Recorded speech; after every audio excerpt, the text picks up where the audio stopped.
第101章山雨欲来。谁？陆浩厉喝一声，手中长剑横在胸前，滚出来！浓雾中，一个身影缓缓走出，是天机子。然而此刻的天机子已经不是他们熟悉的那个慈眉善目的长者，他浑身被紫黑色气息缠绕，眼睛变成了血红色，脸上的皮肤仿佛融化了一般，露出下面的青黑色肌理。天机子，陆浩倒吸一口凉气，脚步不自觉地后退2步。呵呵，天机子发出一阵刺耳的怪笑，没错，是我，只不过现在该叫我本名了，魔族皇室三子李沧海。你真是魔族？羽翼瞪大眼睛，不敢相信自己听到的。当然。天机子的脸开始扭曲变形，皮肉蠕动，发出咕叽咕叽的恶心声响。我潜伏人族300年，为的就是今天。今天？什么意思啊？吕梁紧握长刀，指节捏得发白。今天魔族大军将冲破封印，重返人间。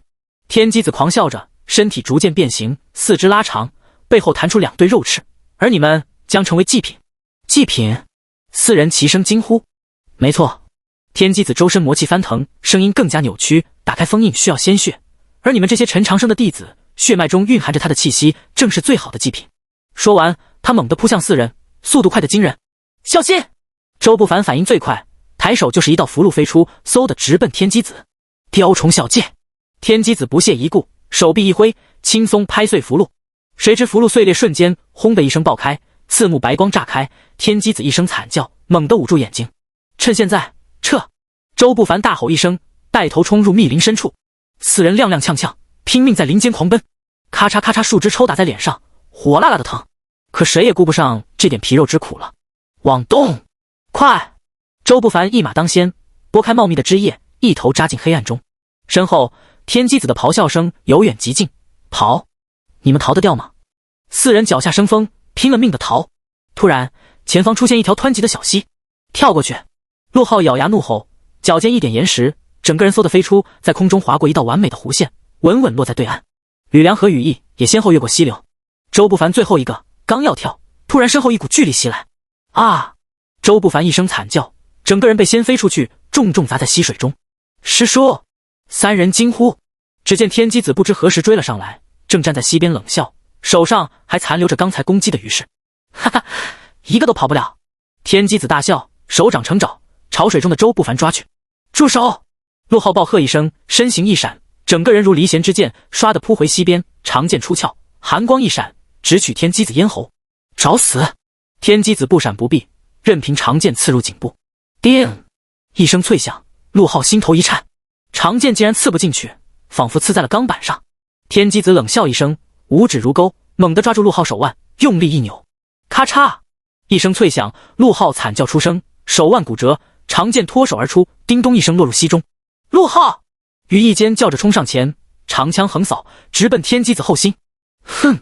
天机子头也不回，背后肉翅猛地一闪，啪的一声，羽翼整个人被扇飞出去，重撞在一棵大树上，口吐鲜血。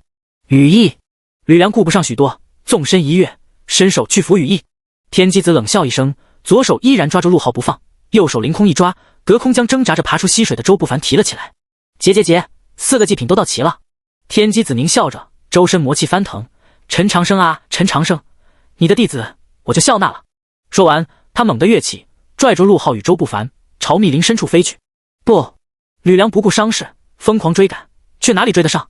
眼看天机子的身影越来越小，吕梁跪倒在地，一拳砸在泥土上。师尊在哪里啊？第99章千钧一发，师徒决战。玉灵宫主殿内，陈长生和玉凌霄正焦急地等待着，到底什么时候能准备好？陈长生踱来踱去，脚步急促，每一步都重踏在地板上，发出咚咚的闷响。快了！玉凌霄神色凝重，玉灵天书的力量无法轻易封存，需要特殊阵法才能带着远行。正说着，殿外脚步声响起，一名玉灵宫弟子匆匆跑进来。启禀公主，传送阵已经准备好了，天书也已经封存完毕。太好了！玉凌霄站起身，走到一旁的木盒前，双手结印，木盒缓缓打开，里面赫然躺着2本古朴的书籍，一本散发着金色光芒，一本泛着青色光泽，正是玉灵天书的上篇和中篇。拿着！玉凌霄小心翼翼地将2本天书交给陈长生，记住，无论如何不能让天机子得到这2本天书。陈长生点点头，将天书收入怀中，我自有分寸。2人匆匆走出大殿，来到玉灵宫后山，一座巨大的传送阵赫然映入眼帘。阵法中央，10余名玉灵宫长老正在调整阵法节点，确保万无一失。阵法直接连通死寂山脉外围，只要踏入阵中，立刻就能传送过去。玉凌霄解释道。陈长生抬头看了看天色，眉头紧锁，时间不多了，我们必须立刻出发。玉凌霄点头，我带20名精锐弟子与你同行。魔族实力强大，人多总有保障。不必。陈长生摆摆手，人多反而行动不便。你我2人足矣。这玉凌霄犹豫了一下，但看到陈长生坚定的眼神，只好点头。那好，就我们2个。2人踏入阵法中央，玉凌霄掐诀一指，整个阵法瞬间光芒大放。嗡，一声闷响，2人的身影在阵中消失不见。下一刻，2人出现在一片陌生的密林中。到了。玉凌霄环顾四周，这里是死寂山脉外围，距离魔渊还有一段距离。陈长生环视一圈，眉头紧锁，这里的魔气比我想象的浓郁得多。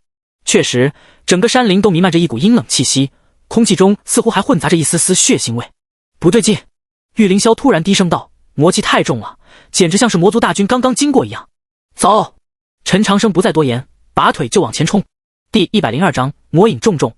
2人在密林中急速穿行，一路上发现了不少被魔气腐蚀的痕迹，枯萎的植物，死去的小动物，甚至还有一些被破坏的简易营地。有人来过这里，而且应该是最近几天。陈长生蹲下身检查地上的脚印，突然前方传来一阵微弱的呻吟声，2人对视一眼，迅速冲了过去。一个浑身是血的年轻人倒在溪边，身上伤痕累累，呼吸微弱。吕梁。陈长生一眼认出了自己的弟子，心头猛地一紧，3步并作2步冲上前，将人抱起。师尊。吕梁微微睁开眼，声音虚弱的几乎听不见。是你，真的是你，我来了。别怕。陈长生赶紧从怀中掏出一颗丹药，塞入吕梁口中。丹药入口即化，吕梁的气色稍稍好转，但仍然十分虚弱。师尊，救救他们！吕梁抓住陈长生的衣袖，指向密林深处。天机子他带走了师叔和陆浩，羽翼也受了重伤，羽翼在哪？陈长生急问。吕梁虚弱地指向不远处一棵大树，在那，我把它藏起来了。玉凌霄立刻赶过去，果然在树洞中找到了昏迷不醒的羽翼。他的情况比吕梁好不了多少，浑身是伤，气息微弱。2人都伤得不轻，但还有救。玉凌霄迅速检查了一下2人的伤势，我先给他们简单处理一下，争取稳定伤势。陈长生点点头，眼中杀意暴涨。天机子，李沧海，他竟敢伤我弟子，具体发生了什么？能说说吗？陈长生轻声问吕梁。吕梁艰难的点点头，断断续续地讲述了事情经过。天机子暴露身份，抓走周不凡和陆浩，扬言要用他们做祭品，打开封印。听完这些，陈长生眼中杀意更盛，拳头捏得咯咯作响。师尊，快去救他们吧！吕梁虚弱的催促。天机子说要用他们的鲜血打开封印。陈长生点点头，转向玉凌霄：你留在这里照顾他们，我去寻天机子。玉凌霄皱眉：我跟你一起去。李沧海实力强大，你一个人恐怕不是对手。那他们怎么办？陈长生指了指吕梁和羽翼。玉凌霄沉思片刻：这样，我先安置好他们，然后马上追上你。你先行一步，我随后就到。陈长生点点头，起身就要走，突然想起什么，从怀中取出上篇天书递给玉凌霄：天书你拿着，以防万一。玉凌霄接过天书，面露惊讶：你相信我？不然呢？陈长生淡淡一笑：现在这局面，我除了相信你，还能相信谁？说完，他猛地转身，整个人如脱缰野马，直奔密林深处。天机子，我定让你血债血偿！陈长生心中怒吼，全速前进。魔渊边缘，一座古老的祭坛矗立在崖边，祭坛呈圆形，四周环绕着12根漆黑的石柱，每根石柱上都雕刻着狰狞的魔族图腾。祭坛中央，2个年轻人被铁链牢牢锁住，动弹不得。正是周不凡和陆浩，2人身上伤痕累累，嘴角挂着血迹，但眼神依旧倔强。天机子背着手在祭坛上来回踱步，脸上挂着狰狞的笑容。等着吧，献祭的时间很快就到了。李沧海，你不得好死！陆浩瞪着血红的双眼，声嘶力竭地咒骂着，铁链被震得哗啦哗啦响。天机子转过头，嘴角勾起一抹诡异笑容，缓步走到陆浩面前，伸手捏住他的下巴：小杂种，骂够了吗？骂够了就省点力气，等下还要你的血呢。呸！陆浩一口血水吐在天机子脸上，啪！一记耳光，陆浩整个人被抽得摇晃，嘴角又溢出一缕鲜血。陆浩！周不凡挣扎着想站起来，可浑身的铁链死死禁锢着他。李沧海，你敢伤我师弟，我一定让你不得好死！哈哈哈！天机子仰天大笑，笑声回荡在整个魔渊上空。周不凡啊，周不凡，你以为你还有机会？再过半个时辰，魔族大军就要冲破封印，到时候整个人族都要灭亡，你拿什么让我不得好死？周不凡死死咬着牙，目眦欲裂：我师尊会来救我们的，你等着！陈长生，天机子冷笑一声，就算他来了又如何？我已经派人去伏击他了。再说了，他俯下身凑到周不凡耳边，轻声道：你以为没恢复记忆的陈长生是我的对手吗？周不凡瞳孔一缩，天机子直起身，环视一周，脸上满是得意。看到这个祭坛了吗？这可是当年陈长生设下封印时留下的。现在我要用他弟子的血破开他设下的封印，这叫什么来着？他故作思考状，突然打了个响指。对了，这叫以彼之道还施彼身。哈哈，你这个畜生！陆浩怒骂，我师尊对你那么好，视你如己出，你却恩将仇报，你还是人吗？天机子脸色骤变，阴森可怖。人？我本来就不是人，我是堂堂魔族皇子，潜伏人族这300年，我每一天都在忍辱负重，每一天都要伪装成一个低贱的人族。你知道那是什么感受吗？他一把掐住陆浩的脖子，青筋暴起，要不是为了给我魔族打开通道，我早就忍不住杀光你们这些蝼蚁了。放开他！周不凡挣扎着大喊。天机子冷笑一声，松开手，陆浩顿时剧烈咳嗽起来。别着急，你们马上就要成为英雄了。天机子阴恻恻地说，用你们的鲜血打开封印，迎接魔族大军降临人间，这可是前无古人后无来者的大事啊。他抬头看了看天色，邪笑道，时间快到了，我去准备一下，你们好好享受最后的时光吧。说完，天机子大步离开祭坛，走向不远处的一个石洞。周师叔，陆浩虚弱地叫了一声，我们真的要死在这里了吗？周不凡咬着牙，眼中闪过一丝决然。陆浩，别怕，就算拼了这条命，我也一定保护你周全。可是，没有可是。周不凡猛地提高声音，师尊一定会来救我们的，我相信他。陆浩点点头，眼神重新坚定起来。我也相信师尊。第103章，血祭当前，师徒相残。就在此时，祭坛外围的树丛突然轻微晃动了一下，两人精神一振，目光齐刷刷看向那个方向。树丛再次晃动，一个人影悄无声息地钻了出来。师尊！陆浩激动得差点喊出声，被周不凡急忙用眼神制止。陈长生竖起食指放在嘴边，示意他们保持安静，然后猫着腰快速向祭坛靠近。师尊小心，天机子刚进那个石洞。周不凡用唇语提醒。陈长生点点头，3两步窜到祭坛上，手起刀落，杀猪刀刷刷2声，斩断了周不凡和陆浩身上的铁链。师尊！两人激动地扑上去，抱住陈长生。别出声，快走！陈长生低声道，一手扶着一个向树丛方向撤退。3人刚走出几步，突然想跑。冰冷的声音从身后传来，3人猛地回头，只见天机子不知何时已经站在祭坛中央，面带狰狞笑容。李沧海！陈长生眼中喷火，将2个弟子护在身后。没想到吧，我这么快就来了。天机子不慌不忙，慢条斯理地整了整衣袖。我当然知道你会来，只是没想到这么快。不过也好，省得我去找你了。找我？陈长生冷笑，你真以为我还会相信你这个叛徒？天机子挑了挑眉，哦，看来你已经知道了一些事情。是谁告诉你的？玉凌霄？这重要吗？陈长生举起杀猪刀，刀身寒光闪闪。今天我要为天下人除掉你这个祸害！哈哈！天机子放声大笑，就凭你，300年前全盛时期的你都奈何不了我，现在一个残魂重生的废物，拿什么跟我斗？陈长生眼神一凝，什么意思？天机子眼中闪过一丝诡异光芒。你真以为当年是你封印了魔族大军？告诉你实话吧，真正设下封印的是我。什么？陈长生如遭雷击，身子猛地一晃。不可能！周不凡大声反驳，师尊当年牺牲自己，用逆天改命大法设下12都天魔神封印大阵，这是人尽皆知的事情。人尽皆知就是真的。天机子不屑地撇撇嘴，历史都是胜利者书写的，当年要不是我暗中出手，陈长生早就死在魔族大军手上了。你胡说！陆浩怒吼。胡说！天机子冷笑，陈长生，你自己扪心自问，当年在魔渊边缘，你施展逆天改命大法的最后关头，是谁在背后推了你一把？陈长生瞳孔骤缩，大脑中轰然炸开。这段记忆刚刚在玉灵宫被莫离唤醒，他清清楚楚记得，就是李沧海在背后偷袭了他。是你？陈长生咬牙切齿，你在背后偷袭我，导致封印出现瑕疵？对，是我。天机子大方承认，但你知道为什么吗？因为你的封印根本就不完整，你那点实力怎么可能封印得住整个魔族大军？什么意思？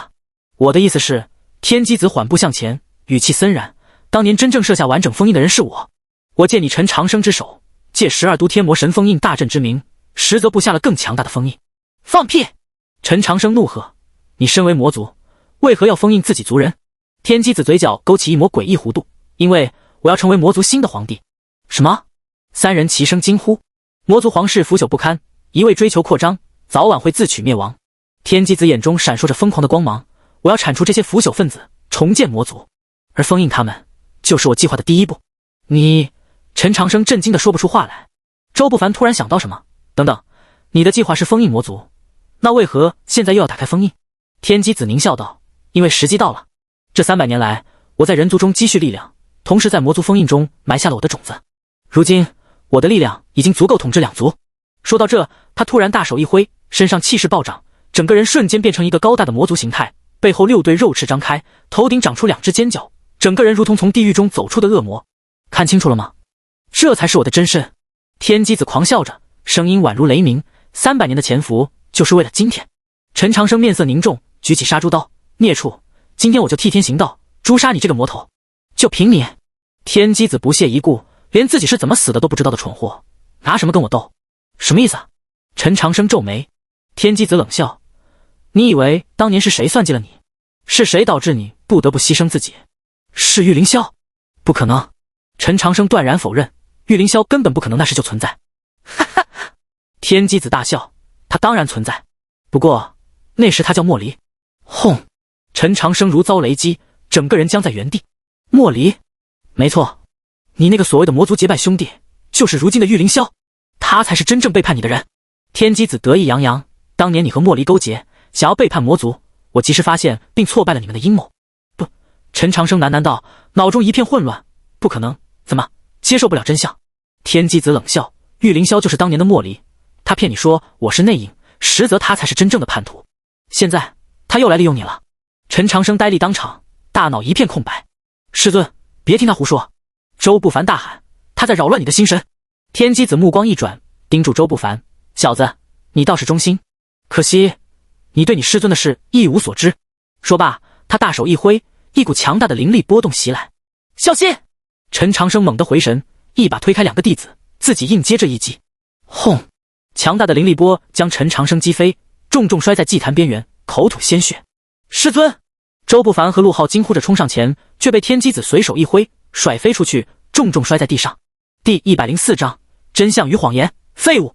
天机子不屑地看着陈长生，就这点实力也敢跟我斗？他大步走向陈长生，身上魔气越发浓郁。我原本打算用你弟子的血开启祭坛，现在看来直接用你的血更合适。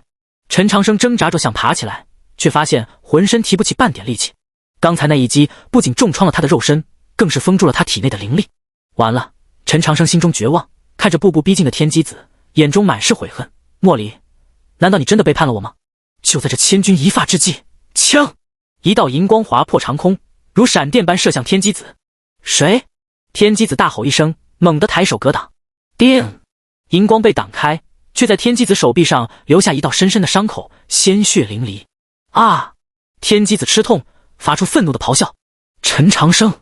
接着，随着一声大喝，一本散发着青色光芒的书籍从天而降，正好落在陈长生面前。是玉灵天书中片。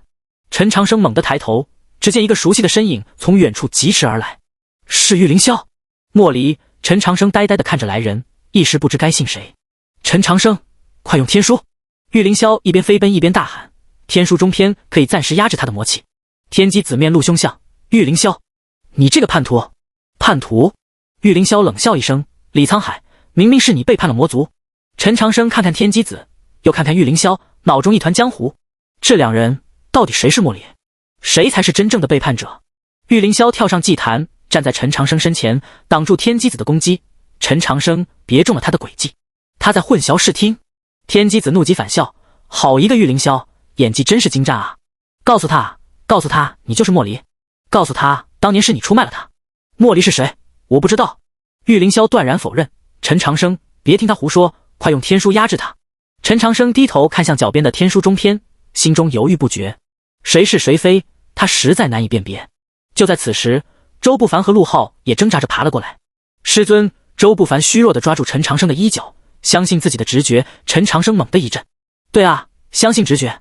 他闭上眼，回想与天机子相处的点点滴滴，那些看似温情的教导，那些看似关爱的目光，背后却隐藏着多少算计和阴谋。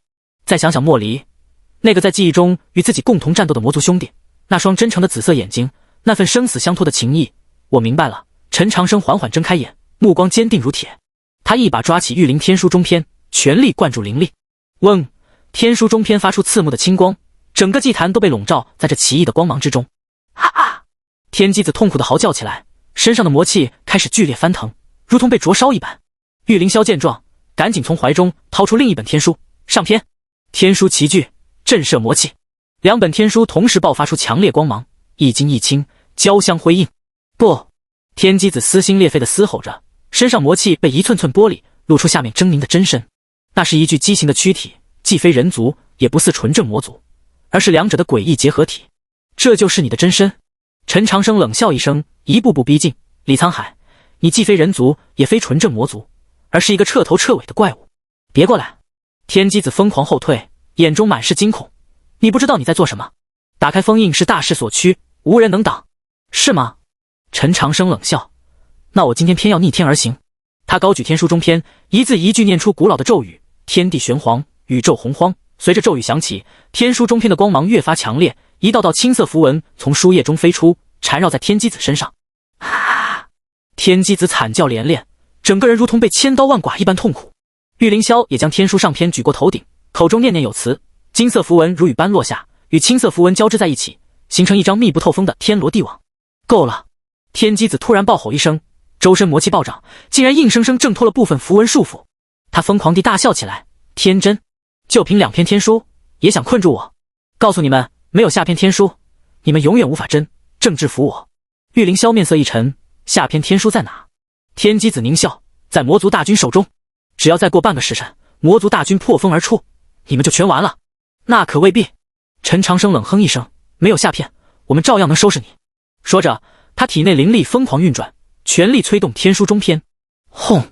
一阵巨响，天机子被震飞出去，重重撞在一根石柱上，整根石柱断裂坍塌。好！周不凡激动地喊道：“师尊威武！”玉凌霄却面色凝重，不对，他在拖延时间。陈长生心头一紧，什么意思？看！玉凌霄指向远处的天空，只见天边开始泛起诡异的红色，如同血染一般。魔族大军要来了！玉凌霄急声道：“我们必须赶紧离开这里。”不行！陈长生断然拒绝，必须彻底解决天机子，否则后患无穷。天机子从废墟中爬出，浑身是血，却诡异地笑了。晚了，一切都晚了。封印已经开始松动，即使没有祭品，魔族大军也能破风而出。该死！玉凌霄咬牙，陈长生，我们必须立刻加固封印。怎么加固？陈长生急问。用2篇天书，结合12都天魔神封印大阵，可以暂时加固封印。陈长生点点头，那就速战速决。说着，他猛地冲向天机子，杀猪刀唰地斩出一道惊天刀芒。枪！刀芒如虹，直取天机子咽喉。哼！天机子冷哼一声，抬手便要格挡，却突然发现自己浑身被天书符文束缚，动弹不得。第105章狡诈。什么？来不及多想，刀芒已至。噗嗤！杀猪刀横扫而过，天机子的头颅高高飞起，带起一道血色彩虹。啊！无头尸体竟还能发出凄厉的惨叫，魔气疯狂外泄，随后轰的一声，整个身体爆裂开来，化作漫天血雨。小心！玉凌霄大喝一声，一把拉过陈长生，同时展开一道金色屏障。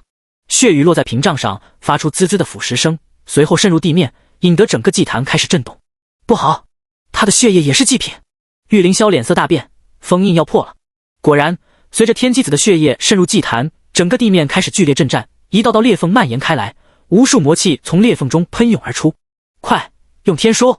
陈长生大喝，全力催动天书中篇，玉凌霄也同时催动上篇。2篇天书光芒大盛，无数符文飞出，在空中勾勒出一个巨大的阵法轮廓。这正是12都天魔神封印大阵的雏形，还差最后一笔。玉凌霄咬破手指，鲜血滴在天书上篇上。陈长生，你也来。陈长生点头，同样咬破手指，血滴天书。轰！2篇天书爆发出刺目光芒，符文阵法瞬间完整，化作一个巨大的光罩，将整个祭坛笼罩其中。咔嚓咔嚓的声音不断响起，祭坛上的裂缝被一点点修复，喷涌的魔气也被逐渐压制下去。成功了吗？周不凡紧张地问。玉凌霄摇摇头，只是暂时压制，没有下篇天书，封印终究不够稳固。话音刚落，一声轰然巨响从远处传来，众人抬头望去，只见天边的血色越发浓郁，一道巨大的空间裂缝正在缓缓开启。来不及了！玉凌霄声音低沉，魔族大军要出来了。陈长生眯起眼睛看向那道裂缝，突然开口：不，还有最后一招。什么招？大家齐声问道。陈长生深吸一口气，逆天改命大法。不行！玉凌霄猛地抓住陈长生的手臂，那是禁术，会粉身碎骨的。除此之外，别无选择。陈长生目光坚定，300年前我用他封印魔族，今天我依然可以。师尊！周不凡和陆浩失声痛哭，扑上去抱住陈长生的腿。不要啊！我们不能没有您。陈长生摸摸两个弟子的头，傻孩子，为师有分寸。这次不会像300年前那样了，因为这次他转头看向玉凌霄，目光深邃。我有帮手。玉凌霄一怔，随即明白过来，重重点头。好，我助你一臂之力。等等，周不凡突然想到什么。天机子说玉凌霄就是莫离，这莫离。陈长生看向玉凌霄，眼神复杂。你真的是他吗？玉凌霄沉默片刻，终于点了点头。是的，我就是莫离。啊！众人惊呼。但李沧海颠倒黑白，当年背叛你的不是我，而是他。玉凌霄神色凝重。300年前，我确实是魔族皇族，但我厌倦了魔族的残暴统治，选择站在人族一边。李沧海发现后，不仅陷害我，还算计了你。他利用你设下封印，却暗中做了手脚，为日后破解留下漏洞。这300年来，我一直在暗中寻找各种线索，想要弥补当年的过错。终于找到了被封印的另一个我，才知道真相。陈长生闭上眼，回忆着脑海中零碎的记忆片段，终于拼凑出一个大致的轮廓。我信你。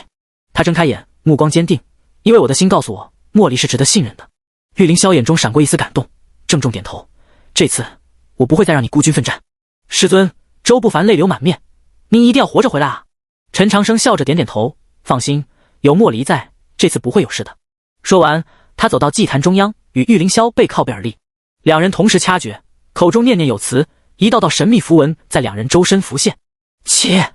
随着一声大喝，两人同时腾空而起，一金一青两道光柱直冲云霄，刺破那片血色天幕。刀芒如虹，空气被撕裂，发出尖锐的呼啸声。天机子瞪大双眼，一脸难以置信。他怎么也没想到，在自己被天书符文束缚的瞬间，陈长生会毫不犹豫地发动致命一击。不！一声撕心裂肺的大吼，天机子拼尽最后一丝力量，魔气疯狂涌动，企图挣脱束缚。可惜为时已晚。扑哧，杀猪刀锋利无比，如切豆腐般划过天机子的脖颈，头颅高高飞起，在空中划出一道诡异的弧线，带起一连串血珠，如同一串暗红色的珍珠般绚丽而恐怖。啊！令人毛骨悚然的是，那无头尸体竟然还能发出凄厉的惨叫，浓郁的魔气如同沸腾的岩浆般从断颈处喷涌而出，染黑了半边天。轰！一声震天巨响，天机子的尸体爆裂开来，化作漫天血雨和肉沫。小心！玉凌霄大喝一声，一把拉过陈长生，同时展开一道金色屏障。血雨落在屏障上，发出滋滋滋的腐蚀声，冒出阵阵青烟。这是……陈长生皱眉，突然脸色大变，不好，这血雨带着魔气。果然，随着血雨渗入地面，整个祭坛开始剧烈震动起来，砰砰砰的声响不断，大地开始皲裂，一道道漆黑的裂缝蔓延开来，无数紫黑色的魔气从裂缝中喷涌而出。他是故意的。玉凌霄咬牙切齿，狡猾的畜生！他知道自己要死，就利用自己的血作为祭品来打开封印。我们必须立刻加固封印。陈长生面色凝重，抬头看向天边那道越来越大的血色裂缝，否则魔族大军就要出来了。玉凌霄点点头，迅速取出天书上篇，用天书。速度！陈长生也掏出中篇天书，两人背靠背站在祭坛中央，同时催动天书之力。嗡！两本天书同时爆发出耀眼光芒，一金一青，交相辉映。无数神秘符文从书页中飞出，在空中勾勒出一个巨大的阵法轮廓。第106章封印再现，两人同时掐诀，口中念念有词，一道道神秘符文开始在两人周身浮现。切！随着一声大喝，两人同时腾空而起，一金一青两道光柱直冲云霄，刺破那片血色天幕。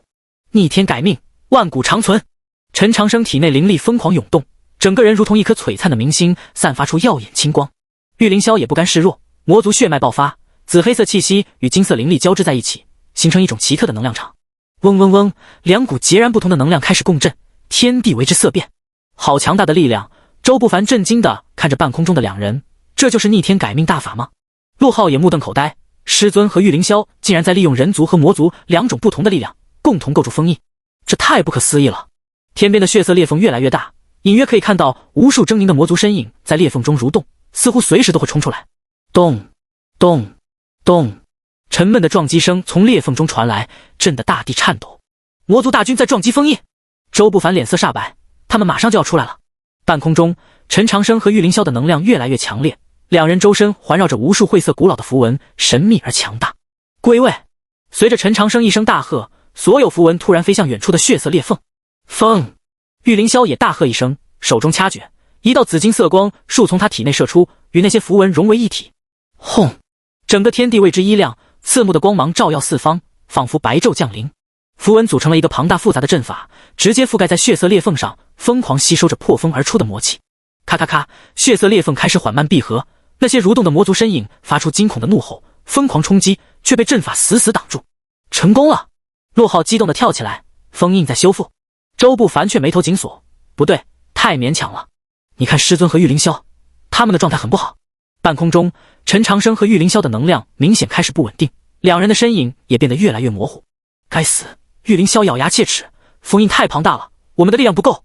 陈长生脸色苍白，额头冷汗直流。我们必须坚持，再坚持一会儿，封印就能完全闭合了。就在此时，远处突然传来一阵刺耳的大笑声。哈哈哈！你们以为这样就能挡住我魔族大军吗？天真！众人循声望去，只见天机子的头颅竟然漂浮在半空中，完好无损。那颗头颅周围环绕着浓郁的魔气，双眼冒着妖异的紫光。天机子！周不凡大惊失色，他居然没死。天机子的头颅狞笑着，愚蠢的人类，我李沧海岂是那么容易就能杀死的？就算肉身毁灭，我的真灵依然存在。陈长生冷哼一声，怪不得这么多年都没发现你的真实身份，原来你早就修炼了分魂之术。没错，天机子得意地笑着，我的本尊早已突破天人境界，现在你们见到的不过是我的一具分身罢了。说着，那颗头颅猛地张开嘴，发出一声尖利的笑叫。啊！诡异的声波在整个天地间回荡，那道正在闭合的血色裂缝突然剧烈震动起来。不好！玉凌霄面色大变，他在干扰封印修复。果然，血色裂缝的闭合速度明显变慢，甚至有重新扩大的趋势。哈哈！陈长生、玉凌霄，你们两个背叛者，今天就是你们的死期！天机子的头颅狰狞大笑，等魔族大军出来，你们都得死！陈长生怒火中烧，李沧海，你如此助长魔族气焰，难道就不怕魔族皇室发现你的野心，将你灭杀吗？天机子不屑一顾，哼，等封印打开，整个魔族第一个出来的就是我本尊，到那时谁还能奈何得了我？就连我那皇帝兄长也要俯首称臣！疯子，疯子！玉凌霄咬牙切齿，你为了一己私欲，不惜让两族生灵涂炭。天机子冷笑，莫离啊莫离，你还是那么天真。这世上从来就没有什么人族魔族和平共处，不是你死就是我亡。说着，他猛地冲向陈长生和玉凌霄，试图干扰两人的施法。休想！周不凡和陆浩齐声大喝，两人同时掏出符箓，猛地掷向天机子的头颅。哼，蝼蚁！天机子头颅一晃，轻松躲过符箓攻击，就凭你们也想阻止我？说着，他突然调转方向，冲向周不凡和陆浩。小心！陈长生大喊一声，想要出手相救，却被玉凌霄一把拉住。陈长生，不能分心，封印最重要！玉凌霄厉声喝道。陈长生咬牙，只能眼睁睁看着天机子的头颅扑向自己的弟子。师弟，小心！周不凡一把推开陆浩，自己迎向天机子的攻击。周师叔！陆浩惊恐的大叫。天机子头颅大张嘴巴，露出里面一排尖利的獠牙，咔嚓一口咬在周不凡肩膀上。啊！周不凡发出惨叫，鲜血喷涌而出。天机子的獠牙上带着剧毒，瞬间就让周不凡的半边身体变得青紫。师叔！陆浩疯了般冲上前，一把抓住天机子的头发，试图将他扯开。找死！天机子怒吼一声，松开周不凡，猛地转头，张嘴就要咬向陆浩。千钧一发之际，轰！一道青色刀芒从天而降，精准地劈在天机子的头颅上。啊！天机子发出凄厉的惨叫，头颅被斩成两半，魔气四溢。陈长生一手维持封印，一手持刀，刚才正是他甩出的刀芒救了陆浩。师尊！陆浩抱着昏迷的周不凡，激动得热泪盈眶。陈长生却没工夫回应，因为施法被中断，他整个人的气息变得更加不稳定了。血色裂缝再次扩大，魔族大军的咆哮声越来越清晰。封印要撑不住了。玉凌霄面色苍白，额头青筋暴起。陈长生，我们必须用最后的手段了。第107章，是我。陈长生微微点头，眼中闪过一丝决绝。好，那就，师尊。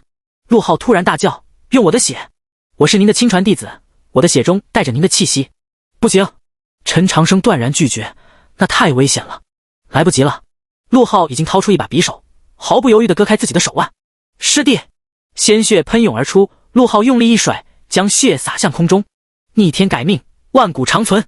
以我陆浩之血，铸师尊封印魔族。鲜血在空中化作一道红色长虹，直冲那个封印阵法。轰！一声巨响，封印阵法猛地一亮，威力陡增。血色裂缝的闭合速度明显加快了。这小子，玉凌霄又惊又喜，没想到竟然有这等效果。陈长生心疼不已，却也知道现在不是犹豫的时候。陆浩，你这傻孩子！陆浩咧嘴一笑，脸色已经因失血过多而变得惨白。师尊，弟子无以为报，唯有一腔热血。说着，他继续甩动手臂，将更多的血洒向空中。咔嚓咔嚓，血色裂缝在快速闭合，那些魔族大军愤怒的咆哮变成了绝望的哀嚎。不要封闭！不！那些声音越来越弱，最终血色裂缝完全闭合，恢复成一片正常的天空。成功了！陆浩虚弱的笑了笑，随即两眼一黑，昏倒在地。陆浩！陈长生和玉凌霄从空中落下，疲惫不堪地冲到陆浩身边。陈长生赶紧摸了摸陆浩的脉搏，脸色稍微好转，还好，只是失血过多，昏迷过去了，性命无忧。玉凌霄也检查了一下周不凡的情况，这个麻烦些，天机子的獠牙有剧毒，需要立刻解毒。先离开这里再说。陈长生一手抱起陆浩，一手扶着玉凌霄，这里不安全，随时可能有魔族残余。玉凌霄点点头，背起周不凡，与陈长生一起快速离开了祭坛。天边最后一缕血色也消失殆尽，世界恢复了宁静。但是在遥远的某处，一个低沉阴冷的声音响起：李沧海，你又失败了，看来得我亲自出手了。死寂山脉外围一处隐蔽山洞之中，陈长生盘坐在地上，掌心托着3根银针，面色凝重，额头渗出一滴滴冷汗，不断滑落。这已经是第72根银针了，周不凡胸口的毒素仍未完全逼出。扑哧，又一根银针刺入穴位，一股乌黑的毒血猛地喷出，带着腥臭味在洞内四散开来。狗日的李沧海，这毒也太烈了！陈长生咬牙切齿，胸中怒火难消，老子就算拼了这条命，也要把周不凡救回来。玉凌霄坐在一旁，为陆浩包扎手臂上的伤口，闻言不禁摇头叹息。天机子身为魔族皇族，掌握的毒术自然不简单。这魔族噬魂毒一旦入体，普通修士顷刻间就会化为一滩脓水，能撑到现在，周不凡已经算命大了。师尊，周师叔他能救回来吗？陆浩躺在石床上，脸色苍白如纸，却强撑着问道。虽然失血过多，但他心里只担心师叔的安危。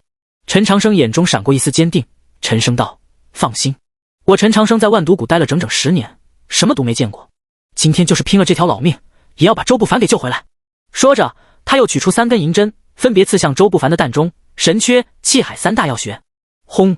周不凡的身体猛地一震，一股黑气从3个穴位同时喷涌而出，如同喷泉般冲向洞顶。成了！陈长生大喜，毒素已经逼出大半，再有2个时辰就能彻底清除体内毒素了。那就好。陆浩松了口气，整个人放松下来。玉凌霄也露出笑容，不愧是陈圣师，解毒手法出神入化，连我都自叹不如啊。陆浩忽然想起什么，猛地挣扎着坐起身。那羽翼和吕梁呢？他们没事吧？玉凌霄按住他的肩膀，示意他不要乱动，别担心，他们无碍。我在来救你们之前，已经安排御林宫弟子将他们送回宫中疗伤，现在应该已经安全抵达了。陆浩这才松了口气，重新躺下，目光却不由自主地扫向陈长生和玉凌霄。师尊，玉公主，你们还好吗？陈长生苦笑一声，手掌翻转，一丝灵力都无法凝聚。老夫修为尽失，勉强比普通人强那么一点点。玉凌霄也摇头叹息，我也好不到哪去，体内魔气与人族灵力相冲，经脉受损严重，全身如同被1000万根钢针扎过一样，怕是要闭关个3-5个月才能勉强恢复1-2成功力。两人为了封印魔族，几乎耗尽了全部修为和精血，此刻一身法力所剩无几，连个下品修士都不如。都怪弟子无能，害得师尊和玉公主如此狼狈。陆浩眼中噙满泪水，自责不已。混账东西！陈长生轻轻敲了下陆浩的脑袋，要不是你挺身而出，用自己的血强化封印，以我和玉公主当时的状态，哪里能彻底封住魔族大军？你小子立了大功，等回去我就请掌门重重奖赏你。玉凌霄也笑着点头，没错，陆浩小兄弟，你的勇气与牺牲精神，连我这个活了300多岁的老家伙都自愧不如啊。陆浩脸一红，不好意思的挠挠头，我只是做了该做的事情而已，跟着师尊和师叔这么多年，早就知道什么时候该出手了。好了，陈长生取出最后3根银针，准备继续为周不凡解毒，现在当务之急是恢复伤势，然后尽快离开死寂山脉。这鬼地方虽然封印已经加固，但难保不会有漏网之鱼。那李沧海阴险得很，说不定在哪个犄角旮旯还藏着后手。正说着，洞外突然传来沙沙沙的脚步声，3人同时警觉起来。陈长生手一抖，银针险些掉落，急忙收起针包，做出戒备姿态。谁？玉凌霄沉声喝道，虽然修为大损，但气势依旧不减。脚步声骤然停止，随即一个低沉的声音响起：“是我。”第108章险象环生。这声音，陈长生和玉凌霄对视一眼，眼中都流露出惊讶之色。一个高挑的身影走进洞穴，正是羽翼。羽翼！陆浩惊讶地坐起身，差点从石床上摔下来。你不是被送回玉灵宫了吗？怎么会在这里？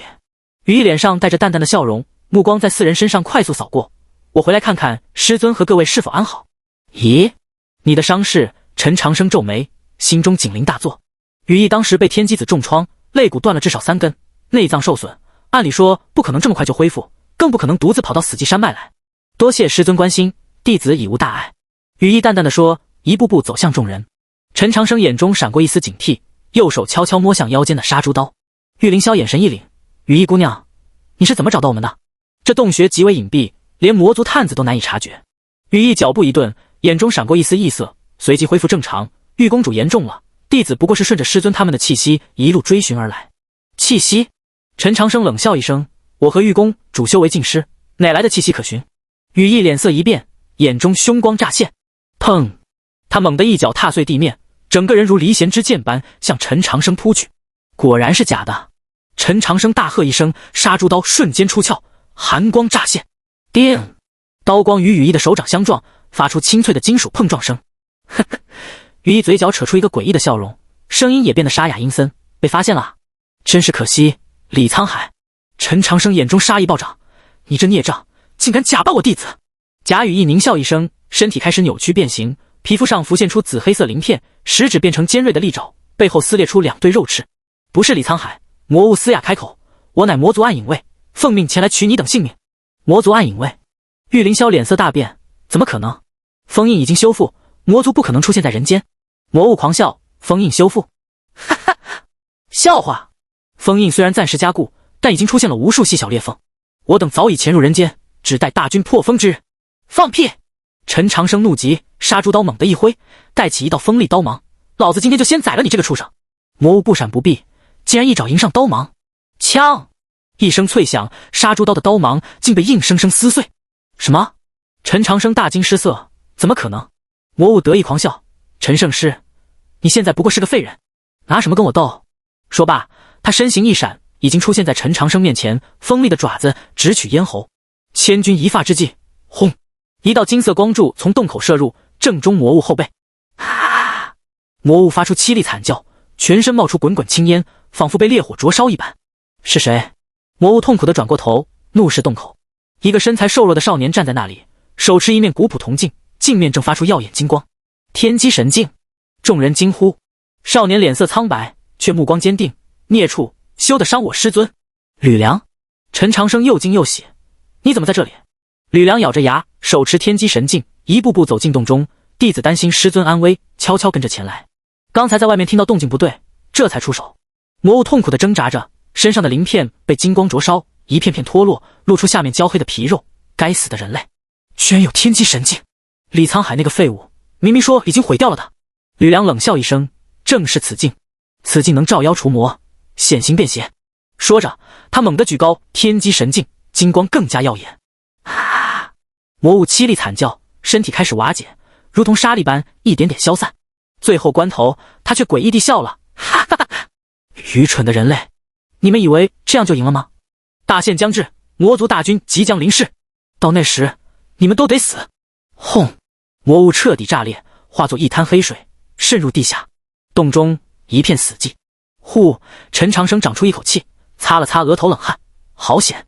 多亏了吕梁及时出现，否则我这把老骨头就交代在这了。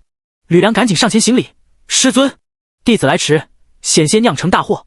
陈长生拍了拍他的肩膀，好孩子，你做得很好。那天机神镜怎么会在你手上？吕梁解释道，上次在玉灵宫，玉公主交给我保管的。她说天机子一直在找这面镜子，交给我最安全，因为没人会想到她会在一个普通弟子手上。玉凌霄点点头，不错，当初我确实有此考虑，如今看来这决定是对的。可是师尊，那魔物最后的话是什么意思？洛浩担忧地问，大限将至，难道封印又出问题了？陈长生面色凝重，这事没那么简单。李沧海的本尊依然在魔族，说不定正在谋划着什么阴谋。我们必须尽快离开这里，回到玉灵宫从长计议。可是周师叔，洛浩看向还在昏迷的周不凡。陈长生检查了一下周不凡的情况，毒已经清得差不多了，他很快就能醒过来。我们先在这里休整一晚，明天一早就动身返回玉灵宫。众人点头应下，各自找地方休息。陈长生坐在洞口，望着远处那片被血色笼罩的天空，眉头紧锁。李沧海，你到底在谋划什么？夜半时分，洞外电闪雷鸣，狂风大作，一场突如其来的暴雨笼罩了整个死寂山脉，似乎是天地为刚才的大战洗刷痕迹。洞内几人围坐在一堆篝火旁，静静等待周不凡醒来。一声轻微的呻吟传来，众人精神一振，齐刷刷看向石床上的周不凡。周师叔！陆浩和吕梁同时站起，激动地叫道。第109章逆转危机。周不凡缓缓睁开眼睛，眼神还有些迷茫。这是哪里？死寂山脉外围的一个山洞。陈长生松了口气，赶紧上前探了探周不凡的脉搏，感觉怎么样？有没有哪里不适？周不凡挣扎着想要坐起来，却发现浑身没有力气，全身酸软无力，像是被千军万马踏过一样。师尊，封印呢？天机子呢？封印已经加固，天机子也被老夫斩杀了。陈长生简单的说了一下事情经过，末了补充道：不过刚才有个魔族暗影魏甲半羽翼前来刺杀，被吕梁用天机神境击杀，说明魔族并没有完全被封印，还有漏网之鱼。周不凡脸色更加难看，这不太对劲。按理说封印加固后，魔族应该无法在人间活动才对，这个暗影卫是从哪来的？玉凌霄沉吟道：除非封印已经被破坏的比我们想象的更严重。此话一出，众人都陷入沉默。叮铃铃，突然一阵清脆的铃声打破了寂静。这是……陈长生猛地抬头望向声音来源，只见吕梁手中的天机神镜不知何时开始轻轻震动，镜面泛起阵阵涟漪，宛如水面一般。镜子怎么了？吕梁疑惑地看着手中的宝物。有人在通过天机神镜联系我们。玉凌霄一惊，快把镜子放平。吕梁连忙将天机神镜瓶放在地上，镜面朝上。轰！一道金光从镜中射出，在空中形成一个模糊的人影。这时众人屏住呼吸，紧盯着那个逐渐清晰的身影。各位别来无恙啊！一个熟悉而阴森的声音响起。李沧海！陈长生猛地站起身，怒目而视。人影彻底清晰，赫然是天机子李沧海。只不过此刻他已经完全显露出魔族真身，浑身紫黑色鳞片，背生6翼，头顶一对弯曲的黑角，面目狰狞可怖。不必激动，陈长生。李沧海阴笑着，你斩杀的不过是我的一具分身而已，我本尊好得很，你究竟想干什么？陈长生厉声喝问。李沧海不紧不慢道：我只是来告诉你们，你们的努力都是徒劳的。封印已经千疮百孔，只要再有3天，魔族大军就能彻底破封而出。什么？众人大惊失色。玉凌霄冷哼一声，别痴心妄想了，封印已经加固，就凭你那点手段，休想破开。加固？哈哈！李沧海大笑起来，笑声中充满了轻蔑。你们以为靠2篇天书和一点血迹就能修复封印？太天真了！告诉你们，300年前的封印之所以能困住魔族大军，是因为陈长生献祭了自己的本源之力。如今他已修为尽失，封印又岂能完好无损？陈长生脸色一变，你什么意思？李沧海眼中闪过一丝诡异的光芒。我的意思是，要想彻底修复封印，你必须再次献祭自己。休想！周不凡和弟子们同时怒喝，挡在陈长生面前。师尊已经为人族付出太多，绝不能再让他牺牲。嘿嘿嘿，李沧海怪笑道，那就等着吧。3天后，魔族大军降临人间，血洗诸宗，将你们斩尽杀绝。说完，他的影像逐渐模糊，最后彻底消散。叮！天机神镜发出一声轻响，恢复平静。洞中陷入死一般的寂静。3天，陆浩咬着牙打破沉默。我们只有3天时间了。陈长生面色阴沉。李沧海这畜生诡计多端，搞不好这是他的障眼法，故意打击我们斗志。玉凌霄摇摇头，恐怕不全是假话。我们之前确实只是暂时加固了封印，但没有彻底修复。如果李沧海在魔族内部还有力量在持续破坏封印，3天内崩溃也不是没可能。那我们该怎么办？吕梁急得直跺脚，总不能眼睁睁看着魔族入侵吧？众人陷入沉思，洞内只剩下篝火燃烧的噼啪声。等等！周不凡突然开口，我记得宗门典籍中提到过，12都天魔神封印大阵，除了天书外，还有一种力量可以支撑。什么力量？陈长生赶紧问道。12神器。周不凡眼中闪过一丝希望。相传在设立封印时，先祖曾铸造了12件神器，分散在各大宗门，以助封印稳固。如果我们能找到这些神器，或许能在不牺牲师尊的情况下修复封印。12神器。陈长生皱眉，努力回忆，我怎么没有这方面的记忆？师尊失去了大部分记忆，很多细节自然记不清了。周不凡解释道，但这是千真万确，先祖在《天元秘录》中明确记载过。玉凌霄眼前一亮，对，我也听说过这个传说。传闻这12神器分别代表12种力量，集齐后能形成一个完整的封印体系。那这12神器现在在哪里？陆浩急切地问。周不凡摇摇头，具体位置不详，只知道分散在各大宗门之中。这可难办了。吕梁愁眉苦脸，各大宗门何其之多，我们哪有时间一一搜寻？陈长生沉思片刻，突然眼睛一亮，我想起来了，当年在设立封印前，我确实铸造了12件神器，虽然不记得他们的具体下落，但我在玉灵宫藏书阁的密室中留下了一份地图。真的？众人眼前一亮。陈长生点头，没错，那是我唯一能找回的记忆。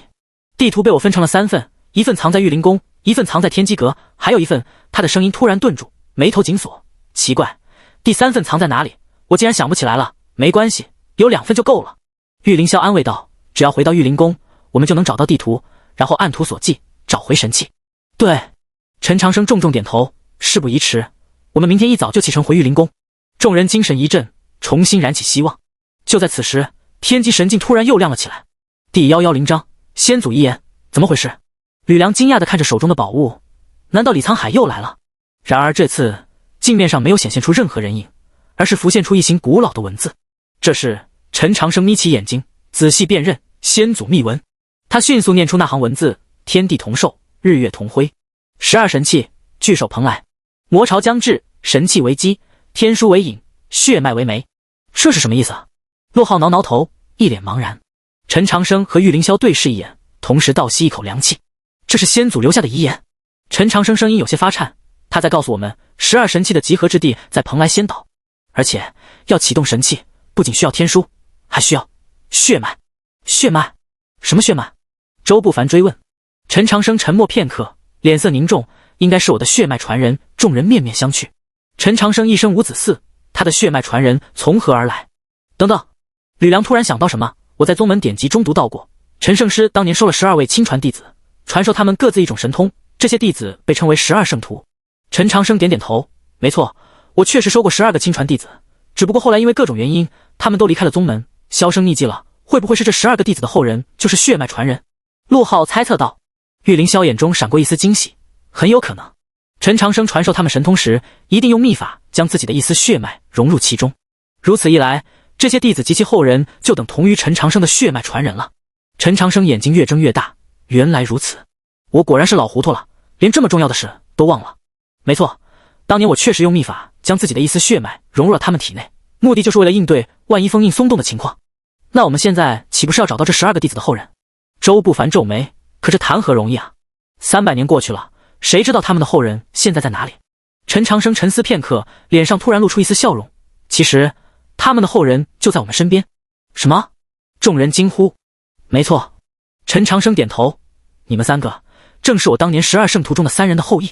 周不凡、陆浩、吕梁3人目瞪口呆，半晌说不出话来。师尊，您是说我们是您的血脉传人？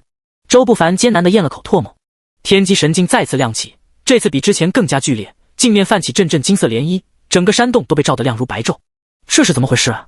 吕梁双手捧着镜子，只觉烫得几乎拿不住，却又不敢松手。陈长生猛地站起身，目光死死盯着镜面。不对，有人在启动天机神镜的隐藏功能。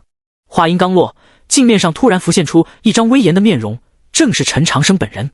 这是周不凡惊的嘴巴都合不拢了。师尊的影像。陈长生也愣住了，这确实是他的脸，但明显年轻许多，气势也更加强大磅礴。是当年的我。陈长生倒吸一口凉气，这是我300年前留下的影像记录。镜中人开口说话了，声音浑厚有力，充满威严。若有人能看到此影像，说明魔族封印已开始松动，危机在临。吾乃陈长生，留此影像于天机神镜中，以待后世有缘人。陆浩激动的声音都颤抖了。师尊，这真的是您当年留下的？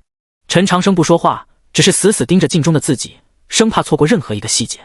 镜中人继续道：12都天魔神封印大阵乃我毕生心血，以自身为媒，以天书为引，以12神器为基，方能长久镇压魔族大军。然封印非永恒，300年后必有松动之危。若我转世重生，必失记忆；若我未能重生，则需血脉传人启动封印。果然是血脉传人。玉凌霄猛地一拍大腿：陈兄，你当年早有准备。镜中的陈长生面色凝重：我收12弟子，传授12神通，融入一丝本源血脉，正是为此时做准备。他们或其后人皆可启动神器，修复封印。周不凡、陆浩、吕梁3人对视一眼，心中震撼无以言表。原来他们竟是为这一天而生。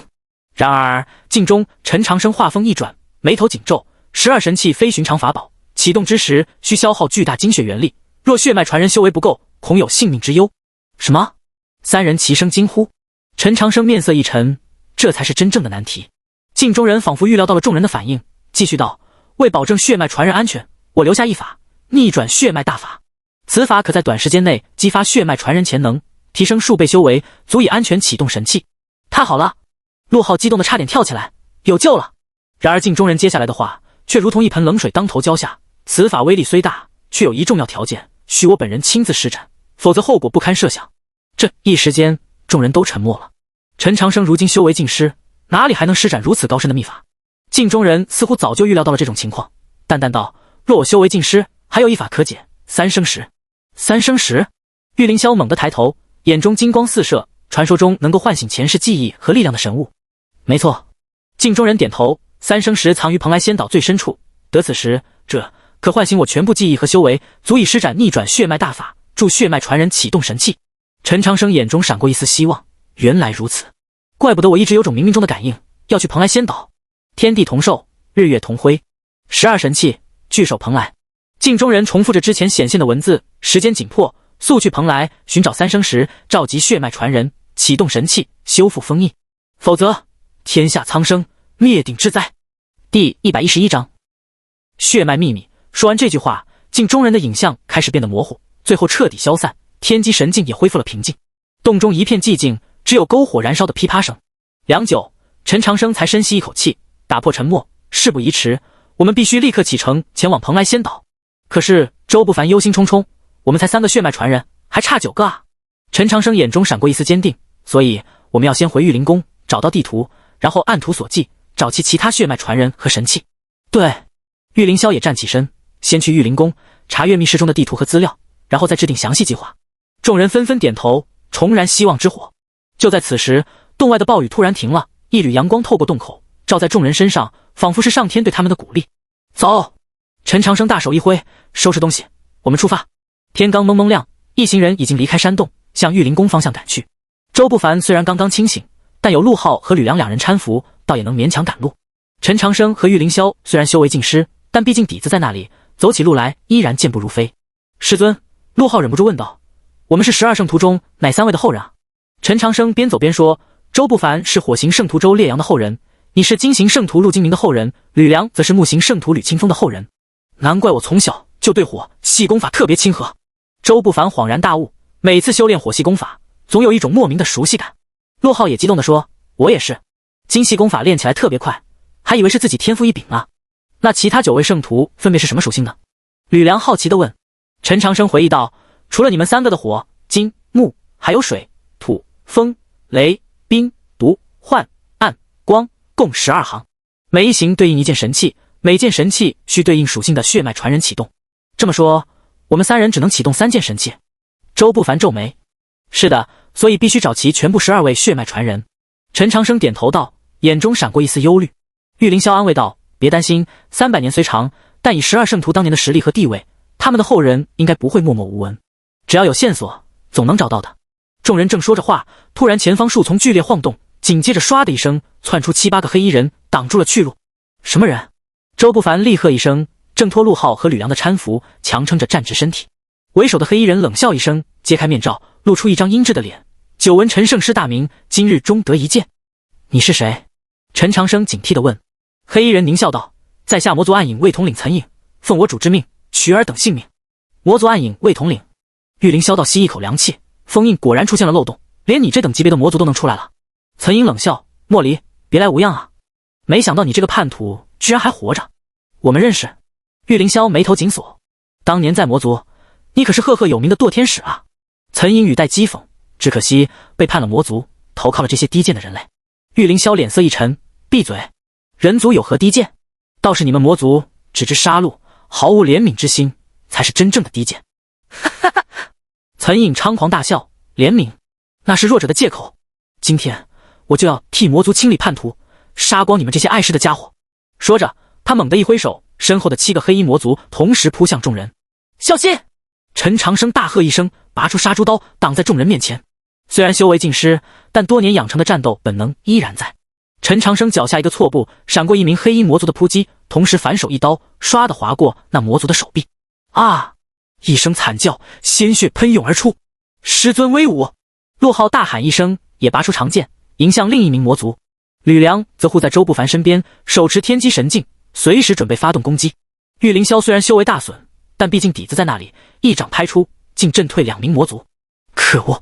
岑颖见手下竟然不能速胜，脸色一沉，身形一闪，直奔陈长生而去。陈长生，小心！玉凌霄大喊。陈长生回身一看，岑颖已至身前3尺，一爪向他胸口抓来。千钧一发之际，陈长生猛地一个侧身，堪堪避过这致命一击，但衣袍还是被撕裂，露出里面的肌肤。哼，反应不错。岑颖冷笑，但你不是当年那个陈圣师了，今天你必死无疑。说着，他双手成爪，魔气缭绕，再次扑向陈长生。陈长生虽然勉力应战，但毕竟修为尽失，渐渐不敌，身上已经多处挂彩，鲜血染红了衣袍。师尊！见陈长生陷入险境，3名弟子急得大喊，却被各自的对手缠住，无法脱身相救。玉凌霄也想去帮忙，却被3名魔族死死缠住，一时难以突围。哼！岑颖狞笑着，一步步逼近已经气喘吁吁的陈长生。堂堂陈圣师，如今不过是个废物，杀你简直如同捏死一只蚂蚁。陈长生擦了擦嘴角的血迹，冷笑道：是吗？那你倒是来试试。岑颖怒极，猛地扑上前，双爪如钩，直取陈长生咽喉。就在此时，陈长生眼中闪过一丝狠辣，右手猛地一扬，一把不知何时握在手中的银针嗖地射向岑颖面门。什么？岑颖大惊，慌忙侧头躲避，却还是被银针擦破脸颊，留下一道血痕。趁此机会，陈长生猛地扑上前，手中杀猪刀直刺岑颖胸口。扑哧一声闷响，杀猪刀刺入岑颖胸口，鲜血顿时喷涌而出。啊！岑颖发出一声凄厉惨叫，踉踉跄跄后退几步，难以置信地看着自己胸口的伤口。你这个老东西，竟然伤到我！哼！陈长生冷哼一声，老夫纵使修为尽失，也不是你能小看的。第112章生死搏杀，周围的战斗也进入白热化。陆浩凭借精湛的剑技，已经重创2名魔族，吕梁则利用天机神镜的奇特力量，也击退了1名敌人，但情况依然危急。陈长生和玉凌霄毕竟修为尽失，周不凡又刚刚解毒，体力不支，几人联手也只能勉强支撑，局势愈发艰难。可恶啊！岑颖捂着胸口的伤口，眼中凶光大盛，你们这些该死的人类，我要让你们生不如死！说着，他双手掐诀，口中念念有词，周身魔气暴涨，形成一个巨大的黑色漩涡。不好，他要施展禁术！玉凌霄脸色大变，这招一出，方圆10里生灵涂炭。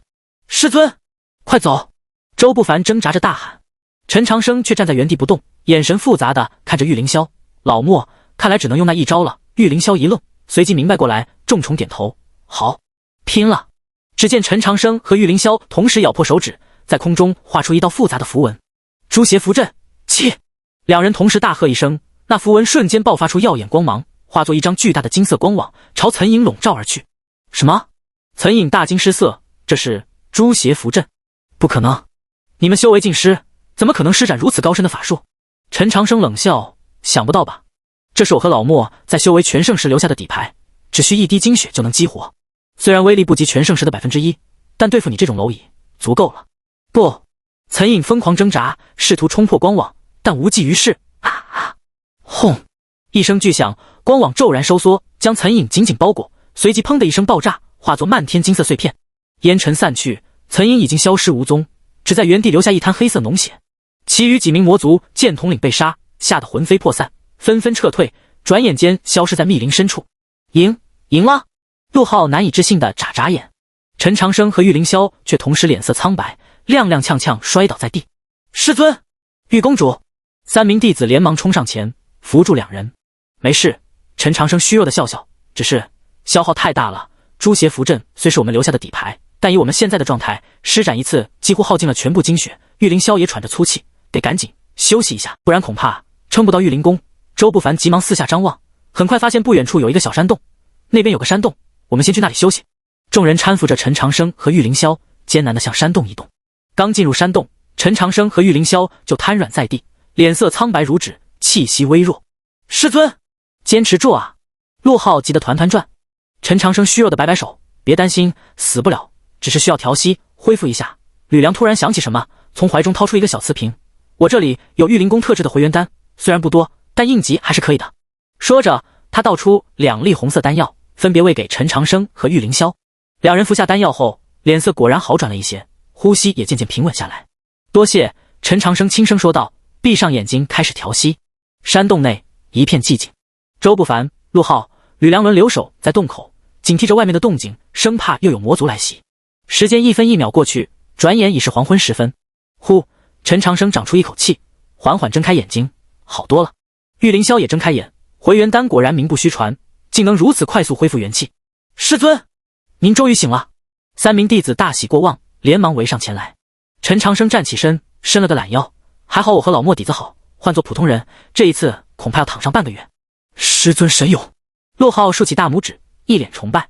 周不凡却仍然忧心忡忡。师尊，这次虽然侥幸击退了魔族，但如今路途遥远，您和玉公主修为尽失，我又伤势未愈，接下来的路怕是更加凶险啊。陈长生点点头，不错，所以我们必须改变策略。怎么改？玉凌霄问道。陈长生思索片刻，沉声道，分头行动。我和老莫继续前往玉灵宫，你们3个，陈长生看向3名弟子，语气凝重，你们3个按照我的指示，分头去寻找其他血脉传人。什么？3人惊讶异口同声。陈长生解释道，如今情况紧急，魔族已经开始行动，我们不能再拖了。你们3个作为血脉传人，修为未损，行动更为方便，而且分头行动可以提高效率，也能分散魔族的注意力。周不凡皱眉，可是师尊，我们连其他血脉传人在哪都不知道，如何寻找？陈长生从怀中掏出一个小册子，这是我随身携带的传承预检记录，虽然信息不全，但至少记载了几位圣徒最后的去向。按照这些线索，应该能找到他们的后人。吕良接过小册子，翻开一看，这上面记载的是，没错。陈长生点头，这是我当年记录的12圣徒最后所在地和一些特征。当年他们离开宗门后，我曾暗中派人关注过他们的下落。周不凡凑上前仔细查看，水行圣徒柳无波最后现身于东海蓬莱仙岛附近，土行圣徒石破天隐居于西北莽苍山脉，风行圣徒风九幽活跃于南疆边境。看来300年过去，他们的后人很可能还在这些地方。玉凌霄沉思道。陈长生点头，没错，我的计划是这样的，周不凡去东海寻找水行传人柳无波的后人，陆浩去西北寻找土行传人石破天的后人，吕良去南疆寻找风行传人风九幽的后人。这我们分头行动安全吗？陆浩有些担忧。陈长生安慰道，放心，我会给你们每人一样护身之物。说着，他从袖中取出3个小布袋，分别递给3人，这里面装的是我当年留下的护身符，虽然不足以对抗强大的敌人，但关键时刻可保你们一命。第113章分头行动。3人接过布袋，打开一看，里面各有一块小巧的玉牌，上面刻着复杂的符文，散发着淡淡灵光。此符一人只能用1次，关键时刻捏碎它，可瞬间将你传送到100里之外的安全地带。陈长生叮嘱道，切记，只有生死存亡之际才能使用。是，师尊。3人郑重点头，将玉牌收好。陈长生又道，另外，我再传授你们一门秘法，可以感应同源血脉。有了这个，你们寻找其他血脉传人会容易许多。说着，他分别点了点3人的眉心，一股暖流随即流入3人体内。这感觉，周不凡闭上眼，感受着体内的变化。以后你们只要靠近同为血脉传人的人，体内就会有所感应，越近感应越强。陈长生解释道，另外，你们找到血脉传人后，切记带他们前往蓬莱仙岛，那里将是我们最后的集合地点。可是师尊，您和玉公主呢？吕良担忧地问。陈长生微微一笑，我和老莫去玉灵宫取地图后，也会前往蓬莱仙岛，在那里与你们会合。我还有一个问题。陆浩挠挠头，如果我们找到了血脉传人，他们不愿意跟我们走怎么办？毕竟这是关乎生死，谁都会有所顾虑。陈长生从怀中取出3块令牌，这是我的身份令牌，上面有我的气息，任何与我有过接触的人都能感应到这是真品，你们可以用它来证明自己的身份。好了，事不宜迟，天亮之前你们就启程吧。陈长生最后叮嘱道，记住，无论遇到什么情况，自身安全最重要，如果实在危险，就立刻撤离，别逞强。3人齐声应下，是，师尊。就这样，分头行动的计划敲定了。夜深人静，陆浩和吕良已经睡下，周不凡却辗转难眠，起身走到洞口，望着满天繁星。师叔，睡不着吗？陆浩不知何时也醒了，悄悄走到周不凡身边。周不凡叹了口气，有些担心，这一分别，不知何时才能再见。而且，我们3个分头行动，路途遥远，危机四伏，真不知道能不能顺利完成任务。陆浩拍拍周不凡的肩膀，师叔别担心，我们都不是弱者，而且为了天下苍生，这点风险算什么？周不凡苦笑，你小子倒是乐观。也对，既然师尊信任我们，我们就不能辜负他的期望。两人正说着话，吕梁也走了过来。师叔，师兄，我也睡不着，看来我们三个都心事重重啊。周不凡笑道：趁着还未分别，我们聊聊天吧。三人席地而坐，望着夜空中的繁星，各自说着自己的担忧和期待。不知不觉，东方已经泛起鱼肚白，天快亮了，该出发了。周不凡站起身，深吸一口气，陆浩和吕梁也站起来，三人相视一笑，眼中满是坚定。天下苍生，系于一线，我辈修士岂能做事？周不凡郑重道：生死一念间，忠义两心知。陆浩接着道：不负师恩，不负道信。吕梁最后总结道。三人同时抱拳，深深一揖，随即转身，分别朝着三个不同的方向离去。这一刻，他们心中只有一个信念，无论天涯海角，无论生死存亡，定不负师尊所托，定不负苍生所望。洞中，陈长生和玉凌霄悄悄目睹了这一幕，眼中满是欣慰和担忧。老莫，他们能行吗？陈长生轻声问。玉凌霄深吸一口气，看了看陈长生，他们是好样的，这点我深信不疑。只是现在的世道太危险，魔族大军已经开始渗透，谁也说不准会遇到什么，相信他们吧。陈长生目光坚定，这些孩子都不是省油的灯。天色渐亮，两人收拾好简单的行囊，也踏上了前往玉灵宫的路途。山间小路蜿蜒曲折，陈长生和玉凌霄两人尽管修为尽失，但走起路来依然健步如飞。老莫，你说李沧海的本尊会不会已经在布局了？陈长生边走边问，眉头紧锁。玉凌霄冷笑一声，那是肯定的。你以为他会安安静静等着封印彻底崩溃吗？肯定会加速进程。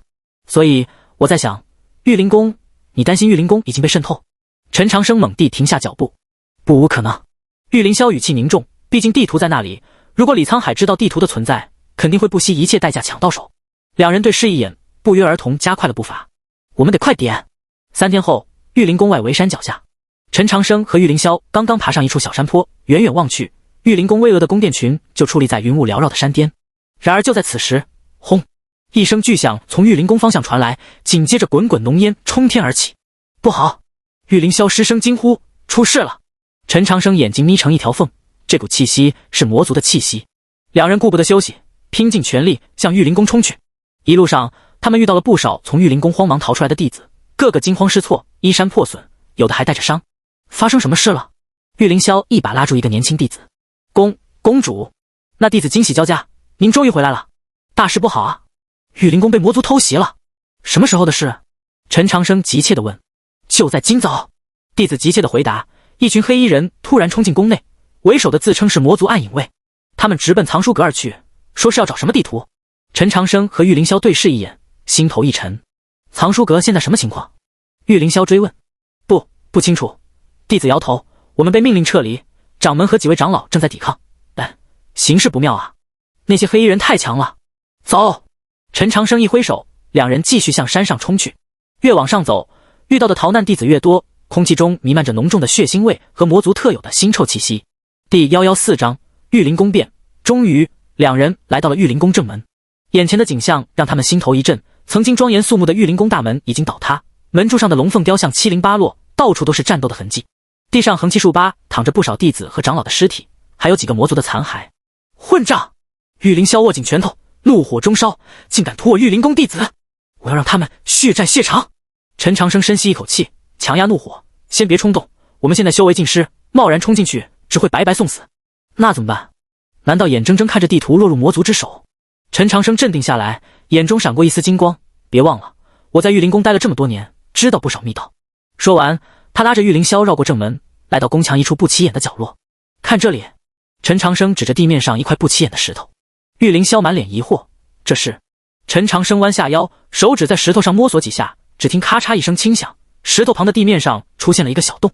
哈！玉凌霄惊喜道，暗道：没错，这是我当年设计的紧急通道，直通藏书阁。两人毫不犹豫钻进洞里。洞内漆黑一片，但还算宽敞，容两人并行没有问题。小心点，这暗道年久失修，难保不会有坍塌的地方。两人摸索着前进，很快来到了一处十字路口。往哪边走？玉凌霄问。陈长生思索片刻，右边通往藏书阁，左边通往密室，地图就在密室里。那还等什么？去密室！两人刚要转向左边，突然从右边通道传来一阵喧哗声。有人！陈长生一把拉住玉凌霄，两人紧贴墙壁，屏住呼吸。哈哈哈！真是天助我也！一个阴森的声音从右边通道传来，没想到竟然在这里发现了密道，看来今天的收获不小啊！大人英明！另一个谄媚的声音响起，这下可以直接去密室取地图了。陈长生和玉凌霄对视一眼，脸色大变。魔族不仅发现了藏书阁的密道，还知道了地图的位置，怎么办？玉凌霄用眼神询问。陈长生咬咬牙，在玉凌霄耳边低语：“我去引开他们，你趁机去密室取地图。”不行，太危险了，没时间争论了。陈长生一把推开玉凌霄，自己则大步走向右边通道，故意发出声响。谁？黑暗中传来一声厉喝。哼！陈长生冷笑一声，故意提高音量。没想到魔族的走狗也敢闯我玉灵宫，今天老夫就让你们有来无回。说完，他转身就跑，果然引得那些魔族紧追不舍。是陈长生，快追！逮住他！大人重重有赏！玉凌霄看着陈长生的背影渐渐消失在黑暗中，心中既感动又担忧，但他知道此时最重要的是取到地图。深吸一口气，玉凌霄迅速向左边通道跑去。密道曲折幽深，玉凌霄凭借记忆很快来到了一处石门前。就是这里了。他按照陈长生之前的指点，在石门周围摸索着，终于找到了一处凹槽，将手放进去一按，石门缓缓打开。密室不大，但整齐干净，中央放着一张石台，上面摆着一个精致的木盒。找到了！玉凌霄大喜，快步上前打开木盒，盒中赫然躺着一张羊皮地图，上面标注着各种复杂的符文和地点。哈哈哈！不费吹灰之力就得到了地图，真是天助我也啊！一个阴冷的笑声突然从身后传来，玉凌霄猛地转身，只见一个魁梧的黑影站在门口，正是魔族暗影卫统领。你！玉凌霄脸色大变，一把抓起地图。你怎么会在这里？陈长生呢？暗影卫统领狞笑。陈长生？哈哈，那老东西已经被我手下拦住了。你以为我会傻到亲自去追他吗？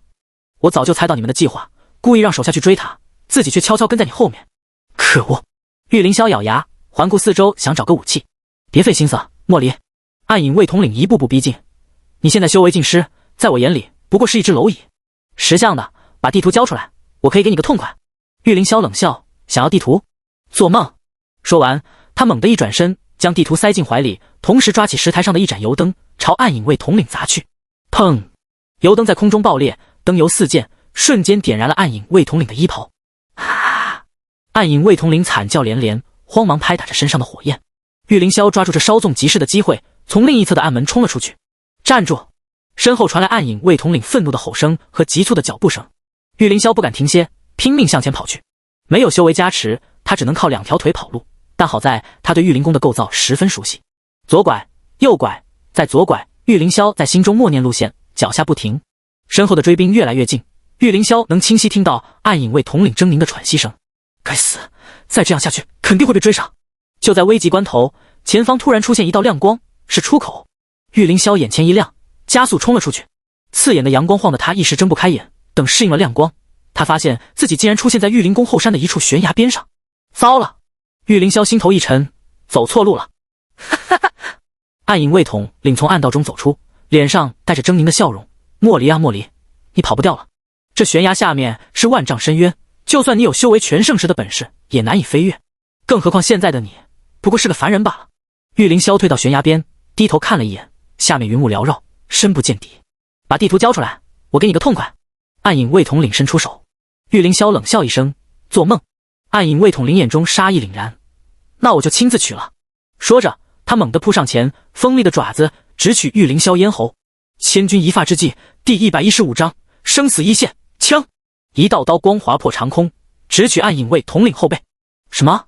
暗影卫统领大吃一惊，连忙收招转身。借此机会，玉凌霄猛地侧身，避开了致命一击。陈长生！暗影卫统领看清来人，眼中闪过一丝惊惧。只见陈长生手持杀猪刀，气喘吁吁地站在不远处，脸上带着浓重的疲惫和伤痕，但眼神依然锐利如鹰。老莫，地图拿到了吗？陈长生大喝一声。拿到了。玉凌霄拍拍胸口。好。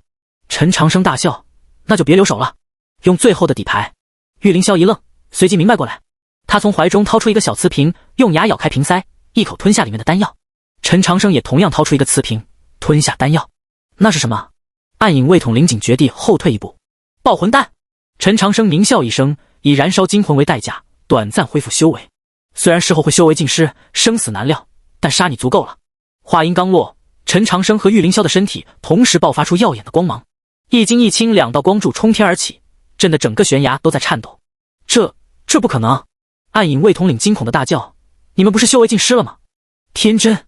陈长生冷笑，身体缓缓漂浮起来。老夫活了几百年，怎么可能没有保命的底牌？魔族的渣子！玉凌霄也飞到半空中，双手掐诀：“今天就是你的死期！”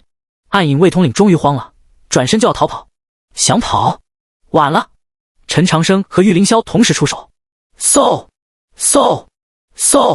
无数道剑气从两人手中射出，如暴雨般向暗影卫统领倾泻而去。啊！凄厉的惨叫声中，暗影卫统领瞬间被万剑穿身，血肉横飞。轰！一声巨响，暗影卫统领的身体爆裂开来，化作一团血雾。呼！陈长生长出一口气，缓缓降落在地面上，成了。就在这时，他突然感到一阵剧痛袭来，噗！一口鲜血喷出，陈长生踉跄后退几步，差点摔倒。玉凌霄也好不到哪去，脸色惨白如纸，七窍都渗出血丝。老莫，你还好吗？陈长生艰难地问。勉强能撑住。玉凌霄咬牙回答。爆魂丹的反噬来了，我们得赶紧离开这里。陈长生点点头，伸手扶住玉凌霄，走，趁着还有一点修为，我们飞下山去。两人互相搀扶，勉强飘出了玉灵宫范围。刚飞到半山腰，两人体内的爆魂丹药力就彻底耗尽了。砰砰，两人重重摔在地上，痛得龇牙咧嘴。该死，修为又没了。陈长生挣扎着想要站起来，却发现浑身提不起半点力气。至少我们保住了地图。玉凌霄虚弱的笑笑，从怀中掏出那张羊皮纸，看，这就是12神器的位置。陈长生凑上前，仔细观看地图，和我记忆中的一致。12神器分别位于东海蓬莱、西北莽苍山、南疆沙漠、北冥冰原、中原落峡谷、东海龙宫、西域火山、南极冰川、北荒草原、中部天柱峰、东南百花谷以及西南独障沼泽，对应12位圣徒的最后去向。玉凌霄点点头，我们已经派出3个弟子去寻找了，还有9处。我想想。陈长生皱起眉头，天机阁那边还有一份地图，羽翼和吕梁应该已经安全离开了玉灵宫，我们可以去找他们会合。不行，太危险了。玉凌霄摇头，李沧海肯定会派人盯着天机阁，我们现在身负重伤，修为全无，贸然前往等于自投罗网。陈长生思索片刻，点了点头，你说的对，那我们就直接前往蓬莱仙岛。玉凌霄接过话茬，毕竟那是最终的集合地点，而且3生石就在那里。没错，只要找到3生石，我就能恢复修为，到时候再去寻找其他血脉传人也不迟。两人决定好路线，勉强站起身来。你能走吗？陈长生关切地问。玉凌霄咧嘴一笑，死不了。不过咱俩这样子，怕是得找个地方先养几天伤啊。陈长生环顾四周，看到不远处有个小村庄，那边有村子，我们先去那里休息几天，等伤势好转再启程前往东海。好主意。两人互相搀扶，蹒跚着向村庄走去。路途漫长，危机四伏，但为了天下苍生，为了阻止魔族大军降临，他们别无选择，只能咬牙前行。与此同时，东海方向，周不凡已经连续赶路3天，终于来到了东海边上的一个小渔村。累死我了。周不凡找了个小茶馆坐下，点了碗热茶。老板，打听个事。周不凡喝了口茶，问道：这附近有姓柳的大户人家吗？老板眯着眼睛想了想，姓柳的有啊，柳家可是咱们这一带的大户，在东边10里外的柳林镇，家主柳成风可是远近闻名的奇人。柳成风？周不凡眼前一亮，此人可有什么特异之处？可不是嘛。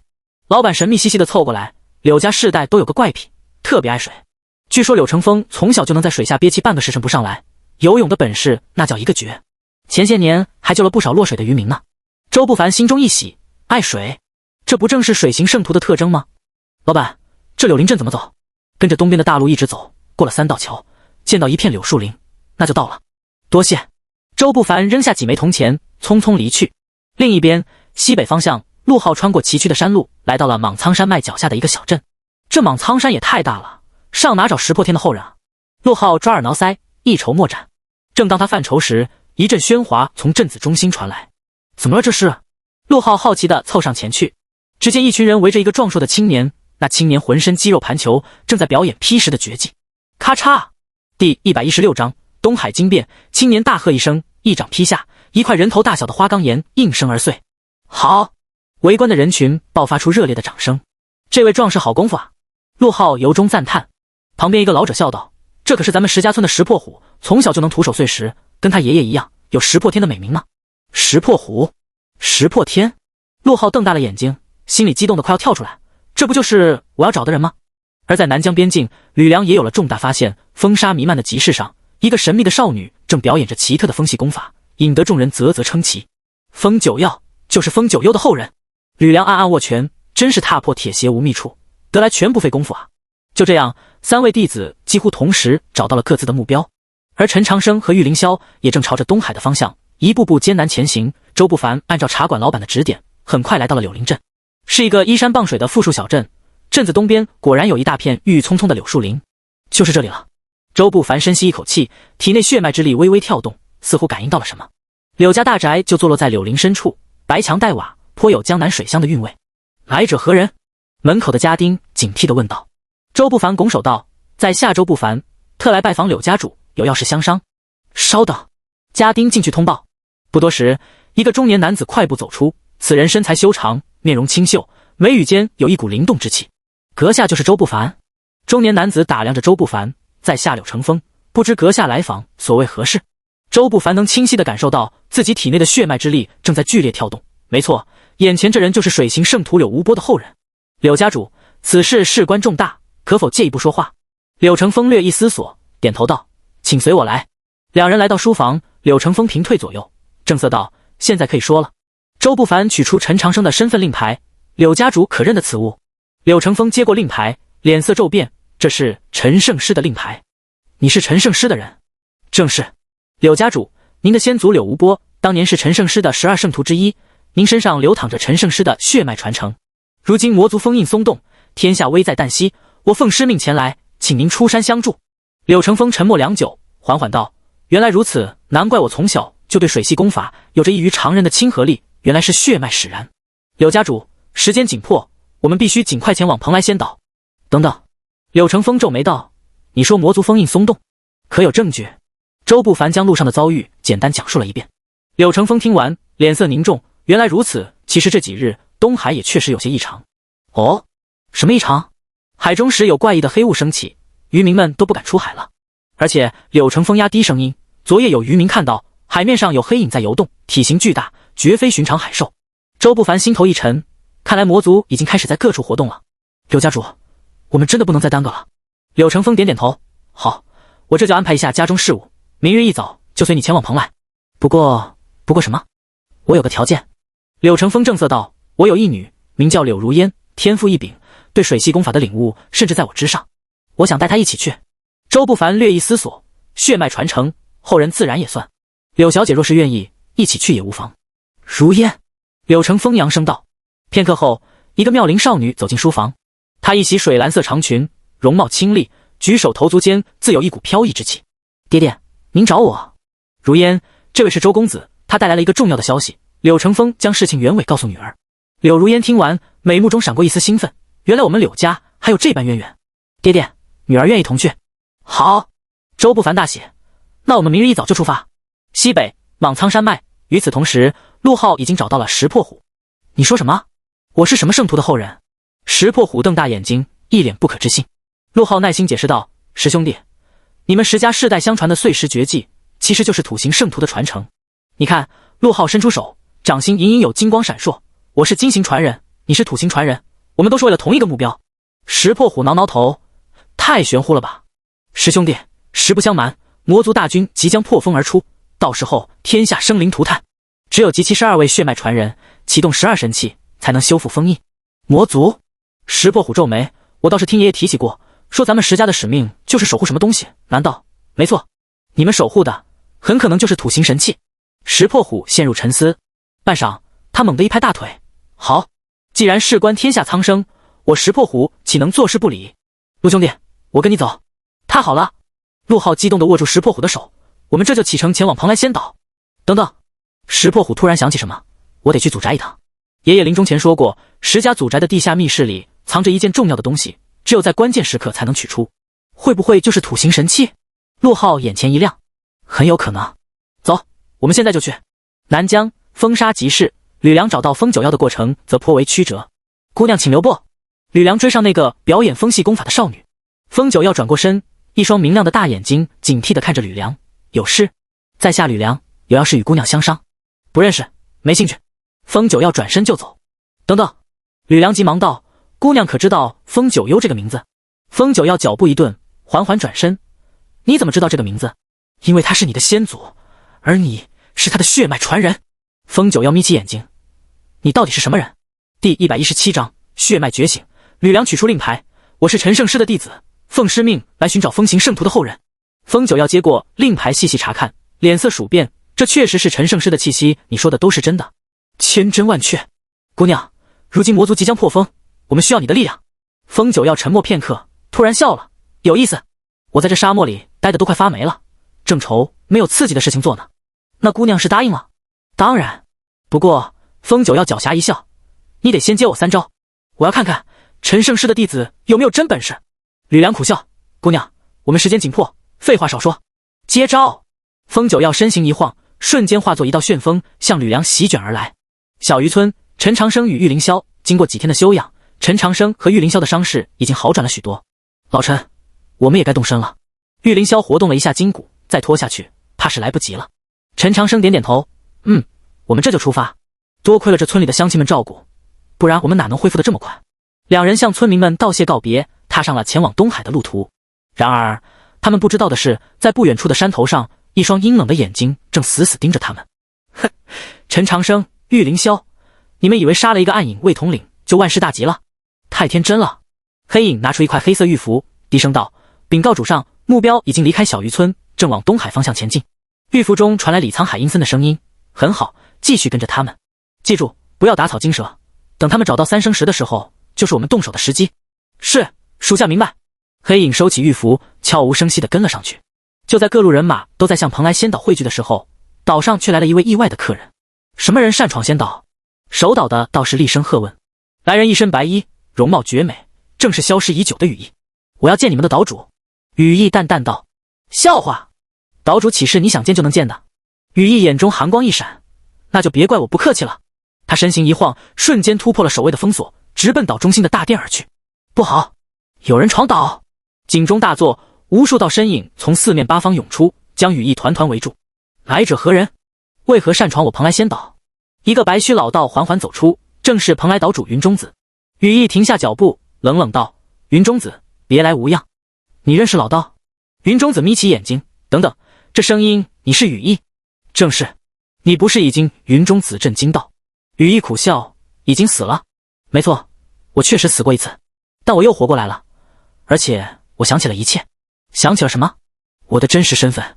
羽翼深吸一口气，我是冰行圣徒与寒烟的后人。云中子瞪大眼睛，什么？你是12圣徒的后人？没错，而且我知道冰行神器寒冰魄就在蓬莱仙岛上。云中子震惊地看着羽翼，你说寒冰魄在我蓬莱仙岛？这怎么可能？羽翼冷笑，300年前，我的先祖与寒烟临终前，将寒冰魄托付给了你的师傅，让他代为保管。你难道不知道？云中子皱眉沉思，师傅临终前确实交代过，说密室深处有一件至宝，非生死存亡不可动用，难道就是寒冰魄？带我去看看。羽翼语气不容置疑。云中子犹豫片刻，点了点头，跟我来。但丑话说在前头，若你有任何不轨之举，老道定不轻饶。两人来到大殿后方的一处密道，云中子取出一把古朴的钥匙，打开了尘封已久的石门。密室内寒气逼人，中央的冰晶台上静静躺着一柄通体晶莹的冰蓝色长剑，果然是寒冰魄。羽翼眼中闪过一丝激动，他缓缓走上前，手还未触及剑身，寒冰魄就自动飞起，悬浮在他面前。嗡，长剑发出清脆的剑鸣，仿佛在欢迎主人的到来。羽翼伸出手，轻轻握住剑柄，刹那间，一股极寒之力涌入他的体内，他的长发瞬间变成了冰蓝色，眼眸也泛起了淡淡的蓝光。血脉觉醒了！云中子惊呼。羽翼闭上眼睛，感受着体内奔涌的力量。原来如此，这就是冰行圣徒的力量。就在此时，密室外突然传来急促的脚步声。岛主，大事不好！一个弟子慌张地跑进来。东海出现异象，海面上黑雾弥漫，有巨大的黑影在水下游动。云中子脸色一变，果然魔族开始行动了。羽翼睁开眼睛，眼中寒光闪烁，看来我来的正是时候。云岛主，蓬莱仙岛马上就要成为战场了，你们准备好了吗？什么意思啊？12神器最终要在蓬莱仙岛汇聚，而魔族绝不会坐视不理。羽翼冷声道，一场大战在所难免。东海海面，陈长生和玉凌霄终于来到了东海边。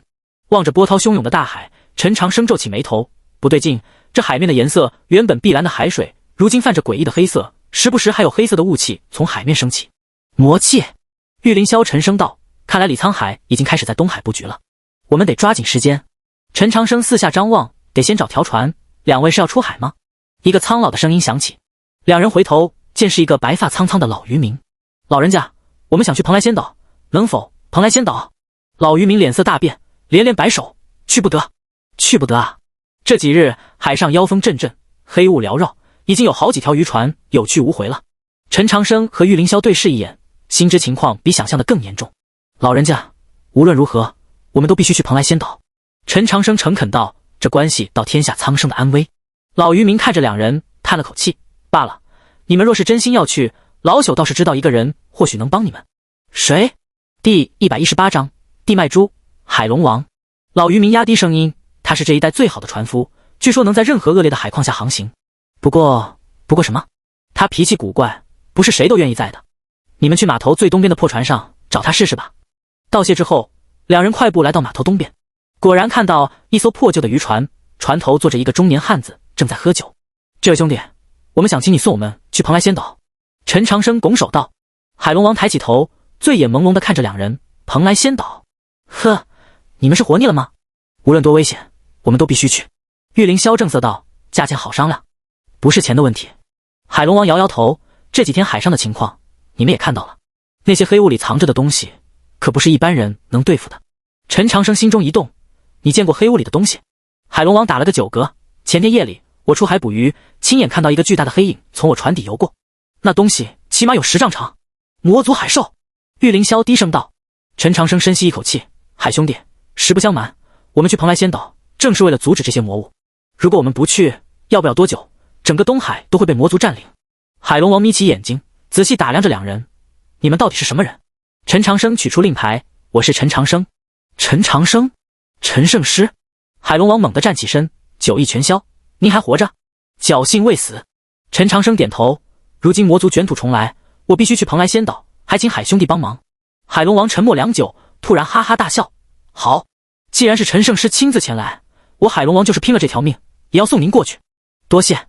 不过我有个条件。”海龙王正色道：“请说。事成之后，请陈圣师为我死去的兄弟们报仇，他们都是被那些海中魔物害死的。”陈长生重重点头：“一定。”柳林镇，天刚蒙蒙亮，周不凡一行人就准备出发了。除了柳成风父女，还有几个柳家的精锐护卫。周公子，东海最近不太平，我们要多加小心。”柳成风提醒道。“柳家主放心，有您这位水行传人在海上应该无碍。但愿如此。”柳成风看向远方的大海，眼中闪过一丝忧虑。就在他们即将动身时，一道人影突然出现在路口。“诸位这是要去哪里啊？”来人一身黑衣，面带诡异的笑容。周不凡立刻警觉起来：“阁下是谁？”“魔族暗影卫，奉命取尔等性命。”黑衣人话音刚落，四周突然窜出10几个魔族。“保护家主！”柳家护卫立刻拔剑。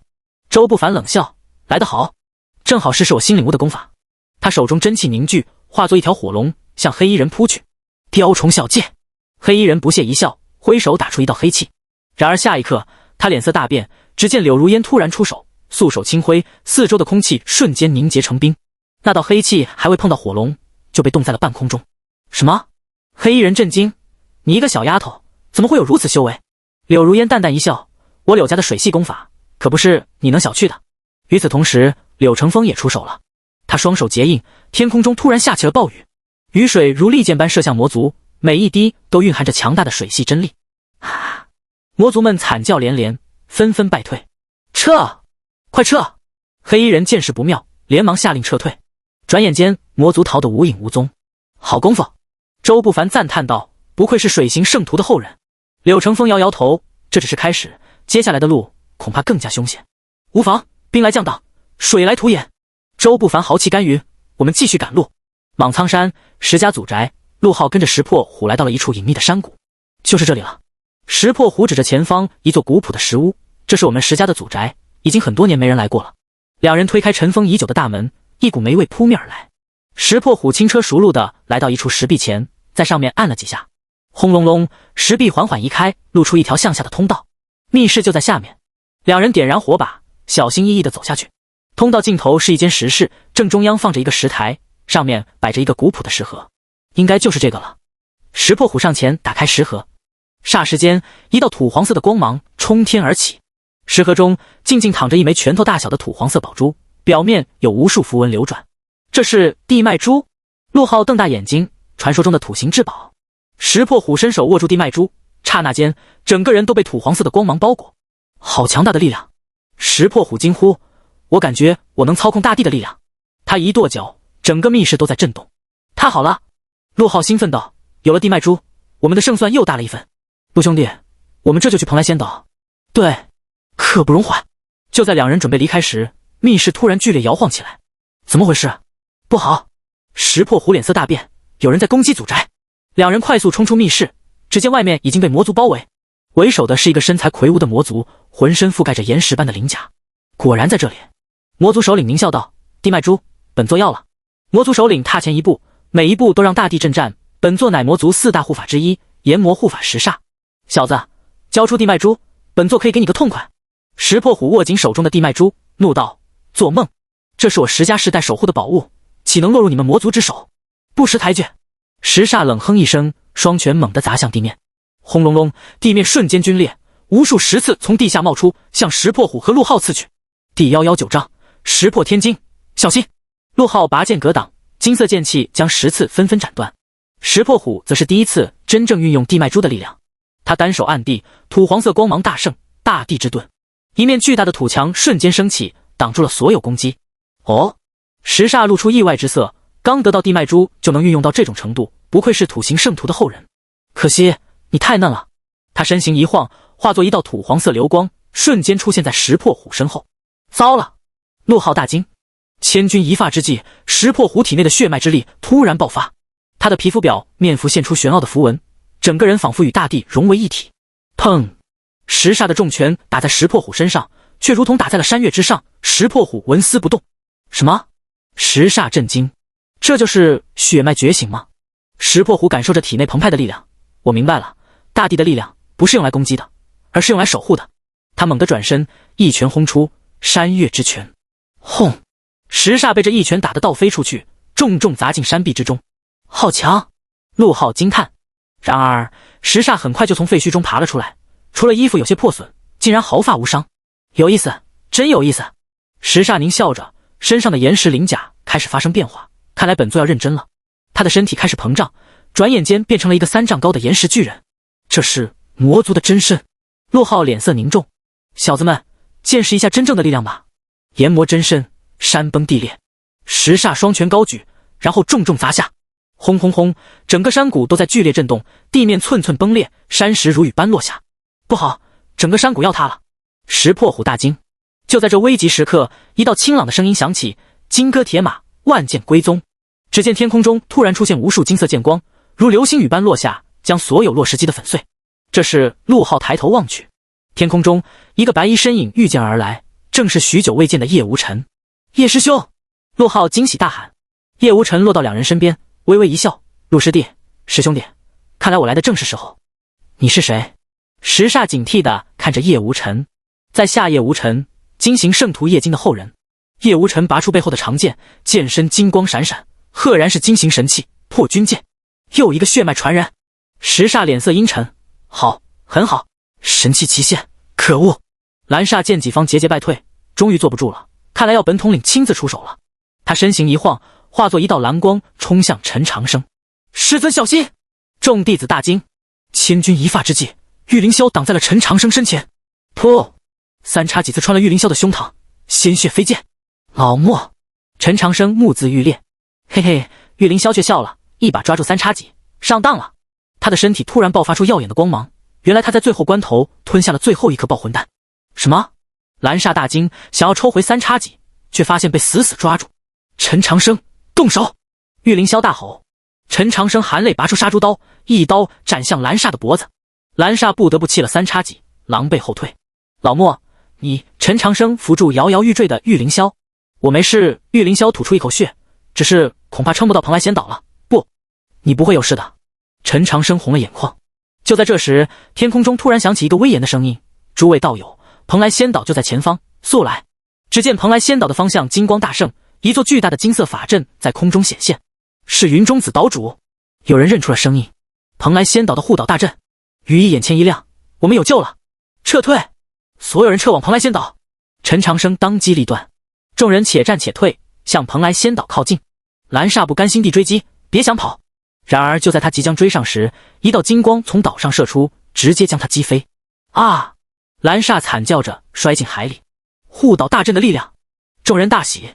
在护岛大阵的掩护下，众人终于登上了蓬莱仙岛。云中子早已在岸边等候，诸位辛苦了，快将伤者送去疗伤。蓬莱仙岛齐聚。蓬莱仙岛主殿内，陈长生等人齐聚一堂。玉凌霄在灵丹妙药的治疗下，暂时保住了性命，但依然昏迷不醒。多谢云岛主出手相救。陈长生拱手道谢。陈圣师客气了。云中子正色道：如今魔族大军压境，我蓬莱仙岛岂能袖手旁观？现在血脉传人来了几位？陈长生问道。羽翼轻点道：火行周不凡，金行陆浩，木行吕梁，水行柳成风和柳如烟，土行石破虎，风行风九曜，冰行是我，还有刚来的金行叶无尘。这么说还差雷、毒、幻、暗、光五行。陈长生皱眉。不，叶无尘突然开口，雷行和光行的传人我知道在哪。哦，众人看向他。叶无尘解释道：我来时路过雷音寺，发现那里有一位叫雷震的高僧，能够操控雷电，而光明圣殿的圣女光明月则是光行传人无疑。太好了！陈长生振奋，那就只差毒、幻、暗3行了。报！一个弟子匆匆跑进来，禀报岛主，岛外又来了3位客人，自称是血脉传人，快请进来。云中子连忙道。片刻后，3道身影走进大殿，为首的是一个黑衣青年，眼神阴冷；第2位是个妖艳女子，一举一动都带着魅惑；第3位则是个邋遢老者，身上散发着怪异的味道。在下暗夜，暗行传人。黑衣青年淡淡道。奴家幻飞，幻行传人。妖艳女子媚笑道：老夫毒王，毒行传人。邋遢老者咧嘴一笑。陈长生大喜，太好了！这么说，12血脉传人都到齐了。既然人都到齐了，云中子取出一个玉盒，那老夫也该把这个交给诸位了。他打开玉盒，里面赫然是一枚雷光闪烁的紫色宝珠，雷行神器，紫霄珠。叶无尘惊呼：不错，这是300年前雷行圣徒雷明托付给我们保管的。云中子将紫霄珠递给陈长生，现在物归原主。等等，陈长生突然想起什么，12神器现在有几件了？众人纷纷亮出自己的神器：羽翼的寒冰破、冰行；石破虎的地脉珠、土行；叶无尘的破军剑、金行；紫霄珠、雷行，只有4件。陈长生皱眉，其他的呢？火行神器赤炎珠应该在我周家。周不凡想起什么，只是位置我也不清楚。柳成风也道：水行神器沧海珠，听父亲说过，似乎沉在东海龙宫。我知道风行神器的下落。风九曜开口道：驯风扇就在风谷禁地。其他人也纷纷提供线索，大致确定了各自神器的位置。时间紧迫，我们要分头去取神器。陈长生果断道，然后再次汇合，启动封印大阵。可是师尊，周不凡担忧道：魔族大军就在岛外，他们不会让我们轻易离开的。正说着，外面传来巨大的轰鸣声，众人跑出去一看，只见岛外密密麻麻的魔族大军已经将整个蓬莱仙岛包围，为首的不是别人，正是李沧海的本尊。陈长生，李沧海的声音透过护岛大阵传来：你以为躲在这里就安全了？3个时辰，我只给你们3个时辰，要么出来受死，要么我就踏平蓬莱仙岛。面对魔族大军的包围，大殿内气氛凝重。3个时辰，陈长生皱眉沉思，时间太紧了。陈圣师，云中子开口道：蓬莱仙岛的护岛大阵虽然强大，但面对李沧海亲自出手，恐怕真的撑不了太久。那我们现在怎么办？年轻的弟子们都看向陈长生。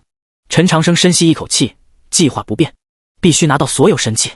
云岛主，蓬莱仙岛可有密道通往外界？有。云中子眼前一亮，岛下有一条海底通道，可以神不知鬼不觉地离开。好。陈长生当机立断，血脉传人分成6组，分别去取回神器。周不凡去周家取赤炎珠，柳家妇女去东海龙宫取沧海珠，风九要回风谷取驯风扇，毒王去百毒谷取伏骨钉，幻飞去幻境森林取迷魂镜，暗夜去暗影城取噬魂刃。第122章分开行动。陈长生继续部署，雷震大师的雷行神器紫霄珠已在此，光明月的光明珠应该在光明圣殿。等等，叶无尘提醒道：木行神器呢？吕梁挠了挠头，这个我也不太清楚。木行神器青木杖。一直昏迷的玉凌霄突然虚弱的开口：在天机阁的密室里，老莫，你醒了。陈长生大喜。玉凌霄勉强睁开眼睛，我刚才听到你们的对话了，青木杖就在天机阁最深处的密室，需要特殊的开启方法。他艰难地从怀中掏出一块青色玉牌，拿着这个剑牌如见人。说完，他再次昏迷过去。师尊放心，我一定取回青木杖。吕梁接过玉牌，眼神坚定。好。陈长生环视众人，现在时间紧迫，必须立即行动。每组除了血脉传人外，再配2名高手护送。云中子立即安排，我蓬莱仙岛的长老们会分别护送各位。陈圣师，那您呢？周不凡担心地问。陈长生看了看昏迷的玉凌霄，我留在这里，一来照顾老莫，二来要去寻找三生石。三生石就在岛中央的天池。云中子指点道，但那里被重重禁制保护，即便是我也无法靠近。无妨，我自有办法。陈长生胸有成竹。就在众人准备出发时，羽翼突然开口，等等，我有个建议。你说。李沧海如此大张旗鼓地包围蓬莱仙岛，必然有所图谋。羽翼分析道，他真正的目的恐怕不是阻止我们，而是什么？而是调虎离山。羽翼眼中寒光闪烁，他想把我们引出去，然后趁机夺取三生石。众人倒吸一口凉气。有道理。陈长生点头，所以我们要将计就计。云岛主，能否请您施展幻术，制造我们还在岛上的假象？云中子微微一笑，这个容易。他取出一面古镜，口中念念有词。片刻后，镜中走出10几个与众人一模一样的幻影。这是蓬莱仙岛的镇岛之宝千幻镜。云中子介绍道，制造的幻影可以维持6个时辰，足够你们往返了。太好了。众人大喜。事不宜迟，立即出发。陈长生一挥手，众人分批进入海底密道，悄然离开了蓬莱仙岛。东海龙宫，柳成风父女在2名蓬莱长老的护送下潜入了东海深处。爹爹，东海龙宫真的存在吗？柳如烟好奇地问。当然存在。柳成风肯定地说，我们柳家世代与东海龙族有些渊源，小时候爷爷还带我去过一次。说话间，前方的海水突然分开，露出一座宏伟的水晶宫殿。到了。守门的虾兵蟹将看到柳成风，立即恭敬行礼。柳公子，好久不见。劳烦通报龙王，就说故人之后，柳成风求见。片刻后，一个威严的声音响起，让他们进来。大门开启，一行人走进龙宫正殿。龙王敖广端坐在龙椅上，看到柳成风，露出笑容，果然是老友之后。柳贤侄，几十年不见，你已经成长为一方高手了。龙王伯伯过奖了。柳成风恭敬道，晚辈此次前来是有要事相求。哦，说来听听。柳成风将魔族入侵12神器的事情简要说明。敖广听完，脸色凝重，原来如此，沧海珠确实在我龙宫，这是你祖父当年托我保管的。他一挥手，一个水晶盒子飞到柳成风面前。打开盒子，里面是一颗湛蓝色的宝珠，仿佛蕴含着整个大海的力量。沧海珠！柳如烟惊呼。就在柳成风要接过宝珠时，龙宫突然剧烈震动。不好！敖广脸色大变，有敌人入侵。话音刚落，几个魔族身影冲进大殿。哈哈，沧海珠是我们的了！为首的魔族狞笑着扑向水晶盒。休想！柳如烟反应极快，一掌拍出，寒冰之气瞬间将那魔族冻成冰雕。但更多的魔族涌了进来。看来李沧海早有准备。蓬莱长老沉声道，他派人跟踪我们了。敖广龙威大盛，敢在我龙宫撒野，找死！他化出真身，一条100丈金龙盘旋在大殿上空，龙息喷吐，瞬间灭杀数十魔族。柳贤侄，快拿着沧海珠走！敖广大声道，我来拦住他们。柳成风不再犹豫，抓起沧海珠，多谢龙王。我们走。周家祖弟。与此同时，周不凡也遇到了麻烦。周家祖弟早已破败，但地下密室保存完好。按照记忆中的方法，周不凡打开了密室大门。赤炎珠应该就在这里。他小心翼翼地走进密室，果然看到中央石台上有一个火红色的珠子。但就在他要拿起珠子时，一个声音响起，终于等到你了，周不凡。周不凡猛然回头，只见一个熟悉的身影从阴影中走出。周长老。周不凡震惊，您不是已经死了？来人正是周家已故的大长老周天。此刻他浑身散发着浓重的魔气。没错，我确实死了，但魔族大人赐予了我新生。您投靠了魔族？周不凡不敢相信。投靠？周天冷笑，我这是识时务。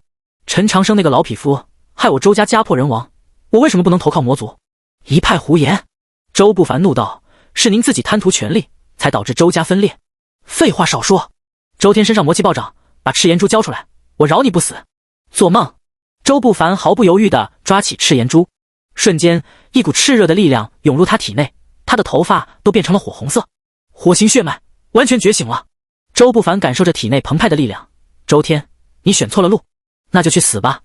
周天扑了上来，两人在密室中激烈交战，火光与魔气碰撞，整个密室都在颤抖。天机阁，吕梁带着玉凌霄的玉牌顺利进入了天机阁最深处。第123章神器争夺战。青木杖木形神器，他按照玉凌霄的指点找到了密室入口。用玉牌开启密室后，他看到了一根通体翠绿的法杖，上面刻满了玄奥的符文。就是它了！吕梁刚要上前，突然心生警兆，猛地后退。轰！他刚才站立的地方被一道剑光劈出一个大坑。反应不错。一个阴冷的声音响起，从暗处走出一个黑衣人，正是魔族暗杀者。你们魔族还真是无孔不入。吕梁冷笑，手中天机神镜光芒闪烁。交出青木杖，饶你不死。黑衣人寒声道：想要自己来拿。吕梁大喝一声，天机神镜射出万道金光。风谷禁地，风九要回到风谷，直奔禁地。少主，禁地危险，还是让属下替您去取旋风扇吧。随行的长老劝道。不必。风九要摇头，旋风扇认主，只有风行血脉才能触碰。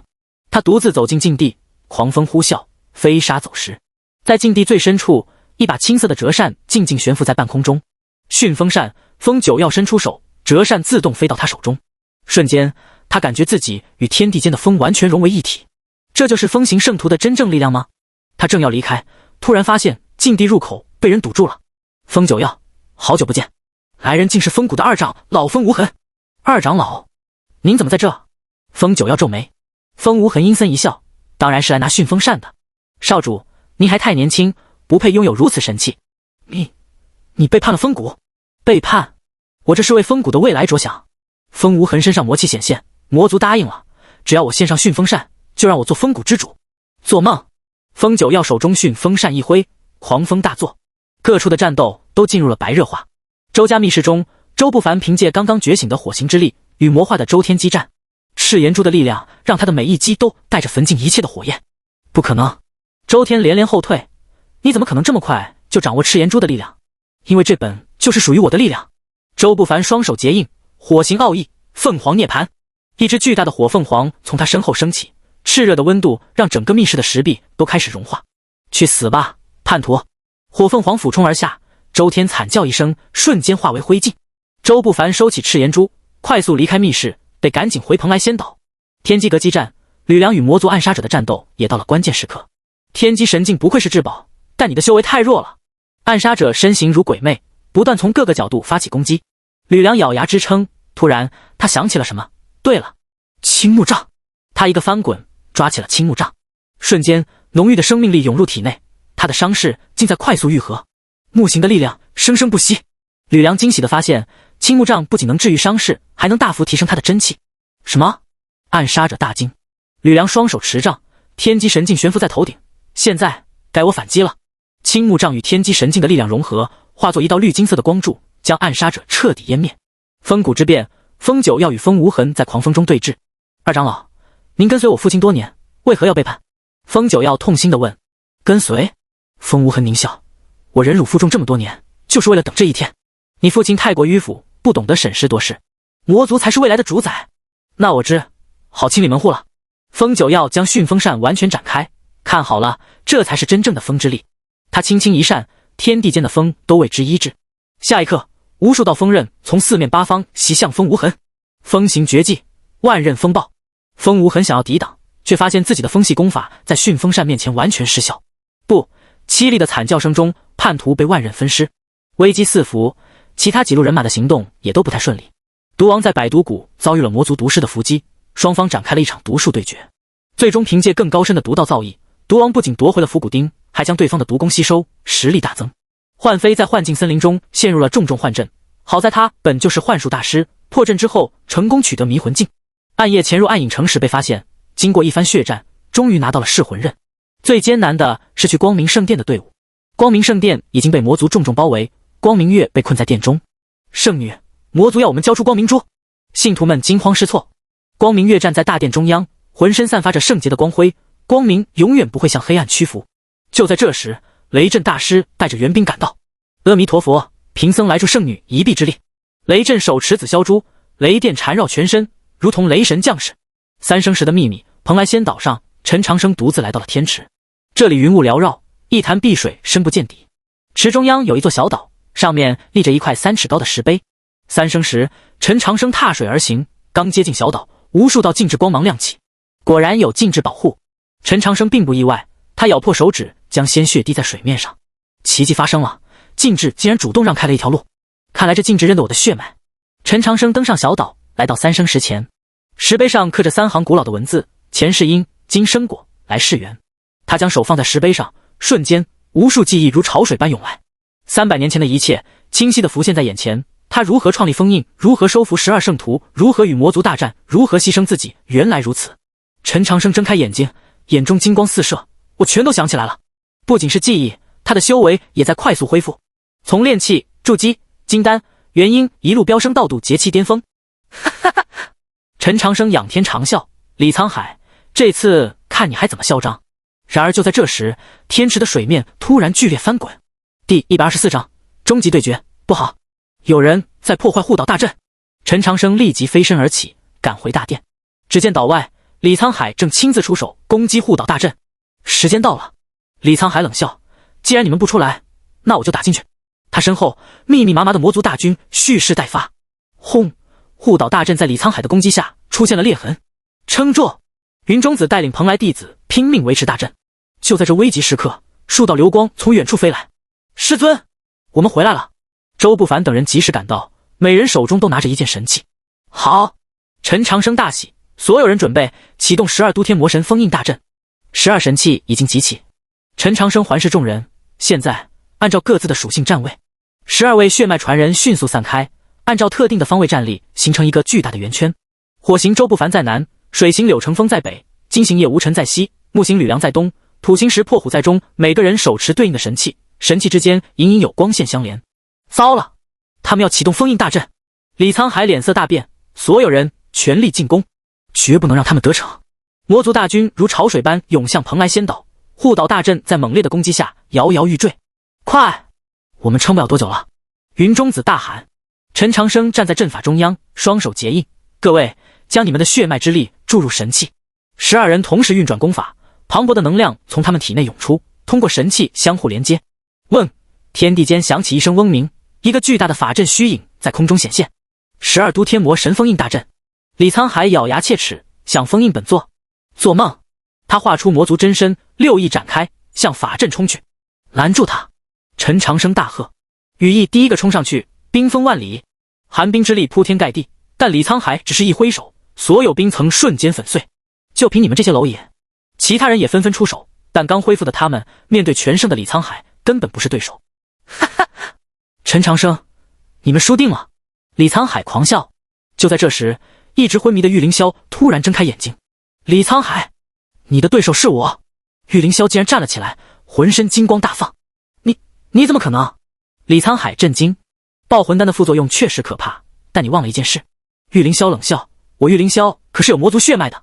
他的身体开始发生变化，背后生出一对金色的翅膀。堕天使血脉？李沧海不敢相信，你竟然觉醒了堕天使血脉。没错，为了今天，我隐藏了整整300年。玉凌霄身形一闪，已经来到李沧海面前。今天就是你的死期！两人在空中展开惊天动地的大战，魔气与金光碰撞，整个天空都在颤抖。趁现在，陈长生抓住机会，启动最终封印。12神器同时迸发出耀眼的光芒，巨大的封印法阵彻底成型。以无陈长生之名，以12圣徒之血，以天地正气为引，陈长生仰天长啸，12都天魔神封印大阵起！轰隆隆，天地变色，日月无光。一道通天彻地的光柱从法阵中央升起，直冲云霄。所有的魔族都感受到了一股恐怖的吸力，不由自主地被拉向光柱。不！李沧海想要挣脱，但玉凌霄死死缠住他。想跑？陪我一起进去吧！玉凌霄抱住李沧海，一起冲向光柱。玉公主！众人大惊。不要管我！玉凌霄回头一笑，能拉着李沧海一起，值了。轰！两人一起被吸入光柱，消失不见。无数魔族惨叫着被封印吸入，天空中的魔族战船一艘接一艘的坠落。不到1刻钟的时间，原本遮天蔽日的魔族大军竟然被一扫而空。成功了！有人不敢相信。陈长生脸色凝重，还没有，封印还需要最后一步。他飞到光柱前，深吸一口气，需要有人进入封印核心，从内部彻底稳固封印，否则这个封印撑不了多久就会再次松动。师尊，我去！周不凡第一个站出来。不，应该我去。陆浩也上前。都别争了。陈长生微微一笑，这是我的使命。300年前是，现在也是。师尊，不可以！弟子们齐声反对。听我说，陈长生正色道，我已经活了2世，该做的都做了，而你们还年轻，未来的路还很长。他看向周不凡，不凡，你天赋极高，又有赤炎珠相助，将来成就不可限量。好好修炼，守护好这片天地。师尊，周不凡眼眶泛红。陈长生又看向其他人，你们都是好孩子，每个人都有无限的可能。记住，守护苍生是我们修士的责任。说完，他毫不犹豫地走向光柱。等等，一个声音突然响起，众人回头，只见羽翼走了过来。师尊，让我陪您一起去。羽翼，我早就是个死人了。羽翼淡淡一笑，能在最后为天下做些事，死而无憾。陈长生深深看了他一眼，点了点头。好，我们一起。两人携手走向光柱。师尊，羽师姐。在弟子们的呼喊声中，两人的身影消失在光芒之中。光柱渐渐消散，封印重新稳固，天空恢复了晴朗，海面恢复了平静，一切都结束了。众人默默站在那里，心情沉重。师尊和羽师姐吕梁哽咽，他们是英雄。云中子叹息道，没有他们的牺牲，就没有天下的安宁。就在这时，光柱消散的地方突然飘下2道光芒，光芒落地，化作2枚晶莹的玉简。周不凡上前拾起，发现上面刻着字，第一枚是陈长生留下的，无图周不凡，今传你掌门之位，望你带领御灵宫，守护正道，造福苍生。切记，力量越大，责任越大。第2枚是羽翼留下的，诸位同门，能与你们并肩作战，是我的荣幸。虽然我们不在了，但精神永存。愿你们都能找到自己的道，走得更远。师尊，周不凡紧握玉简，泪如雨下。节哀。叶无尘拍了拍他的肩膀，陈圣师和雨姑娘的在天之灵，一定希望看到我们振作起来。周不凡擦干眼泪，重重点头，你说的对，我不能让师尊失望。他转身面向众人，各位，虽然这次危机解除了，但天下并不太平。我提议，我们12家继续保持联系，共同守护这片天地。同意，算我一个。义不容辞。众人纷纷响应。云中子欣慰的点头，好，老夫宣布，从今日起成立12圣盟，以12位血脉传人为核心，共同维护天下和平。12圣盟，众人齐声高呼。第125章，余波未平，3年后，御灵公主封。周不凡负手而立，站在悬崖边上，山风吹得他的掌门袍猎猎作响。呼，他深深吸了口气，感受着空气中残留的灵气波动。3年了，师尊离开已经整整3年了。掌门，一个急促的声音从身后传来，打断了他的思绪。周不凡微微皱眉，转过身来，何事如此慌张？来人是御灵宫的执事弟子，满头大汗，气喘吁吁。掌门，大事不好了！东海那边传来消息，说是海底出现了异动。什么？周不凡瞳孔猛地一缩，该死，难道封印又出问题了？不可能啊！当初师尊和羽师姐以身殉道，封印应该固若金汤才对。具体什么情况？他沉声问道，身上的气势不自觉地释放出来。执事弟子被这股威压震得后退2步，咽了口唾沫。据说是有渔民看到海面上时不时会冒出诡异的黑色泡泡，而且还有人听到了奇怪的声音。声音？什么声音？像是有人在哭泣。周不凡的眉头皱得更紧了。哭泣声？这可不是什么好兆头啊！传令下去，让陆浩和吕梁立刻到议事堂见我。他果断下令。另外，给其他11家发信，就说我有要事相商。是。执事弟子领命而去。周不凡最后看了眼远方，身形一闪，消失在原地。议事堂内，陆浩和吕梁已经到了，两人脸色都有些凝重。师兄，东海的事你听说了？陆浩开门见山。周不凡点点头，在主位上坐下。不止听说了，我还收到了更详细的情报。他从袖中取出1枚传讯玉简，轻轻一点，嗡，玉简发出微光，一个虚影在空中浮现，正是远在东海的柳成风。周掌门，情况比想象的更严重。柳成风的虚影神色焦急。就在昨夜，我亲自去查看了异常海域，那里的海水已经完全变成了黑色，而且他顿了顿，似乎在组织语言。而且什么？吕梁急切地问。而且我在海底深处感受到了一股极其熟悉的气息。熟悉的气息？周不凡心头一跳，是谁的？柳成风深吸一口气，是雨姑娘的气息。什么？3人同时站了起来，满脸震惊。羽翼的气息？这怎么可能？他不是已经和师尊一起进入封印核心了吗？你确定没有感应错？周不凡急切地问。绝对没有。柳成风肯定地说，当初我们一起并肩作战，我对他的气息再熟悉不过了。虽然很微弱，但确实是他。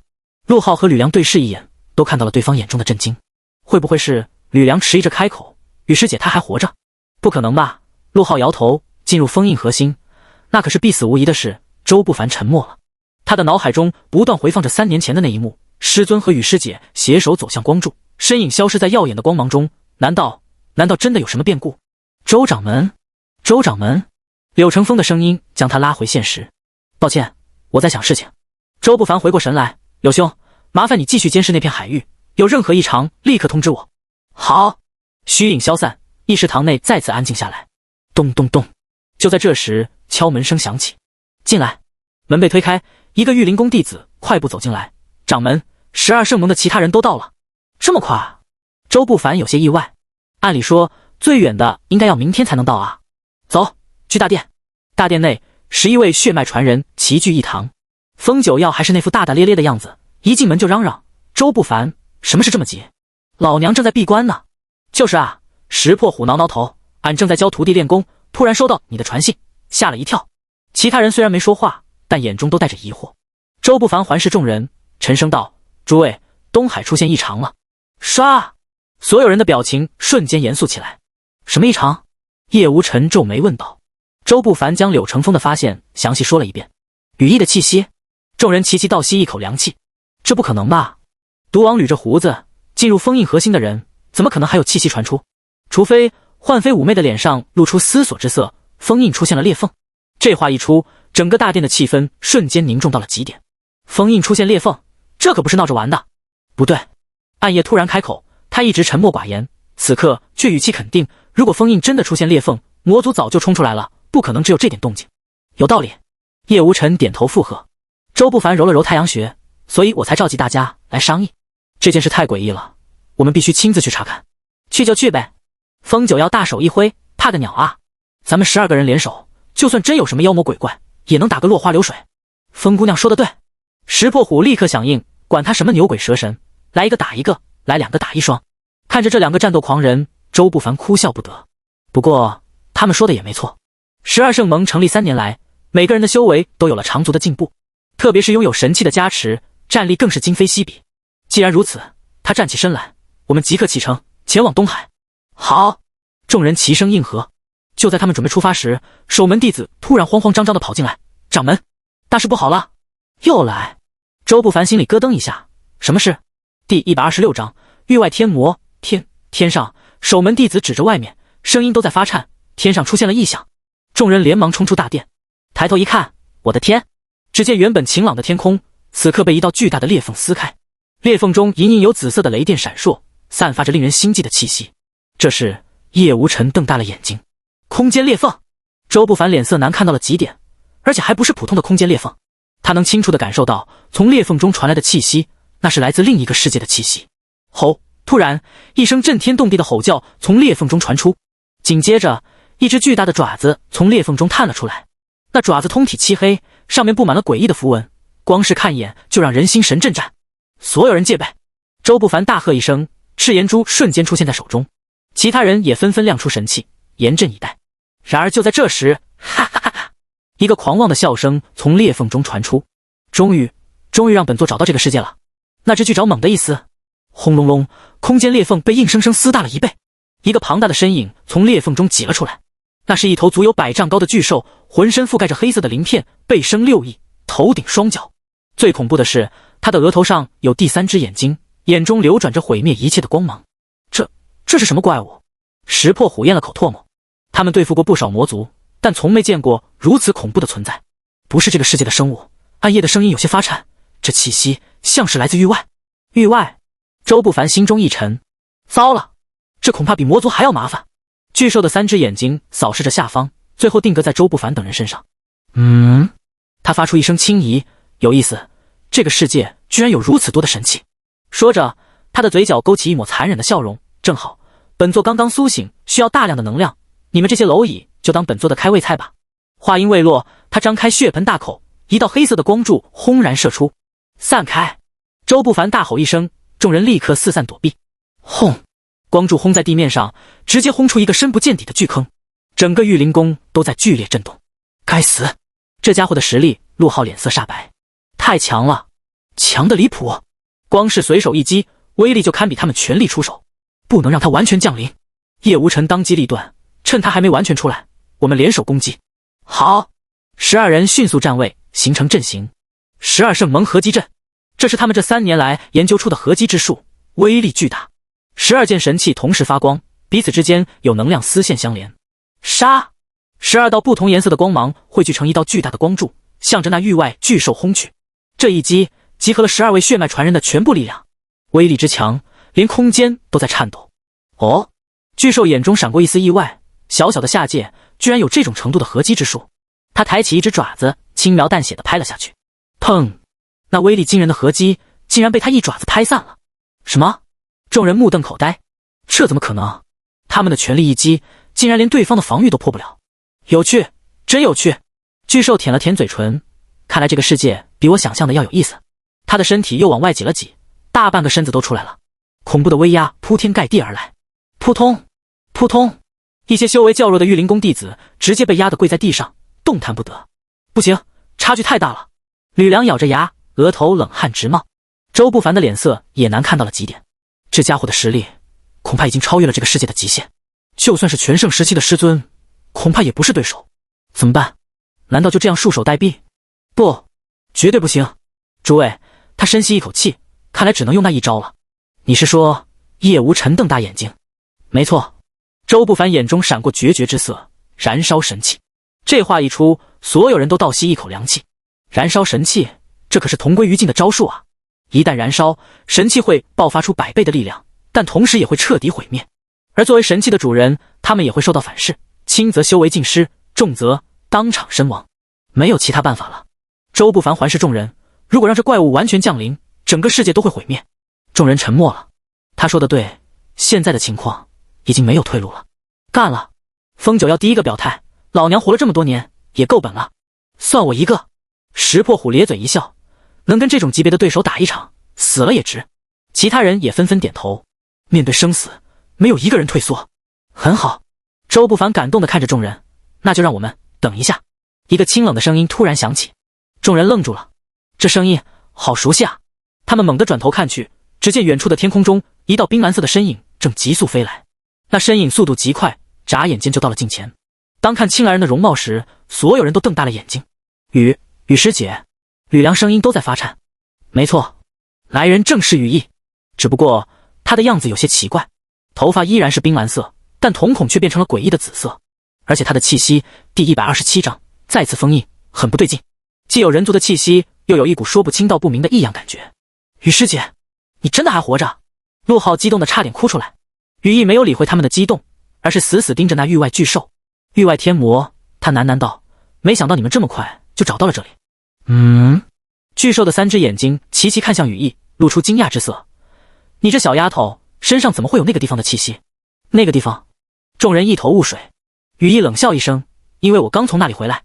他转头看向周不凡等人，来不及解释了，这家伙交给我，你们立刻去东海加固封印。可是羽师姐，你一个人，别废话。羽翼打断道，快走。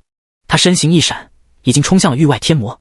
寒冰魄在他手中爆发出前所未有的光芒，冰封万界，刺骨的寒气瞬间笼罩整个天空，就连那域外天魔都不由得后退了一步。这力量，你果然去过那里？他眼中闪过一丝忌惮，而且还活着回来了。羽翼不答，手中寒冰魄舞成一片光影，无数冰刃如暴雨般射向域外天魔。有意思，那本座就陪你玩玩。域外天魔也认真起来，3只眼睛同时发光，轰轰轰，天空中爆发出惊天动地的碰撞声。还愣着干什么？快走！羽翼的声音在爆炸声中传来。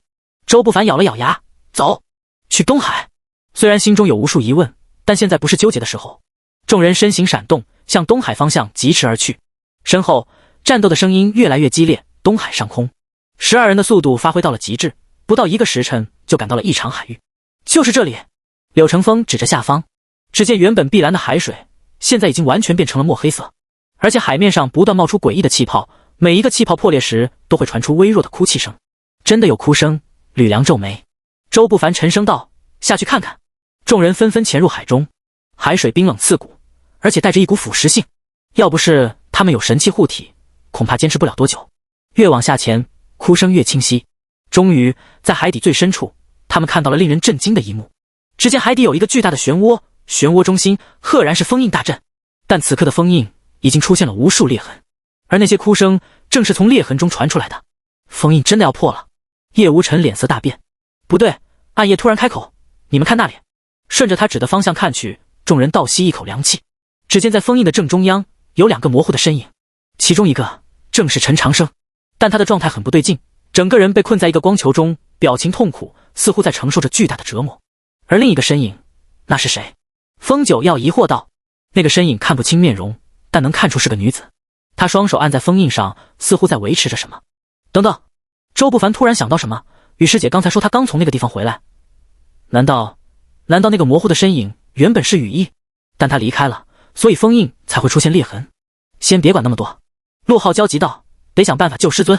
对，众人立刻行动起来。然而就在他们刚要靠近封印时，轰！一股恐怖的力量从封印中爆发出来，众人被震飞出去，狼狈地稳住身形。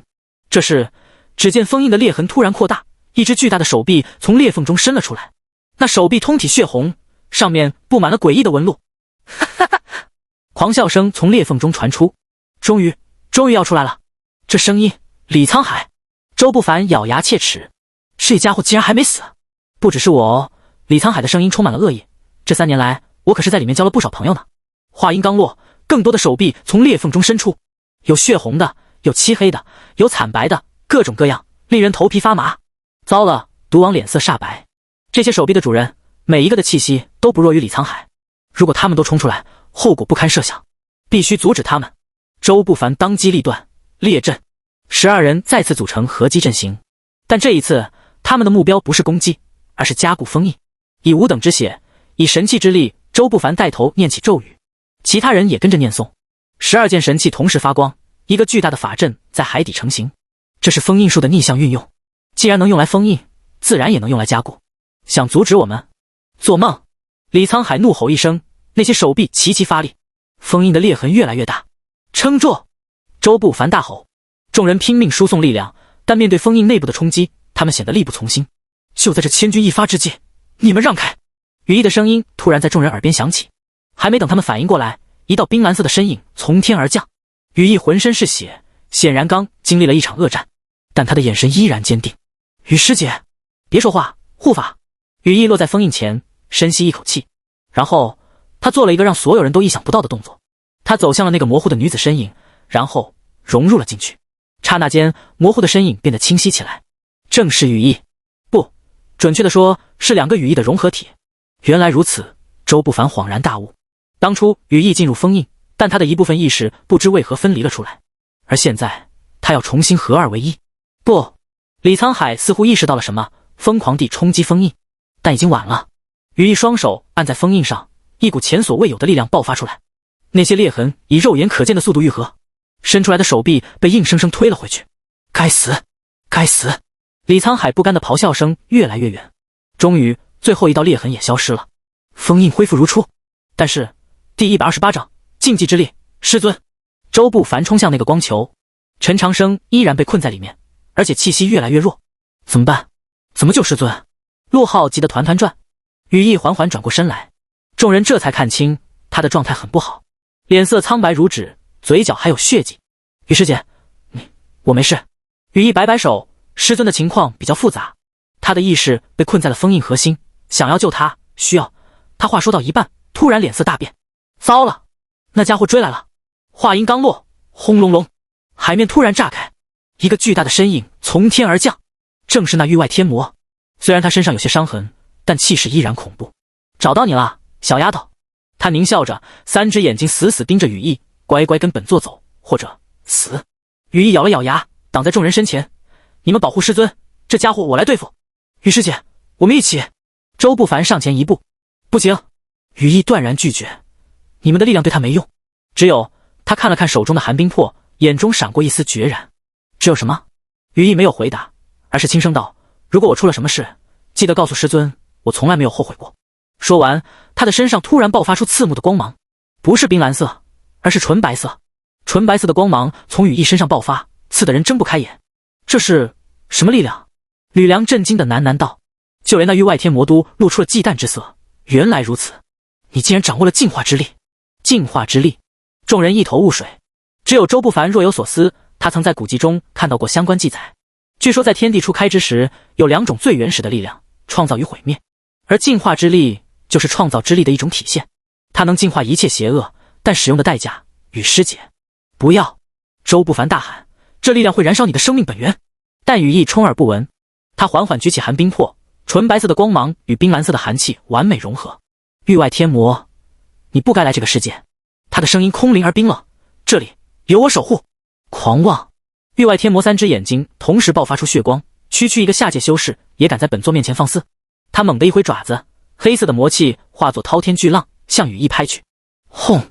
海水瞬间被掀起1000丈高，仿佛末日降临。小心！周不凡等人想要上前，却被那恐怖的威压死死压制住，动弹不得。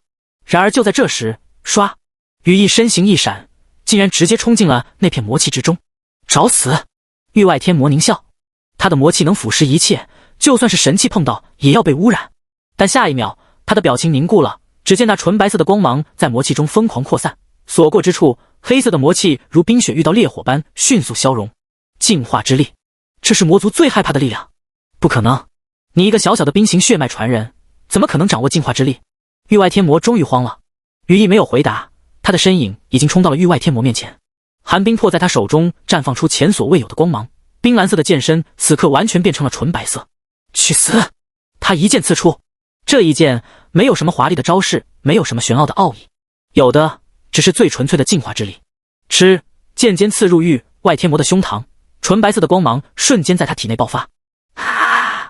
域外天魔发出凄厉的惨叫声，庞大的身躯在净化之力的侵蚀下开始崩解。不，本座不甘心，本座还没有统治这个世界。他疯狂挣扎，想要摆脱净化之力的侵蚀，但已经晚了。净化之力如复古之居，疯狂吞噬着他的魔体。羽师姐，周不凡等人眼睁睁看着羽翼的身体开始变得透明起来。净化之力虽然强大，但代价也是巨大的。他在净化敌人的同时，也在燃烧施术者的生命本源。师姐，别这样！陆浩红着眼眶大喊，还有别的办法？羽翼缓缓转过头，对着众人笑了笑，那笑容美得让人心碎。别为我难过。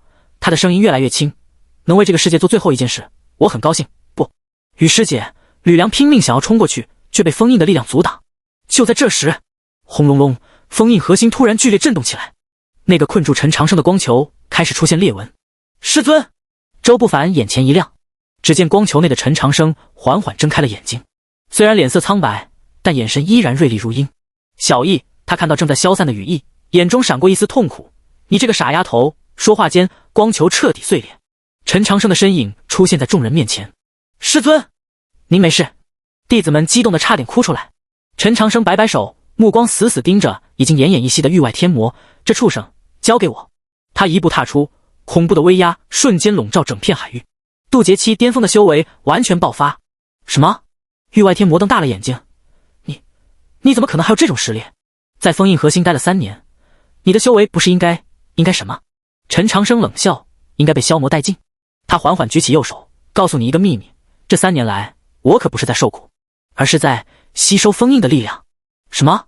吸收封印的力量？这怎么可能？12都天魔神封印大阵，本就是我亲手布下。陈长生的声音如雷鸣般响彻天地，想要破坏它，就必须先问过我同不同意。他五指张开，虚空一握，嗡！整个封印大阵突然发出嗡鸣声。无穷的封印之力从四面八方汇聚而来，在陈长生手中凝聚成一个巨大的光球。第129章魔兽，这是封印奥义。域外天魔脸色大变。没错，陈长生眼中杀意凛然。3年前我用生命加固封印，3年后我用封印的力量送你上路。封印奥义，万魔俱灭。轰！光球瞬间爆炸，化作无数道封印之光，每一道光芒都蕴含着恐怖的封印力量。不，域外天魔想要逃跑，但他的身体已经被净化之力重创，根本无法移动。咻咻咻，无数道封印之光穿透了他的身体。啊！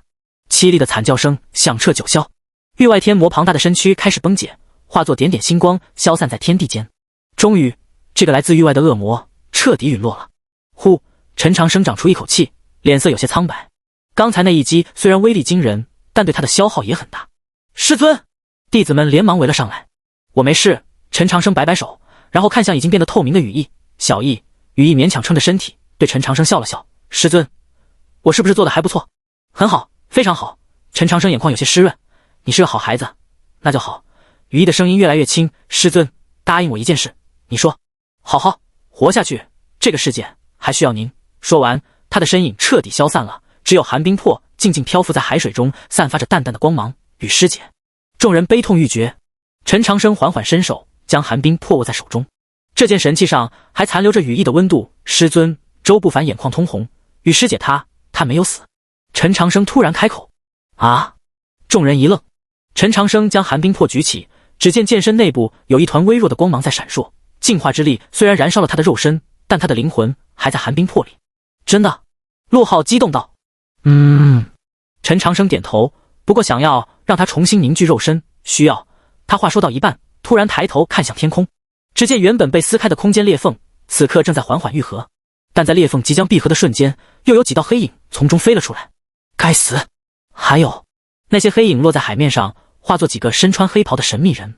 虽然看不清面容，但每个人身上都散发着恐怖的气息。域外天魔的手下。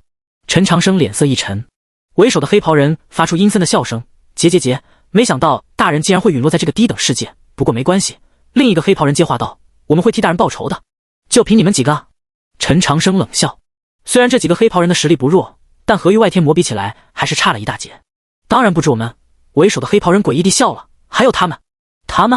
陈长生心中一突，连忙展开神识探查。这一探查，他的脸色瞬间变了。只见在东海的深处，无数道黑影正从海底涌上来，那些都是魔兽，而且每一只的实力都不弱。该死！这些家伙什么时候潜入东海的？在域外天魔降临的时候。黑袍人得意地笑道：你们只顾着对付大人，却没有注意到，已经有无数魔兽通过空间裂缝潜入了这个世界。现在他们已经遍布整个东海，要不了多久就会席卷整个大陆。结，这个世界注定要被黑暗吞噬。陈长生的脸色难看到了极点。如果真如这家伙所说，那情况就严重了。无数魔兽遍布东海，一旦他们同时行动，后果不堪设想。师尊，现在怎么办？周不凡沉声问道。陈长生沉思片刻，突然转头看向众人：还记得当初的12圣盟誓言吗？记得。众人齐声回答。很好。陈长生眼中金光闪烁，那就让我们履行誓言，守护这片天地。是。11位血脉传人同时亮出神器，气势冲天。不过这次的敌人数量太多，光靠我们12个人还不够。陈长生环视众人，需要召集更多的力量。师尊，您是说吕梁若有所思？没错。陈长生点头，召集天下所有宗门，组建修真界联盟。这话一出，所有人都激动了。修真界联盟，这可是前所未有的壮举。如果真能成功，那么整个修真界的力量都会团结在一起，到时候就算是再多的魔兽也不足为惧。可是师尊，石破虎挠了挠头，各大宗门向来各自为政，想要让他们联合起来恐怕不容易啊。这个我有办法。陈长生胸有成竹地笑了，别忘了，我陈长生在修真界还是有些薄面的。确实，陈圣师的名头在修真界可是如雷贯耳，只要他亲自出面，相信大部分宗门都会给面子。那我们现在就去各大宗门游说，封九曜跃跃欲试。不，陈长生摇头，时间来不及了，我们直接召开修真界大会。修真界大会？众人瞪大了眼睛，这可是修真界的盛事啊，上一次召开还是300年前魔族入侵的时候。没错。陈长生眼中闪过坚定之色，就在3天后，昆仑山顶，传令天下，凡是修真界的宗门，无论大小，一律前来参会。是。众人激动的应声。修真界大会啊，这将是决定整个世界命运的会议。消息传出去的速度比想象中还要快，仅仅半天时间，整个修真界都沸腾了。什么？陈圣师要召开修真界大会？真的假的？他不是已经千真万确？我亲眼看到传令预检了。天哪！修真界大会，这可是300年来第一次啊！第130章，修真界震动，各大宗门的掌门长老们都坐不住了。陈长生的名头太响亮了，300年前力挽狂澜，拯救天下苍生的陈圣师，他要召开修真界大会，那绝对是有天大的事情。玉灵宫内，周不凡等人正在紧张地准备着。师兄，各大宗门的回复都到了。洛浩拿着一大摞传令预检走进来。怎么样？周不凡抬头问道。绝大部分都表示会参加。洛浩兴奋地说，天机阁、玄天宗、青云门、百花谷，连平时最低调的隐士宗门都答应了。太好了！吕梁高兴得差点跳起来，就连一向沉稳的叶无尘也露出了笑容。看来陈圣师的威望确实不是盖的。对了，陆浩又想起什么，还有一些比较特殊的回复。特殊？什么意思啊？周不凡问道。比如魔道宗门陆浩的表情有些复杂，血刀门、天魔宗这些，他们也表示要参加。魔道宗门，石破虎瞪大了眼睛，他们来干嘛？要知道，正魔两道一向势不两立，这次是为了对抗真正的魔族入侵，魔道宗门却要参与进来，这不是添乱吗？我觉得也不一定是坏事。暗夜难得开口，真正的敌人是域外魔族，魔道宗门再怎么说也是这个世界的一份子。说得对，风九要点头，大敌当前，内部矛盾可以暂时放一边。众人讨论间，陈长生从密室中走了出来。这2天他一直在调整状态，准备应对即将到来的大会。师尊，众人连忙围上去。怎么样？各宗门的反应如何？陈长生问道。周不凡将情况详细汇报了一遍。听完后，陈长生点了点头，很好，能来这么多宗门，超出了我的预期。师尊，那魔道宗门陆浩有些担心，让他们来。陈长生挥手，这次的敌人可比什么魔道宗门可怕多了，现在是团结一切可以团结的力量的时候。是。就在这时，外面传来急促的脚步声，一个御灵宫弟子慌慌张张跑进来，禀报掌门，外面来了好多人。什么人？周不凡皱眉。各大宗门的弟子咽了口唾沫，他们说是来提前拜会陈圣师的。众人对视一眼，提前拜会？这些老狐狸肯定是想提前探探风声。走，去看看。陈长生淡淡一笑。御灵宫山门外已经聚集了数百人，各大宗门的掌门长老们都到了。为首的是一个仙风道骨的老者，正是天机阁现任阁主天机子。不对，这个天机子不是之前那个李沧海，而是真正的天机阁传人。在李沧海身份暴露后，天机阁重新推选了阁主陈圣师。看到陈长生出现，所有人都激动了，拜见陈圣师。数百人齐齐行礼，声音震天，这场面太壮观了。诸位客气了。陈长生还礼，远道而来，辛苦了。不辛苦，不辛苦。天机子连忙摆手，能见到陈圣师是我等的荣幸。其他掌门也纷纷附和。陈长生环视众人，心中有些感慨，300年了，当年的那些老朋友大部分都已经不在了，眼前这些基本都是后辈，但他们眼中的尊敬和敬仰却是一样的。诸位，陈长生开口道，既然都来了，那我也不绕弯子了。想必大家都想知道为什么要召开这次大会。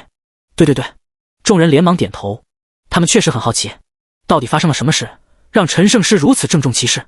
很简单，陈长生的表情变得严肃起来，因为又有新的危机降临了。什么？众人脸色大变。新的危机？难道又有魔族要入侵？不过这次的敌人比300年前的魔族更加恐怖。陈长生沉声道，他们来自域外。域外这个词让所有人都倒吸一口凉气。域外啊，那可是传说中的存在，比这个世界更高层次的存在。陈圣师，您没开玩笑吧？一个宗门掌门颤声问道。陈长生没有回答，而是轻轻一挥手，嗡，一道光幕在空中展开，里面播放着之前与域外天魔战斗的画面。那恐怖的身影，那毁天灭地的力量，看得所有人头皮发麻。这就是域外天魔，太可怕了！这种存在，我们真的能对付吗？众人议论纷纷，脸上都带着恐惧。确实，域外天魔展现出来的力量已经超出了他们的认知范围。大家别怕，陈长生大声道，这只域外天魔已经被我们消灭了。消灭了？众人惊喜。但是，陈长生话锋一转，在他降临的时候，还有大量的域外魔兽潜入了我们的世界。现在，这些魔兽遍布东海，随时可能发动攻击。所以，我要召集天下宗门，组建修真界联盟，共同对抗这些入侵者。修真界联盟，众人眼前一亮，这个提议确实很有必要。面对如此恐怖的敌人，单靠任何一个宗门都不可能对抗，只有团结一致，才有获胜的希望。陈圣师说的对。天机子第一个表态，天机阁愿意加入联盟，玄天宗也愿意，青云门同意，百花谷赞成。一时间，各大宗门纷纷表态支持。看到这种情况，陈长生心中大定，看来这次的联盟有戏。但就在这时，哼！一声冷哼从人群后方传来，众人回头看去，只见几个身穿血色长袍的人走了过来。为首的是一个中年男子，脸色阴沉，浑身散发着浓重的血腥气息。血刀门门主血无涯。有人认出了来者的身份，血无涯，魔道宗门血刀门的现任门主，修为高深，手段狠辣，在魔道中赫赫有名。第131章，魔尊现身。血门主陈长生看向他，有何指教？虽然对方是魔道中人，但陈长生的态度依然客气。毕竟现在是非常时期，能多一分力量就多一分胜算。指教倒不敢。血无涯冷笑，只是有些话想说而已。请讲。血无涯环视众人，阴森的笑道：“修真界联盟，听起来不错。不过，凭什么由你们正道主导？”这话一出，现场的气氛瞬间紧张起来。果然，魔道宗门来者不善。血无涯，你什么意思？天机子怒道：“我的意思很简单，血无涯不慌不忙，既然要组建联盟，那就应该人人平等。凭什么你们正道说了算？我们魔道也有自己的想法，也有自己的利益。如果联盟的决策权完全掌握在你们正道手中，那我们魔道岂不是成了炮灰？”他这话说的很有道理，一时间竟让正道众人无法反驳。确实，如果要组建联盟，就不能完全无视魔道的声音，否则他们为什么要参加？那你想怎样？陈长生问道。血无涯嘴角勾起一抹诡异的笑容。很简单，联盟的领导权应该由正魔两道共同掌握，而且他话锋一转，联盟盟主的人选也应该重新考虑。什么意思啊？陈长生虽然名声在外，但毕竟已经死过一次了。血无涯阴阳怪气地说：“现在的实力如何，还有待商榷。我觉得应该选择一个更强的人来当盟主。”说着，他看向身后：“出来吧。”唰，一道黑影从血无涯身后走出。那是一个全身笼罩在黑雾中的神秘人，看不清面容，但散发出的气息却极其恐怖，甚至比陈长生还要强。这位是我们魔道的前辈，血无涯介绍道：“魔尊大人。”魔尊？众人脸色大变，这个称号在魔道中可是传说级别的存在。结，神秘人发出阴森的笑声：“陈长生，别来无恙啊！”这个声音，陈长生瞳孔一缩：“怎么可能？你是李沧海？”第132章魔尊现身。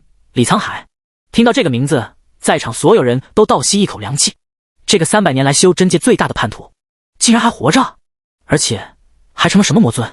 结，黑雾中的身影发出阴森的笑声：“看来你还记得我啊，陈长生。”他缓缓掀开黑袍的兜帽，露出一张苍白如纸的脸。确实是李沧海，但和3年前相比，他的变化太大了。原本的人族面孔已经完全消失，取而代之的是一副魔族的模样，皮肤呈现诡异的灰白色，额头有2个小角凸起，双眼血红如宝石。最恐怖的是，他身上散发出的魔气竟然比当初强了10倍不止。你怎么会变成这样？陈长生震惊道。3年前李沧海被吸入封印，按理说应该已经灰飞烟灭才对，为什么不但没死，反而实力大增？想知道？李沧海舔了舔嘴唇：“那我就告诉你吧，3年前我确实被封印之力重创，差点魂飞魄散。但就在我即将死亡的时候，一个声音出现了，他告诉我，只要我愿意付出代价，就能获得更强大的力量。”代价？什么代价？周不凡忍不住问道。李沧海看了他一眼，阴森的笑了：“很简单，彻底放弃人族身份，成为真正的魔族，而且还要吞噬同类。”吞噬同类，这4个字从李沧海嘴里说出来，如同惊雷般炸响在每个人心头。众人脸色瞬间变得难看无比。什么叫吞噬同类？这家伙到底做了什么天理不容的事？陈长生的眉头皱得能夹死苍蝇，声音沉得像要滴出水来：“你把其他魔族给吃了。”结，李沧海舔了舔嘴唇，那条分叉的舌头在唇边来回游走，看起来恶心的要命。不是吃，是融合。他抬起苍白如纸的手，五指张开，咔嚓咔嚓，骨头摩擦的声音听得人浑身发毛。他的5根手指竟然瞬间伸长了1倍，指甲变成了漆黑的利爪，上面还滴着粘稠的黑色液体。3年来，我在封印空间里遇到了无数被困的魔族残魂。李沧海的声音越来越兴奋，仿佛在回忆什么美好的往事。他们有的困了几十年，有的困了上百年，每一个都蕴含着精纯的魔族本源。然后呢？风九要握紧了手中的旋风扇，一副随时准备动手的架势。然后，李沧海咧嘴笑了，露出满口森白的利齿。然后我就把他们一个一个全部吞了。轰！他身上的魔气突然暴涨，黑色的气浪如潮水般向四周扩散。距离最近的几个修士直接被震得后退数步，脸色苍白如纸。好强的魔气！天机子咽了口唾沫，额头冷汗直冒。这家伙的实力恐怕已经超越了合体期。超越合体期，那岂不是渡劫期巅峰，甚至大成期？要知道，整个修真界能达到渡劫期的屈指可数，而大成期那更是传说中的存在。陈长生死死盯着李沧海，心中暗暗估算着双方的实力差距。自己虽然在封印核心中恢复了修为，但也就是渡劫期后期，面对现在的李沧海，胜算不大。怎么样，陈长生？李沧海得意洋洋地看着众人震惊的表情，现在还觉得自己有资格当什么联盟盟主吗？就凭你这副人不人鬼不鬼的模样。周不凡忍不住开口嘲讽，手中的赤炎珠已经开始发光发热。师尊，别和这疯子废话了，直接动手干他！小子，你找死！李沧海眼中凶光一闪，身形如鬼魅般瞬间出现在周不凡面前，那速度快得连残影都看不到。第132章羽翼。不凡小心！陈长生大吼一声，想要上前救援，但已经来不及了。李沧海的利爪已经抓向周不凡的咽喉，千钧一发之际，当一声清脆的金属碰撞声响起，叶无尘不知何时出现在周不凡身前，手中的破军剑正好挡住了李沧海的利爪。破军剑！李沧海眼中闪过一丝意外，没想到金型神器竟然在你手中，有意思。他猛地发力，恐怖的魔气从利爪中爆发出来，咔嚓，叶无尘直接被震飞出去，在空中喷出一口鲜血，重重摔在地上。叶师兄！陆浩大惊，连忙冲过去扶起叶无尘。我没事。叶无尘擦了擦嘴角的血迹，脸色苍白的吓人，但是这家伙的实力太可怕了，一招，仅仅一招就把手持神器的叶无尘给重创了。这就是李沧海现在的实力吗？结，李沧海舔了舔利爪上的血迹，神器的味道真不错啊，李沧海。陈长生再忍不住，身形一闪就冲了上去。你这个畜生！轰！两人瞬间站在一起。陈长生虽然没有神器在手，但渡劫期后期的修为绝非等闲，每一拳每一掌都带着毁天灭地的威力。而李沧海则完全展现出了魔族的战斗天赋，速度快如闪电，攻击狠辣无比，那双利爪就像是最锋利的兵器，在空中画出道道黑光。砰砰砰，两人你来我往，打得天昏地暗，周围的空间都被他们的攻击撕出一道道裂痕。但是明眼人都能看出来，陈长生落在了下风。李沧海吞噬了无数魔族残魂后，不仅实力大增，连战斗经验都丰富了无数倍。而且最关键的是，他现在已经不是人了。作为魔族，他可以无视很多人族的弱点，比如痛觉、疲劳，甚至是致命伤。哈哈，陈长生，你老了！李沧海一爪拍飞陈长生，得意的狂笑。300年前的你或许还能和我一战，但现在你已经不行了。陈长生稳住身形，嘴角已经渗出血迹。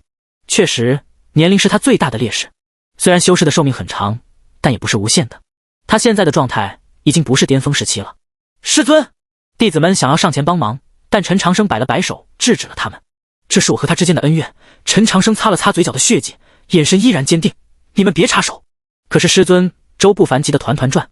这样下去，师尊肯定会吃亏的。听话。陈长生的语气不容置疑。然后他看向李沧海，深吸一口气，想要联盟盟主的位置。可以，但是要按照修真界的规矩来。什么规矩？生死战。陈长生一字一句地说道。你我二人生死一战，胜者为王，败者生死道消。生死战。众人倒吸一口凉气。这可是修真界最高规格的决斗方式，一旦开始就没有回头路，必须要分出生死。有意思。李沧海眯起眼睛，你确定要和我生死战？以你现在的状态，胜算几乎为零。那是我的事。陈长生毫不退缩，敢不敢接战？哈哈哈！李沧海仰天大笑。好，既然你这么急着去死，那我就成全你。他转头看向雪无涯等魔道修士，你们做个见证，今天过后，修真界联盟的盟主就是我李沧海。是，魔尊大人。血无涯等人连忙点头哈腰，看得正道修士们一阵恶心，这帮家伙还真是狗腿子本色啊。等等，就在两人准备开始生死战的时候，一个清脆的女声突然响起。众人转头看去，咦，说话的竟然是一个看起来只有17、18岁的少女。她一身白色长裙，容貌清秀可人，但那双眼睛却仿佛蕴含着无尽的沧桑。你是谁？李沧海皱眉看着这个突然出现的少女。少女微微一笑，声音清澈如山泉，在下羽翼。什么？羽翼？众人瞪大了眼睛，这怎么可能？羽翼不是已经……等等，仔细一看，这个少女虽然长得和羽翼有几分相似，但明显要年轻很多，而且气质也完全不同。羽翼给人的感觉是冰冷高傲，而这个少女却给人一种温暖如春的感觉。你不是羽翼？周不凡第一个反应过来，你到底是谁？少女笑了笑，没有直接回答，而是看向陈长生。师尊，好久不见。师尊？陈长生的眼睛瞬间瞪得像铜铃一样大。你是？他的声音都在颤抖。小一，真的是你吗？是我。少女点了点头，眼中有泪光闪烁。我回来了，师尊。轰！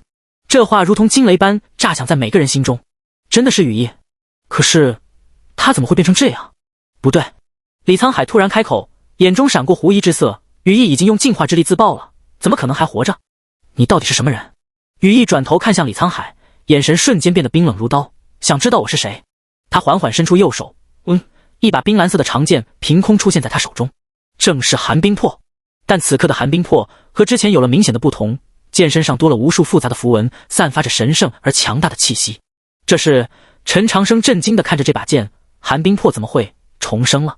羽翼淡淡的说道：“就像我一样。”他举起寒冰魄，剑尖直指李沧海。李沧海，3年前的仇，今天该算一算了。3年前的仇？李沧海眯起眼睛，死死盯着羽翼手中的寒冰魄。就凭你一个黄毛丫头，也想为陈长生出头？第133章，羽翼归来。话虽如此，但他心中却警铃大作。这把寒冰魄不对劲，上面的气息竟然让他这个吞噬了无数魔族残魂的存在都感到心悸。黄毛丫头，羽翼轻笑一声，声音清脆如银铃，但话语中却带着刺骨的寒意。看来你还没有认清现实啊！他缓缓举起寒冰魄，咔嚓咔嚓，周围的空气竟然开始凝结成冰，不是普通的水汽结冰，而是空间本身在冻结。这是什么力量？天机子倒吸一口凉气，连空间都能冻结，这已经超出了他们的认知范围。陈长生的眼中闪过一丝明悟，小易，你该不会是……没错。羽翼点了点头，我已经不是之前的我了。他转头看向众人，眼神温和如春风。3年前，我用进化之力自爆，肉身确实毁灭了，但我的灵魂却在那一瞬间得到了升华。升华？周不凡忍不住问。超越了生死的界限，羽翼的声音带着一种说不出的神圣感，成为了守护之灵。守护之灵？众人面面相觑，这是什么概念？从来没听说过啊。简单来说，羽翼似乎看出了大家的困惑，我现在的使命就是守护这个世界，任何想要伤害这个世界的存在都是我的敌人。说着，他的目光重新落在李沧海身上，那眼神冷得像万年寒冰。李沧海被他这一眼看得浑身发毛，但嘴上依然不服输。守护之灵又如何？老子现在的实力连域外天魔都不怕，还会怕你一个？话还没说完，唰，羽翼的身影突然消失了。人呢？李沧海大惊，连忙展开神识搜索，但是什么都搜索不到，就好像羽翼从这个世界上彻底消失了一样。在这里，清冷的声音从李沧海身后传来。他猛地转身，就看到羽翼正站在3米外的地方，手中的寒冰魄闪烁着妖异的蓝光。什么时候？李沧海额头冷汗直冒，他竟然完全没有察觉到羽翼是怎么到他身后的。这种速度已经超越了空间的限制。现在，羽翼缓缓举起寒冰魄，该送你上路了。休想！李沧海知道不能再拖下去了，浑身魔气暴涨，化作一头100丈高的魔龙，张牙舞爪地扑向羽翼。魔龙真身，给我死！巨大的龙爪带着毁天灭地的威力向羽翼拍去，这一击的威力足以把一座山峰夷为平地。但是羽翼只是淡淡地举起了寒冰魄，冰封万界。他轻描淡写地说出4个字，瞬间整个世界都静止了。不仅仅是李沧海变成的魔龙被冻在半空中，连天空中的云朵、飞翔的鸟儿，甚至是空气中的灰尘，全部都被冻结了。时间仿佛停止了流动。这是观战的众人目瞪口呆，他们发现自己也无法动弹，只能眼睁睁地看着这不可思议的一幕。只有陈长生似乎不受影响。时空冻结，他喃喃道：“小易，你到底变成了什么存在？”羽翼听到了他的话，回头对他温和一笑：“我还是我，师尊，只是多了一些责任而已。”说完，他走到被冻结的魔龙面前。李沧海此刻保持着扑击的姿势，但眼中却满含恐惧。他能看到，能听到，但就是无法动弹。李沧海，羽翼的声音在这寂静的空间中显得格外清晰。300年前，师尊给过你机会；3年前，我们也给过你机会，但你一次次地选择了错误的道路。他举起寒冰魄，渐渐对准了魔龙的心脏。现在是时候为你的选择付出代价了。不要！李沧海想要求饶，但在时空冻结的状态下，他连话都说不出来，只能眼睁睁地看着寒冰魄向自己刺来。扑哧，剑尖刺入魔龙的心脏，没有鲜血飞溅，没有惨叫声，有的只是一阵阵白光从伤口处涌出，那是净化之光。啊！李沧海终于能发出声音了，但那是凄厉至极的惨叫。净化之光如潮水般涌遍他的全身，所过之处，魔族的身体开始寸寸消减。不，我不甘心，我还没有统治这个世界，我还没有，你已经没有机会了。羽翼的声音平静如水，安息吧。白光越来越亮，最终吞噬了整条魔龙。当光芒散去时，李沧海已经彻底消失了，连一丝残渣都没有留下，仿佛从来没有存在过一样。咔嚓，时空冻结解除，世界重新恢复了运转。众人这才发现自己又能动了。李沧海死了？血无涯结结巴巴地问道。他们这些魔道修士，刚才还在为李沧海摇旗呐喊，现在彻底懵了。那个强大到连域外天魔都不怕的魔尊就这么死了，而且死得这么轻松。现在羽翼收起寒冰魄，转身看向众人，还有谁对联盟盟主的人选有异议吗？寂静，死一般的寂静。开玩笑，连李沧海都被一剑秒杀了，谁还敢有异议？很好，羽翼满意的点了点头，然后看向陈长生，师尊，联盟的事情就交给您了，我还有其他事情要处理。小翼，等等！陈长生连忙叫住他，你要去哪里？东海。羽翼的表情变得严肃起来，那些域外魔兽也该清理掉了。说完，他的身影开始变得透明。小翼，但羽翼已经消失了，只有他的声音还在空中回荡。师尊，保重，我们还会再见的。陈长生望着羽翼消失的地方，眼中闪过复杂的神色。小翼真的长大了？师尊，周不凡小心翼翼地问道。羽师姐她真的还是以前的羽师姐吗？陈长生沉思了片刻，点了点头，是她。虽然变得更强了，但本质还是那个善良的孩子。那就好，周不凡松了口气。第134章10万。刚才羽翼展现出来的力量实在是太恐怖了，如果他真的变成了什么邪恶存在，那就麻烦大了。好了，陈长生拍拍手，重新将注意力转向众人。现在李沧海已死，联盟盟主的事情应该没有争议了吧？没有，绝对没有。众人连忙摇头。开玩笑，刚才的一幕他们可都看在眼里。羽翼那一手时空冻结简直颠覆了他们的认知，这种存在都支持陈长生当盟主，谁还敢反对？就连血无涯等魔道修士此刻也老老实实的低着头，不敢说话。他们的靠山李沧海都死了，现在只能夹着尾巴做人。很好，陈长生满意的点了点头。那么现在，我宣布修真界联盟正式成立。轰！众人齐声欢呼，声音震天动地。修真界联盟终于成立了。第135章联盟成立。修真界联盟的第一个决议。陈长生的声音在欢呼声中响起，瞬间让所有人安静下来。他环视众人，表情严肃。即刻起，各大宗门停止一切内斗，有什么恩怨情仇，等解决了域外魔兽再说。是。正道修士们齐声应答。陈长生又看向血无涯等魔道修士，包括魔道宗门。这次我们面对的敌人，威胁的是整个世界，没有人能置身事外。血无涯等人对视一眼，最终还是点了点头。没办法，人在屋檐下，不得不低头啊。而且陈长生说的也对，域外魔兽要是真的席卷大陆，他们魔道宗门也不可能独善其身。第二个决议，陈长生继续说道，各宗门立即派遣精英弟子，组成联合军团，由12圣盟统一指挥。这个决议让一些宗门掌门面露难色。派遣弟子容易，但要接受统一指挥，这就相当于要把自家的命根子交给别人啊。天机子犹豫了一下，还是开口问道，陈圣师，如果我们的弟子在作战中出现损失，抚恤金由联盟统一支付。陈长生不等他说完就直接回答，而且战死的弟子将被记录在修真界英烈榜上，永世受人敬仰。这话一出，各宗门掌门的脸色好看了不少，至少陈圣师考虑得很周到，不是让他们白白送死。第三个决议，陈长生的声音更加响亮，成立修真界情报网，各宗门之间共享情报，及时掌握域外魔兽的动向。第四个决议，成立联盟资源库，各宗门拿出部分珍贵资源，用于炼制对抗魔兽的法宝和丹药。第五个决议，一个个决议接连抛出，每一个都切中要害，显示出陈长生深厚的组织和指挥经验。众人听着这些决议，心中不禁暗暗佩服，不愧是300年前就成功组织过抗魔联盟的陈圣师，这经验绝对不是盖的。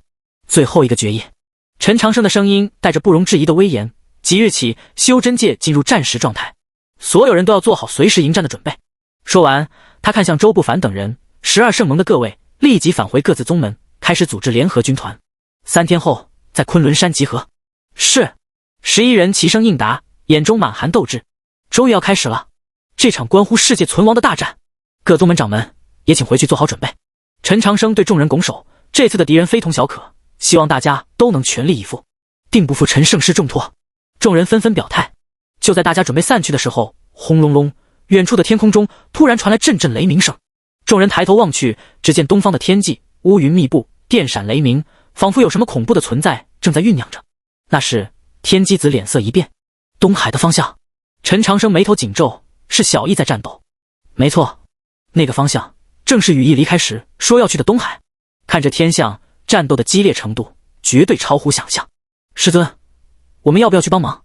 周不凡担心地问道。陈长生摇了摇头，不用。小翼既然说了要去处理，就说明他有把握。我们贸然过去，反而可能帮到忙。话虽如此，但他的眼中依然满含担忧。小易虽然变得很强，但域外魔兽的数量那么多，真的没问题吗？就在众人担心的时候，咔嚓，天空中突然裂开一道巨大的缝隙，从缝隙中飞出一道冰蓝色的流光，正是羽翼。但此刻的他模样有些狼狈，衣裙破损，头发散乱，脸色也有些苍白。显然，刚才的战斗他也消耗不小。小易，陈长生连忙迎了上去：“你没事吧？”“我没事。”羽翼摆了摆手，只是有些累而已。域外魔兽都解决了？域外魔兽都解决了？陈长生关切地问道。羽翼摇了摇头，脸色凝重：“没有，情况比我们想象的更严重。”他深吸一口气，继续说道：“那些域外魔兽的数量超过了10万，而且他们不是散兵游勇，而是有组织有纪律的军团。10万！”众人倒吸一口凉气，这个数字远远超出了他们的预期。更可怕的是，羽翼的声音更加沉重，他们中间还有几个实力极强的统领，每一个的实力都不比刚才的李沧海弱多少。什么？这话如同晴天霹雳，震得所有人头皮发麻。李沧海那种级别的存在，竟然还有好几个。我刚才只是清理了东海外围的一小部分魔兽。羽翼揉了揉太阳穴，显然消耗不小，但很快就被他们的统领发现了。如果不是我跑得快，恐怕……他没有说完，但意思已经很明显了。连现在的羽翼面对那些魔兽统领都要避其锋芒，这让所有人都感到了前所未有的压力。小叶，那些统领长什么样？陈长生急切地问。各不相同，羽翼回忆道，有的像巨大的章鱼，有的像3头犬，还有的完全看不出是什么生物。但他们都有一个共同点，第135章3路并进。什么共同点？他们的额头上都有一个诡异的印记，就像是烙印一样。印记？陈长生皱起眉头，这让他想起了什么。300年前的魔族入侵时，那些高级魔族的额头上也有类似的印记，难道这些域外魔兽和当年的魔族有什么关系？师尊，现在怎么办？周不凡担忧地问。面对如此强大且数量庞大的敌人，就算是修真界联盟，胜算也不大。陈长生沉思了片刻，突然抬起头，既然正面作战胜算不大，那我们就不和他们正面作战。师尊，您的意思是分化瓦解？陈长生眼中闪过金光，10万魔兽看似庞大，但如果能分散开来，各个击破就没那么可怕了。这个策略确实不错，集中力量对付分散的敌人，胜算会大很多。可是，怎么才能让他们分散呢？风九要疑惑道。陈长生看向羽翼，小翼，你觉得那些魔兽统领之间的关系如何？是团结一致，还是……羽翼想了想，眼前一亮，师尊，您是说挑拨离间？没错。陈长生点头，任何种族只要数量多了，内部就不可能完全和谐。我们要做的就是找到他们的矛盾点，然后加以利用。这个想法很好，但问题是，师尊，我们对那些魔兽了解太少了。叶无尘担忧道，怎么找到他们的矛盾点？这就需要情报了。陈长生转头看向各宗门掌门，我需要你们派出最精锐的探子，潜入东海，收集那些魔兽的详细情报。可是师尊，天机子为难道那些魔兽的实力都很强，我们的探子恐怕……我有办法。一个声音突然响起，众人转头看去，说话的竟然是暗夜。这个平时沉默寡言的暗行血脉传人，此刻眼中闪烁着自信的光芒。我暗影城有一门秘术叫虚无遁形，可以让人在短时间内完全隐身，连神识都探查不到。暗夜解释道，用这个秘术潜入魔兽群中收集情报，应该没问题。太好了！陈长生大喜，那就麻烦暗夜兄弟了。不麻烦，这是我应该做的。暗夜难得地露出一丝笑容。就在众人商议作战计划的时候，嗡，一道奇异的波动从东海方向传来，所有人都感受到了这股波动，它带着一种说不出的压迫感，让人心神不宁。这时，羽翼脸色大变，不好，他们要行动了。话音刚落，轰隆隆，东海方向传来震天动地的轰鸣声。只见远处的海面上突然升起一道巨大的黑色光柱，光柱直冲云霄，仿佛要把天空都戳个窟窿。那是什么？众人惊呼：魔兽军团的集结号！羽翼神色凝重，他们要开始进攻了。果然，在黑色光柱的召唤下，整个东海都沸腾了起来。无数巨大的黑影从海底涌出，密密麻麻，遮天蔽日。那些就是域外魔兽，他们有的像巨大的章鱼，触手挥舞；有的像远古巨鲨，凶神恶煞；还有的形状诡异，根本看不出是什么生物。但无一例外，每一只都散发着恐怖的气息。师尊，他们朝哪个方向去了？周不凡紧张地问。陈长生展开神识，仔细感知着那些魔兽的动向。片刻后，他的脸色变得难看起来，分成了3路：一路向北，目标是北疆的雪山宗门；一路向南，目标是南海诸岛；还有一路……他停顿了一下，语气变得更加凝重，直奔中原而来。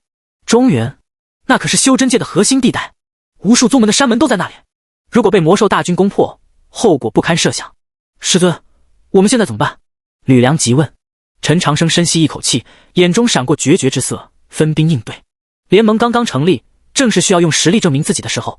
他转头看向各宗门掌门，诸位，考验我们的时候到了，按照之前商定的计划，立即组织联合军团。是。众人齐声应答，眼中满含斗志。虽然敌人很强，但他们也不是软柿子。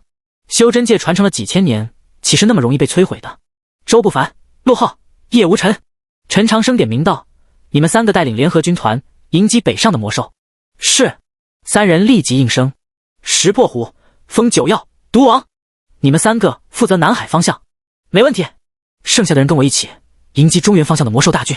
分配完任务，陈长生看向羽翼，小翼，我跟着师尊。羽翼毫不犹豫地说道：中原方向的魔兽最多最强，师尊需要帮手。陈长生欣慰地点了点头，有小翼在身边，他确实放心不少。好，那就按照这个计划执行。他大手一挥，各位，为了守护这个世界，为了我们身后的亿万苍生，战！所有人齐声怒吼，声音震天动地。这一刻，正魔两道的恩怨统统抛在脑后，所有人心中只有一个信念：守护家园。修真界联盟的反应速度超乎想象，在陈长生的统一调度下，各大宗门的精英弟子迅速集结。仅仅半天时间，3支联合军团就组建完毕。北路军团由周不凡、陆浩、叶无尘率领，共计3500名精英弟子，目标拦截北上的魔兽。南路军团由石破虎、风九曜、毒王率领，共计3000名精英弟子，目标守护南海诸岛。中路军团由陈长生亲自率领，羽翼、吕梁、幻飞、暗夜协助，共计5000名精英弟子，目标迎击来犯中原的魔兽主力。诸位，昆仑山顶，陈长生对着3支军团的将士们发表战前动员。今日一战，关乎天下存亡。我等修士修的是什么？修的是一口气，一口不屈的气。面对外敌入侵，我们岂能坐视不理？第136章东海之战，杀！1万多名修士齐声怒吼，声音直冲云霄，那股气势连天上的云彩都被震散了。出发！随着陈长生一声令下，3支军团分别向不同方向飞去。天空中1万多道盾光划过，如同流星雨般壮观。这一幕必将被载入修真界的史册。北路战场，周不凡率领的北路军团是最先与敌人接触的。师兄，前方发现魔兽踪迹。一个负责侦察的弟子飞回来报告。周不凡立即下令全军停止前进，亲自飞到前方查看情况。透过云层，他看到了令人震撼的一幕：下方的大地上密密麻麻全是魔兽，他们排成整齐的队形，正向北方推进。粗略估计，至少有3万只。周不凡倒吸一口凉气，3万只魔兽，每一只的实力都不弱于金丹期修士。这样的阵容，就算是以前的御灵宫全力出动，也不一定能对付得了。师兄，怎么办？陆浩飞到他身边，同样被眼前的景象震撼到了。周不凡强迫自己冷静下来，快速分析着局势，不能硬拼。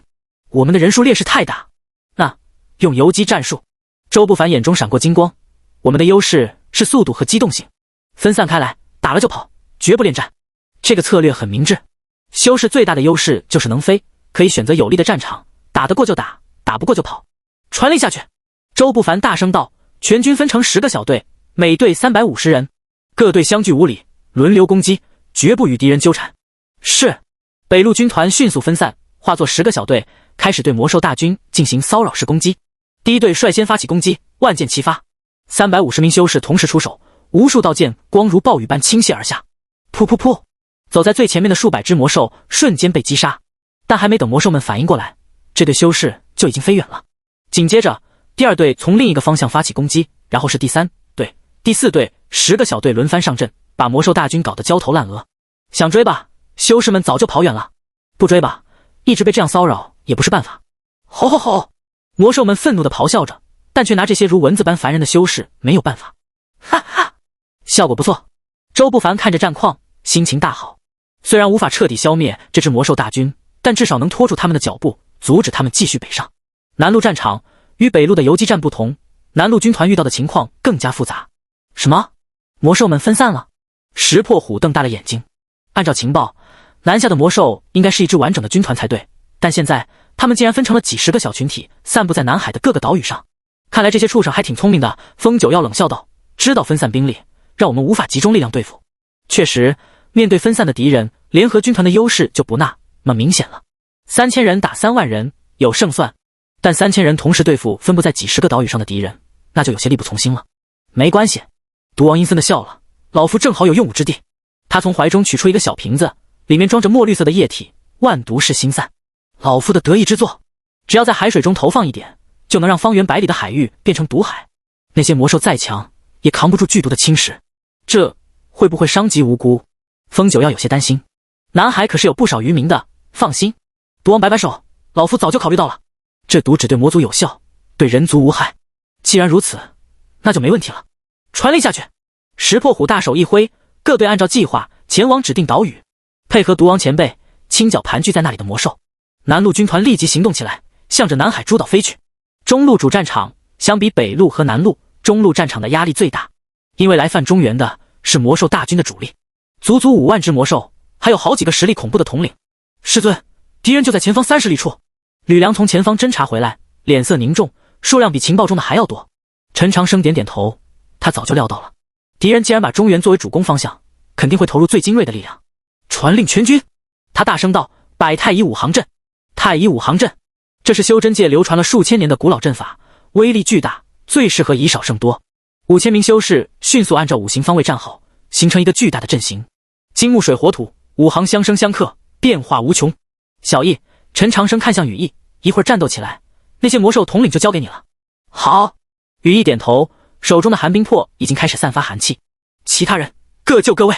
暗夜消失在阴影中，准备寻找机会偷袭。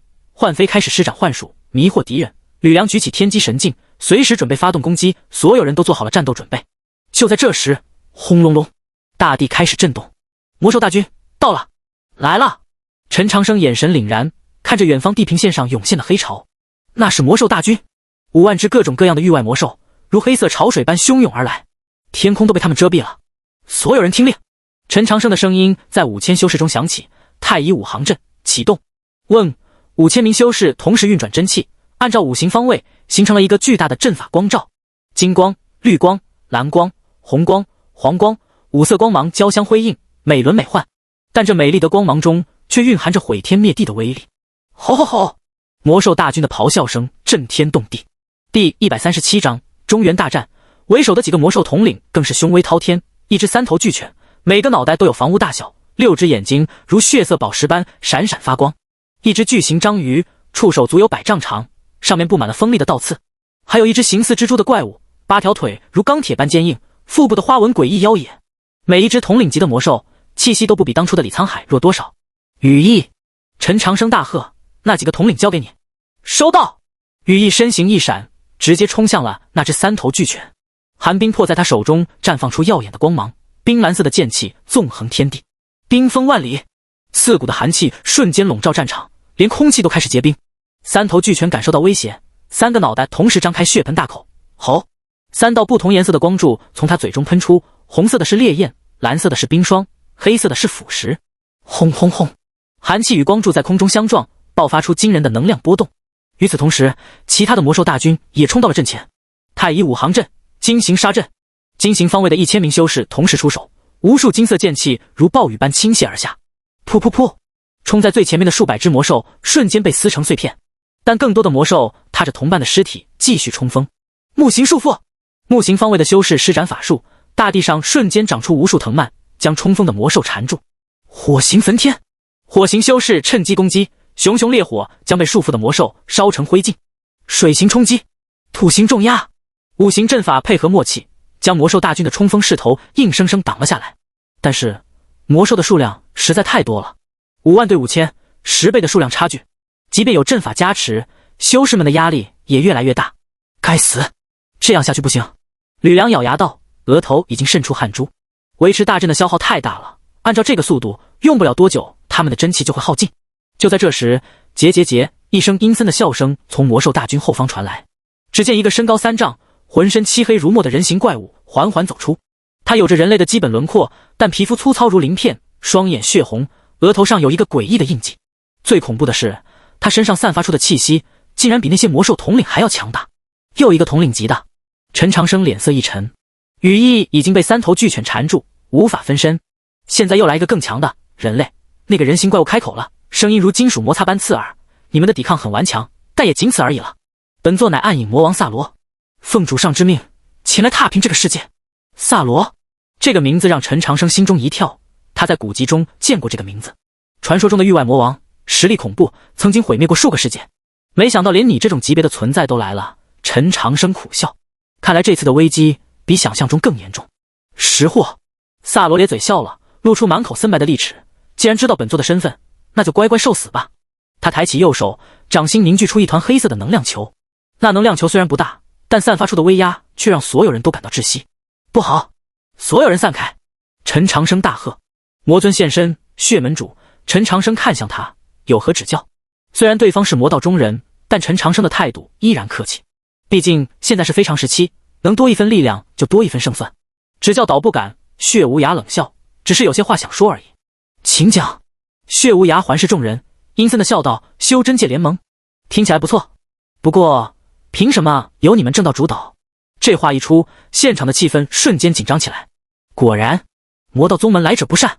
血无涯，你什么意思？天机子怒道：我的意思很简单，血无涯不慌不忙，既然要组建联盟，那就应该人人平等。凭什么你们正道说了算？我们魔道也有自己的想法，也有自己的利益。如果联盟的决策权完全掌握在你们正道手中，那我们魔道岂不是成了炮灰？他这话说得很有道理，一时间竟让正道众人无法反驳。确实，如果要组建联盟，就不能完全无视魔道的声音，否则他们为什么要参加？那你想怎样？陈长生问道。血无涯嘴角勾起一抹诡异的笑容。很简单，联盟的领导权应该由正魔两道共同掌握，而且他话锋一转，联盟盟主的人选也应该重新考虑。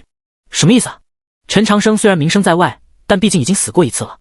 血无涯阴阳怪气地说，现在的实力如何，还有待商榷。我觉得应该选择一个更强的人来当盟主。说着，他看向身后，出来吧。唰！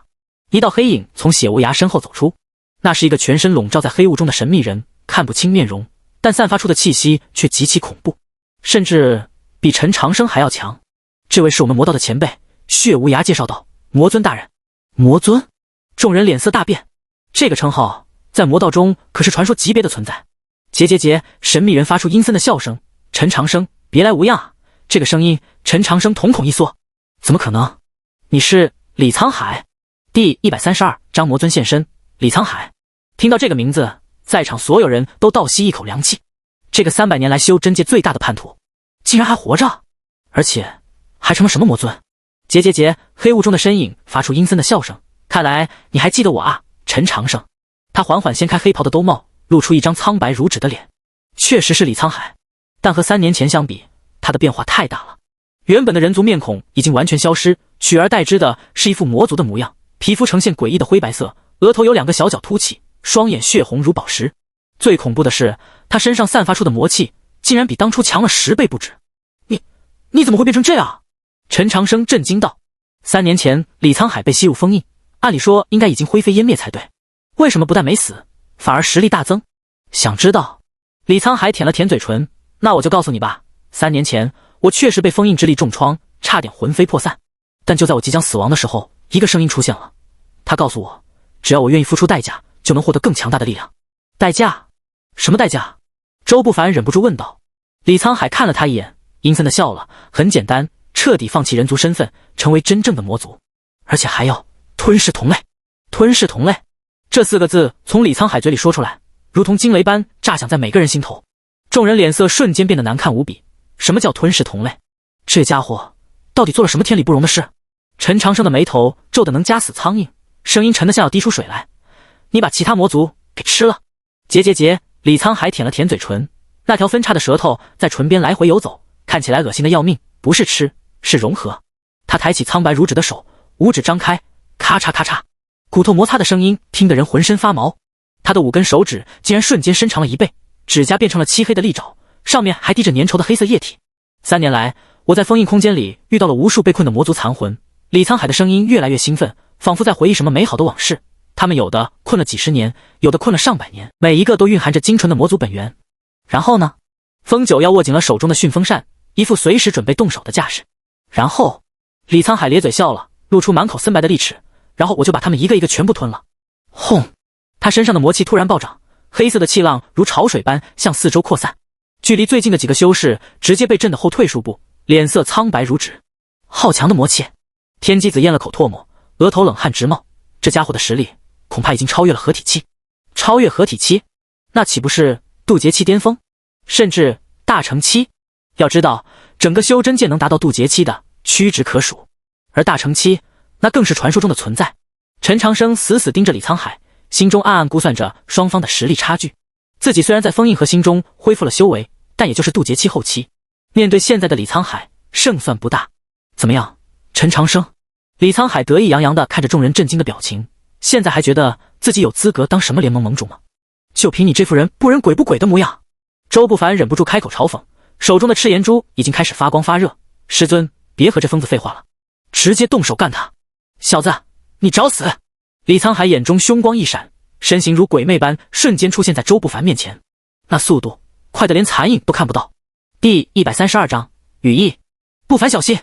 陈长生大吼一声，想要上前救援，但已经来不及了。李沧海的利爪已经抓向周不凡的咽喉，千钧一发之际，当一声清脆的金属碰撞声响起，叶无尘不知何时出现在周不凡身前，手中的破军剑正好挡住了李沧海的利爪。破军剑！李沧海眼中闪过一丝意外，没想到金型神器竟然在你手中，有意思。他猛地发力，恐怖的魔气从利爪中爆发出来，咔嚓，叶无尘直接被震飞出去，在空中喷出一口鲜血，重重摔在地上。叶师兄！陆浩大惊，连忙冲过去扶起叶无尘。我没事。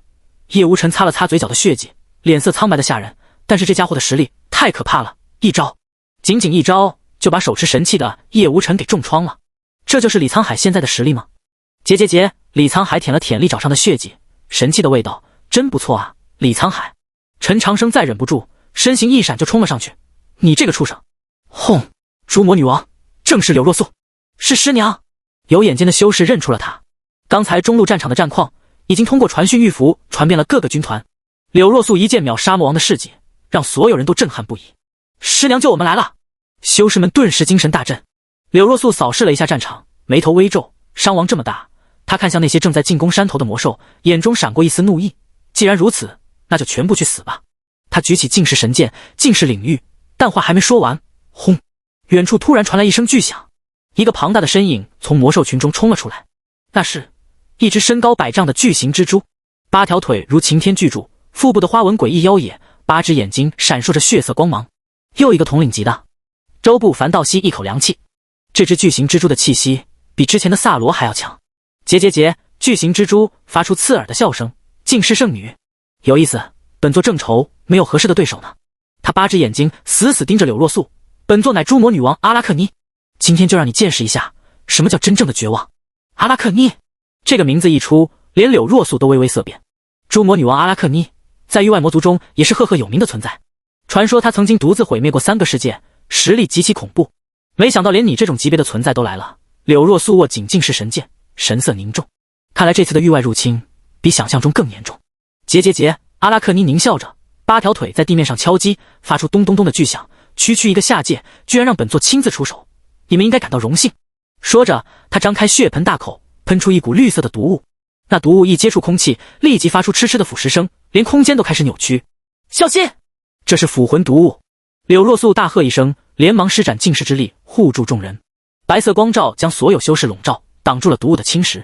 但阿拉克尼的攻击才刚刚开始，蛛丝缠绕，他腹部突然射出无数道黑色蛛丝，如天罗地网般向柳若素照去。那些蛛丝看似普通，但每一根都蕴含着恐怖的魔力，被缠住的话，就算是神仙也难以挣脱。柳若素不敢大意，挥舞净世神剑，白色剑光化作无数道丝线，与黑色蛛丝碰撞，叮叮当当，白光与黑丝相撞，爆发出无数火花。双方竟然势均力敌，有点本事吗？阿拉克尼眼中闪过一丝意外，但这只是开胃菜而已。他8条腿同时发力，庞大的身躯高高跃起，泰山压顶，100丈高的巨体带着毁天灭地的威势向柳若素压来。这一击的威力足以把一座山峰压成粉末。净世护盾，柳若素不敢应接，连忙施展防御法术，白色光盾瞬间凝聚，挡在头顶。轰！巨大的撞击声响彻天地，光盾应声而碎。柳若素被巨大的冲击力震得后退数步，嘴角渗出一丝血迹。师娘！修士们大惊失色，连师娘都不是这蜘蛛怪的对手，那他们岂不是死定了？就这点实力，也敢称圣女？阿拉克尼得意洋洋，本座还以为有多强呢。柳若素擦了擦嘴角的血迹，眼神变得冰冷。确实，看来不能再留手了。他深吸一口气，身上的气息开始疯狂攀升，白色光芒越来越亮，越来越刺眼，整个人仿佛化身为一轮烈日。这时，阿拉克尼感受到威胁，不由得后退一步。竟是圣女的真正力量。柳若素的声音带着威严，禁术，尽是审判。轰！无量光明从他身上爆发出来，那光芒神圣而纯净，带着审判一切邪恶的威能。阿拉克尼被这光芒照射，立即发出凄厉的惨叫。啊啊！该死的光芒！他的身体开始冒烟，皮肤表面出现一道道焦黑的痕迹。禁世之力对魔族的克制实在太明显了。不可能，本座不会败给区区一个下界修士。阿拉克尼疯狂咆哮，不顾身体的痛苦，强行冲向柳若素。拼命了吗？柳若素冷笑一声，举起净世神剑，那就让你看看什么叫真正的绝望。净世剑法，万剑诛魔。刹那间，天空中出现了无数把白色长剑，密密麻麻，遮天蔽日，每一把剑都蕴含着纯净的净世之力。去！柳若素玉手一挥，万剑齐发，咻咻咻！无数白色剑光如暴雨般倾泻而下。不，阿拉克尼想要躲避，但已经来不及了。噗噗噗！一把把长剑刺穿他的身体，净世之力疯狂侵蚀着他的魔体。啊！凄厉的惨叫声响彻天地。阿拉克尼庞大的身躯开始崩解，化作点点星光消散。又一个魔王级的存在陨落了。师娘威武！修士们激动得热泪盈眶。太强了！这就是净世圣女的实力吗？连诸魔女王都不是对手。但柳若素却没有丝毫放松。她环视四周，眉头紧皱。奇怪，按理说域外入侵不应该只有这点实力才对，以他对于外魔族的了解，这次入侵的规模明显不够大。虽然魔兽数量不少，但高端战力只有萨罗和阿拉克尼两个魔王级存在，这不符合常理啊！就在他疑惑的时候，轰隆隆，天空突然裂开一道巨大的缝隙，这道缝隙比之前的都要大，足有1000丈长。从缝隙中传来一股令人窒息的威压。糟了！柳若素脸色大变，真正的大鱼来了。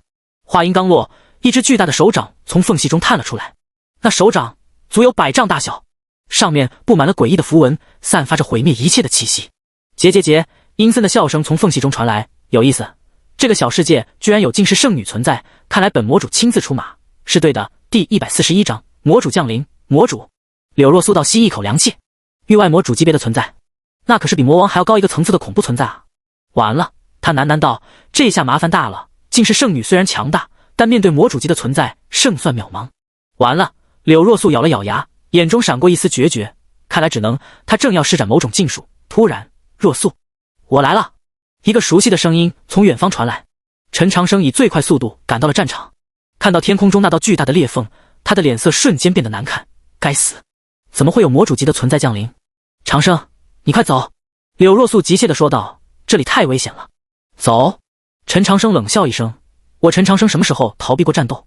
他一步踏出，站在柳若素身边。当年我们夫妻并肩作战，今天也一样。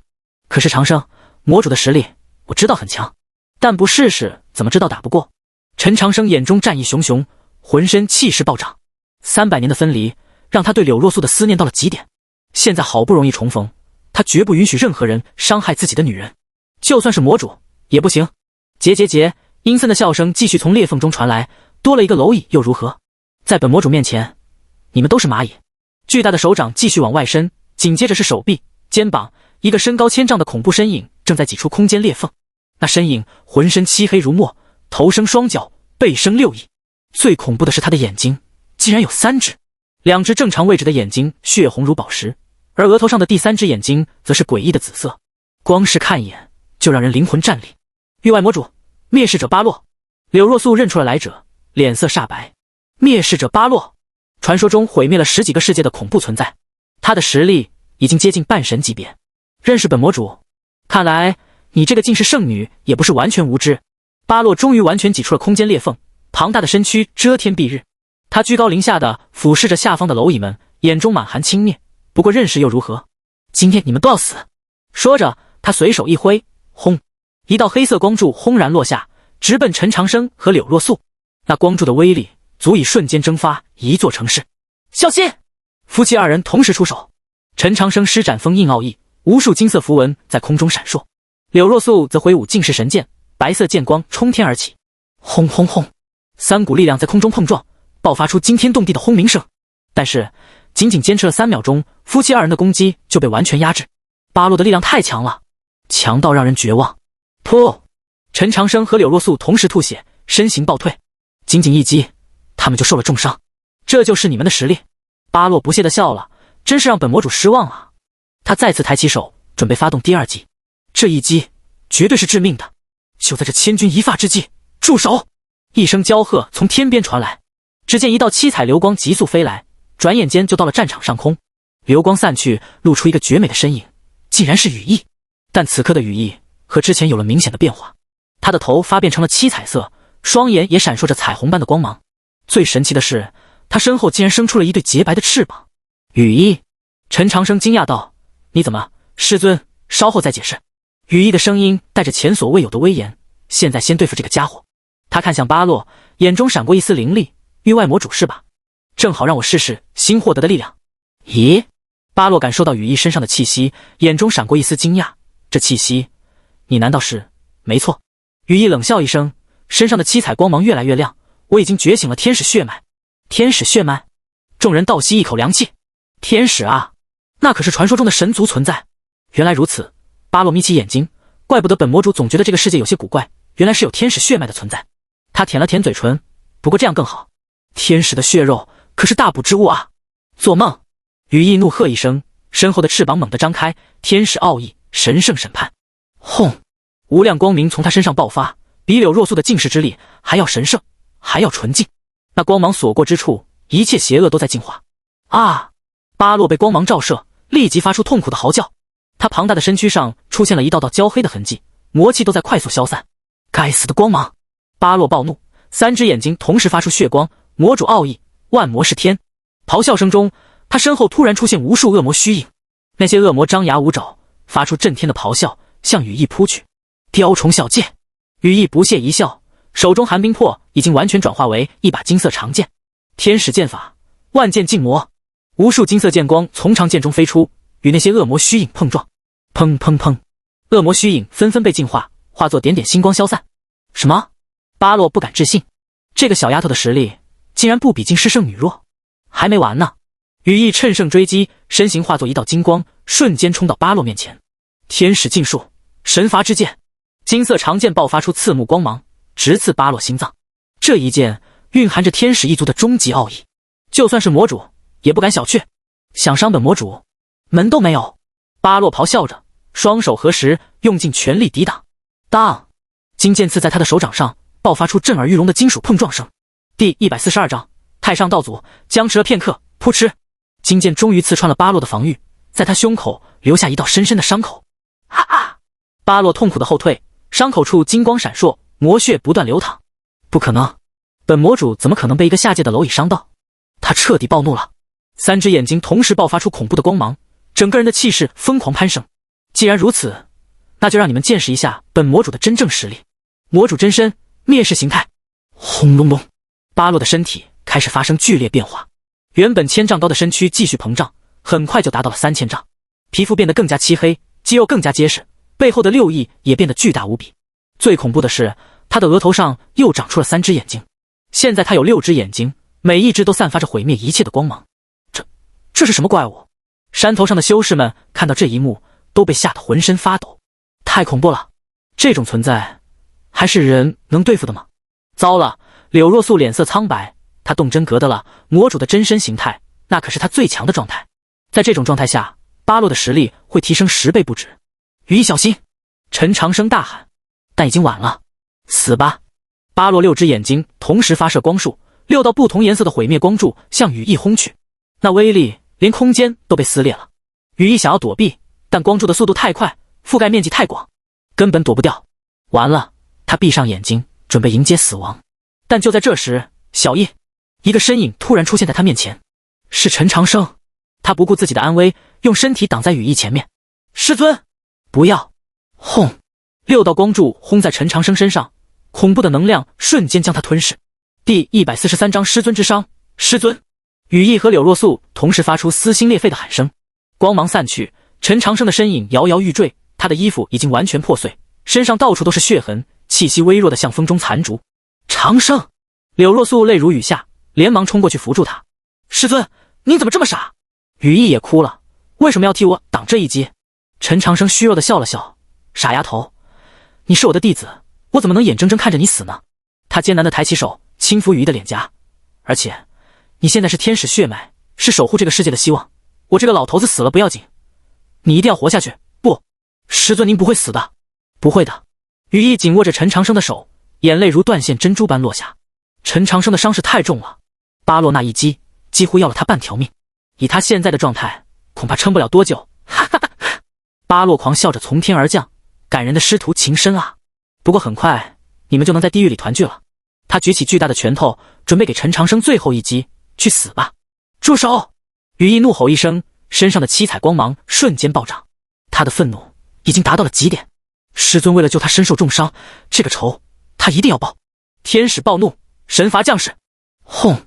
天空中突然出现无数道金色雷电，那些雷电蕴含着神圣的力量，专门克制一切邪恶。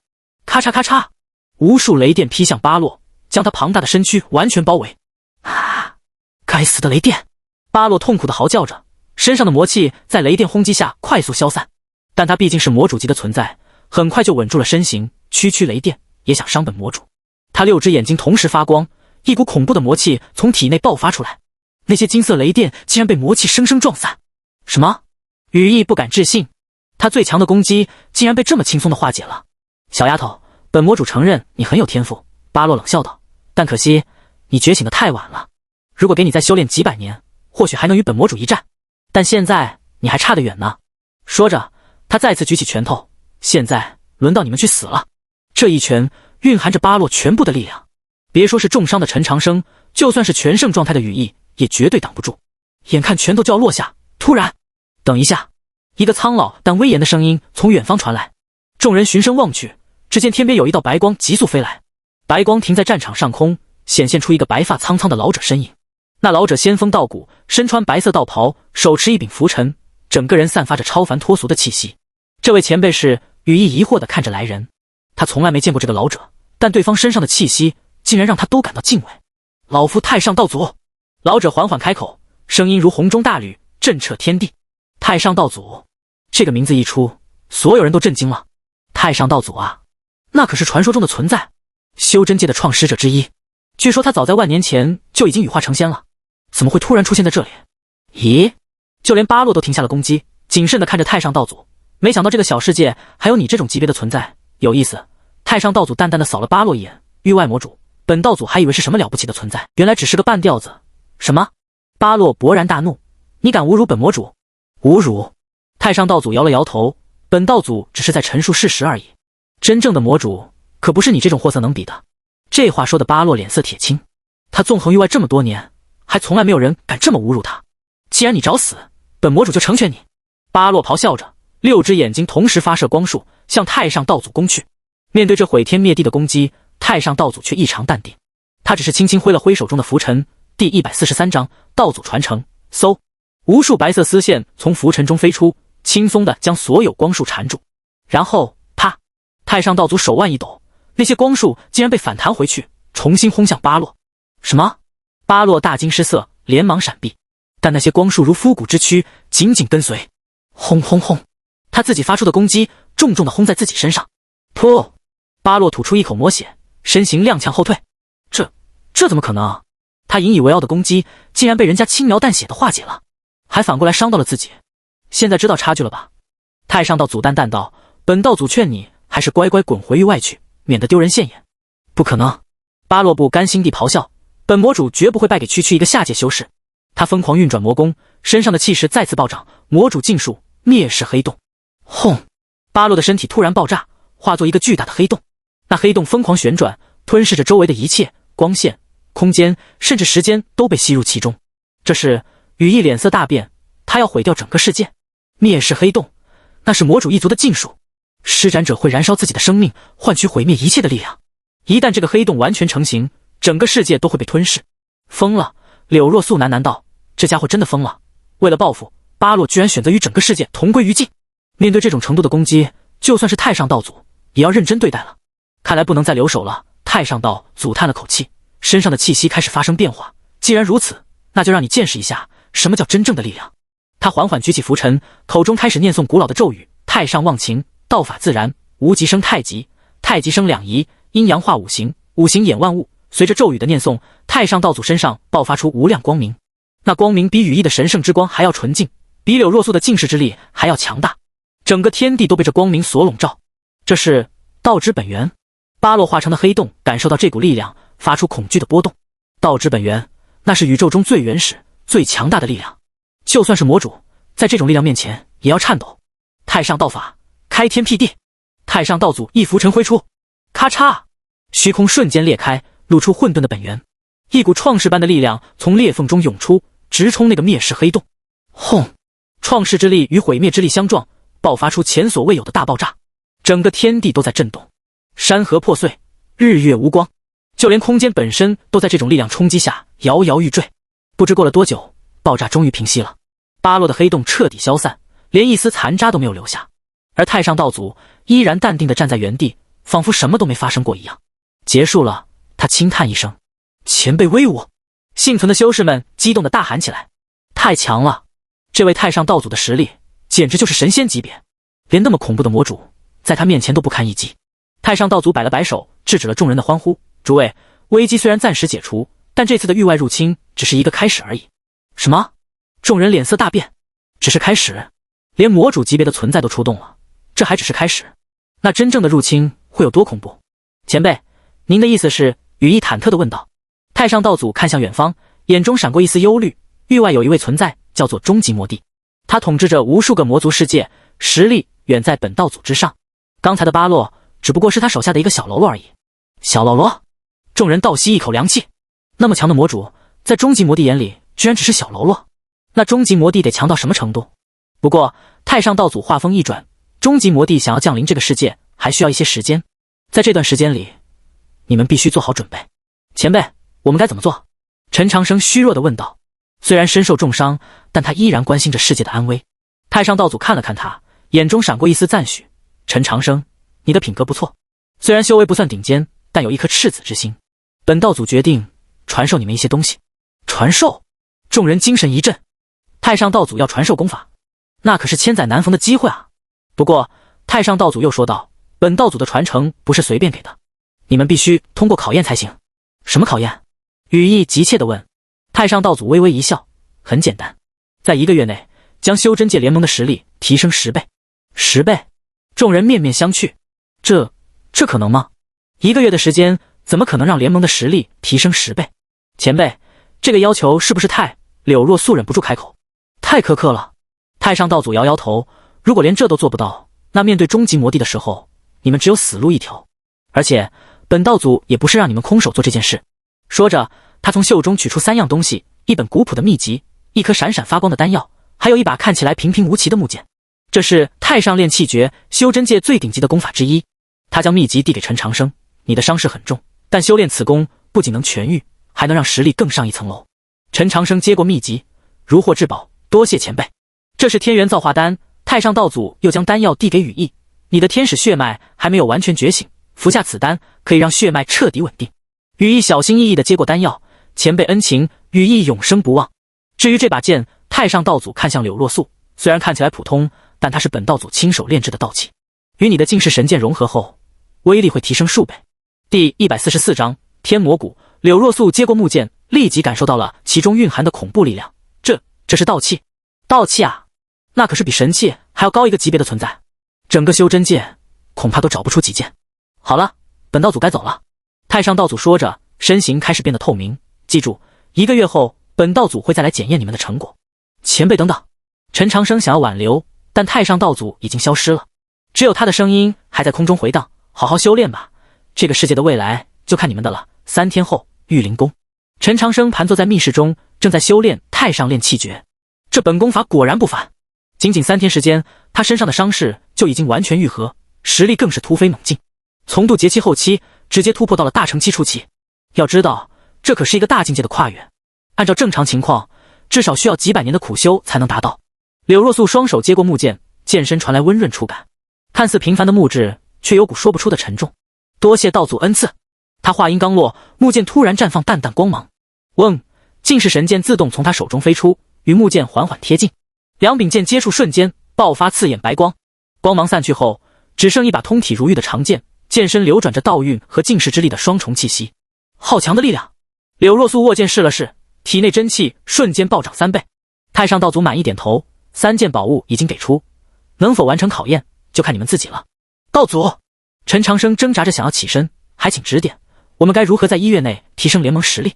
指点？太上道祖轻笑，本道祖只负责给你们工具，具体怎么用，全凭你们智慧。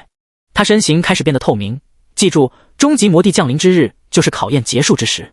若是失败，话音未落，道祖身影彻底消失，只留下微风吹过战场，卷起满地尘埃。第144章紧急会议。3天后，修真界联盟总部，巨大会议厅内座无虚席，各大宗门掌门长老齐聚一堂。陈长生坐在主位上，脸色好了许多。太上炼气诀确实神奇，短短3天就让他伤势大幅好转。诸位，他环视全场，想必大家都知道了太上道祖的考验内容。云中子皱眉道：1月内提升10倍实力，这几乎是不可能完成的任务啊。是啊，天机阁主也摇头，我们现在总共才5万修士，就算全部提升一个境界，也达不到10倍效果。更何况玄天宗主补充道，境界提升哪有那么容易？天象境想要突破到陆地神仙，没有几十年苦修根本不可能。会议厅内议论纷纷，气氛越来越沉重。所有人都明白，这个考验近乎不可能完成。但如果完不成，面对终极魔帝时，他们只有死路一条。师尊，羽翼举手发言，我觉得道祖不会给出无解的考验。既然他说要提升10倍实力，就一定有办法做到。羽翼说得对，柳若素也点头。关键是我们要找到正确方法。陈长生沉思片刻，突然眼前一亮，等等，道祖说的是提升联盟实力10倍，不是提升每个人的实力10倍。众人精神一振。对啊，如果从整体角度考虑，确实有很多办法。师兄的意思是？吕梁试探着问。扩充人员。陈长生一拍桌子，我们现在有5万修士，如果能招募到50万，不就是10倍了吗？可是云中子皱眉，哪里去找这么多修士？整个修真界的修士加起来也就10几万人而已。谁说一定要修士？陈长生嘴角勾起一丝笑意，武林中人、江湖侠客，甚至普通百姓，只要有一定实力，都可以加入联盟。这话一出，全场哗然。让普通人参与修真界大战，这简直是闻所未闻。长生兄，这会不会太冒险了？天机阁主担忧道，普通人实力太弱，上了战场不是送死吗？谁说他们要直接上战场？陈长生摆手，我们可以让他们负责后勤、情报、支援等工作。而且他继续说道，道祖给了我们太上炼气诀，完全可以用来快速培养新人。众人眼前又是一亮。对啊，有了顶级功法，确实能让普通人在短时间内获得不俗实力。那我们赶紧行动吧。羽翼兴奋道，时间不等人。不急。陈长生摇头，我们要做的不只是招人这么简单。他站起身，走到会议厅中央的巨大地图前。首先，我们要重新整合现有力量。5万修士分散在各个宗门，战斗力发挥不出来，必须统一指挥、统一训练、统一装备。其次，我们要建立完善的情报网络，知己知彼，才能百战不殆。最后，也是最重要的，他指向地图上的几个红点，我们要抢占先机，主动出击。主动出击？众人疑惑。没错。陈长生眼中闪过金光，根据太上道祖的话，终极魔帝还需要时间才能降临，这说明域外魔族现在还在做准备。与其被动等待，不如主动出击，破坏他们的计划。这个提议让所有人都激动起来。确实，一直被动挨打，士气会越来越低。主动出击，不仅能打乱敌人节奏，还能鼓舞己方士气。那我们从哪里开始？云中子问道。陈长生在地图上画了个圈，天魔谷。天魔谷位于修真界最北端的荒凉之地，这里常年黑雾笼罩，魔气浓郁，是公认的禁地。但最近几个月，这里的异象越来越频繁。有人看到黑雾中有巨大身影游动，有人听到谷内传出恐怖嘶吼声。根据我们收集的情报，陈长生指着地图说道，天魔谷很可能是域外魔族的传送据点，如果能摧毁这里，就能切断他们的后援通道。第145章黑雾深处。羽翼举手，师尊，我申请作为先遣队前往探查。太危险了。柳若素立刻反对，你一个人去送死吗？我不是一个人。羽翼眨眨眼，师娘不是也要去吗？柳若素一愣，我什么时候说要去了？现在啊。羽翼拉着他的手撒娇，师娘武功盖世，有你保护我，肯定没问题的。陈长生看着这对师娘弟子，心中暖流涌动。300年来第一次，他感受到了家的温暖。既然你们都要去，那我也一起吧。不行。柳若素严厉道，你伤还没完全好，不能冒险。我已经好了7、8成，陈长生活动了下身体，而且天魔谷情况不明，人手越多越安全。争论了半天，最终确定由陈长生、柳若素、羽翼三人组成探索小队，其他人留守总部，继续招募和训练新人。天魔谷外围，三人停在黑雾边缘，浓郁的魔气如墨汁般翻滚，伸手不见五指。这魔气浓度，柳若素皱眉，比之前强了至少3倍。看来我们的推测没错，陈长生握紧太上炼气诀，这里确实有问题。羽翼照出天使之意，身体悬浮半空，我在上面探路，你们跟着我的光芒走。说完，他率先冲入黑雾，金色光芒在黑雾中穿行，如灯塔般为两人指引方向。进入谷内后，三人立刻感受到了强烈压迫感。这里的魔气不只是浓郁，还带着古怪的侵蚀性。普通修士在这里待上半刻钟，就会被魔气入体，走火入魔。小心！柳若素突然提醒。前方黑雾中，一双血红眼睛缓缓睁开，那眼睛有脸盆大小，散发着嗜血光芒。吼！一声震天咆哮响起，黑雾被冲散一大片，露出一只身高10丈的魔兽真面目，狼头人身，4臂6爪，浑身覆盖漆黑鳞片。血爪魔狼！羽翼认出了这魔兽品种，传说中的终极魔兽。血爪魔狼看到三人，立刻露出贪婪表情。修士的血肉对他来说是绝佳补品，想吃我们？陈长生冷笑，先看看你有没有这个本事。他运转太上炼气诀，浑身金光大作，道运流转间，血爪魔狼竟然露出忌惮神色，但贪婪还是战胜了恐惧。嗷呜！魔狼一声长啸，4只利爪同时袭来，每一爪都带着撕裂空间的威力。净世一剑！柳若素率先出手，融合道气的净世神剑爆发刺眼白光，剑气纵横间，魔狼的攻击被轻松化解。不仅如此，剑气还在他身上留下数道深深伤口。好！魔狼痛苦咆哮，鲜血狂喷而出，但这血液一接触空气，立刻化作滚滚黑雾，腐蚀性更强。天使净化！羽翼及时出手，金色光芒将黑雾净化殆尽。三人配合默契，很快就将血爪魔狼击杀。但这只是开始，随着深入谷内，遇到的魔兽越来越强，数量也越来越多。独眼魔蜘蛛、3头地狱犬、刚毅蝙蝠王，各种闻所未闻的魔兽从黑雾中冲出，仿佛无穷无尽。不对劲！陈长生越打越心惊，这些魔兽实力太强了，而且配合有序，明显受人指挥。话音刚落，轰隆隆，整个山谷突然震动起来。黑雾深处，一股恐怖气息正在苏醒，那气息比巴洛还要强大。糟了！柳若素脸色大变，我们惊动了什么不得了的存在？咔嚓！山谷最深处，一座巨大石门缓缓打开，门后黑雾翻滚，隐约可见一道高大身影。结！阴森笑声回荡山谷，好久没有闻到修士血肉的香味了。黑影一步步走出，每一步都让大地颤抖。当他完全现身时，三人倒吸一口凉气。这是一个身高2丈的魔族，人形外观，但皮肤漆黑如铁，额头长着螺旋状双角。最恐怖的是他背后竟然有4只手臂，每只手都握着不同武器：魔剑、战锤、长枪、巨斧。域外魔将4臂修罗。羽翼瞳孔收缩，这种级别的存在，实力仅次于魔王，在域外魔族中地位极高，通常负责指挥大军作战。小丫头眼力不错，4臂修罗咧嘴一笑，露出满口利齿。没想到这个低等世界还有人认识本将。他4只眼睛分别盯住三人，既然闯入了本将的领地，那就把命留下吧。话音落下，4臂修罗同时出手，魔剑斩出黑色剑气，战锤带着雷鸣轰击，长枪如毒蛇吐信，巨斧劈开空间，4种攻击同时袭来，威力叠加之下，足以秒杀普通陆地神仙。散开！陈长生大喝一声，三人立刻分散逃避。轰轰轰轰！4道攻击轰在地面，炸出4个深坑，碎石飞溅，烟尘漫天。跑得倒挺快。4臂修罗不屑道，但能跑到哪里去？他4臂齐挥，漫天攻击如暴雨倾盆。三人勉强躲避，却被逼得手忙脚乱。这样下去不行。柳若素咬牙，必须主动出击。他高举融合剑，白光冲天，尽是剑域，万剑朝宗。无数白色剑影从4面8方袭向4臂修罗。雕虫小技！修罗4臂旋转，形成一道黑色旋风，剑影撞在旋风上，纷纷被搅碎。我来！羽翼双翼一震，冲天而起，天使战技，神罚之矛，金色长矛凝聚成形，直射修罗眉心。4臂修罗不慌不忙，举起战锤迎击。当金矛与战锤相撞，爆发刺耳金属音，羽翼被震得倒飞而回，嘴角渗出血丝。就这点实力？修罗讥笑道，真是令本将失望。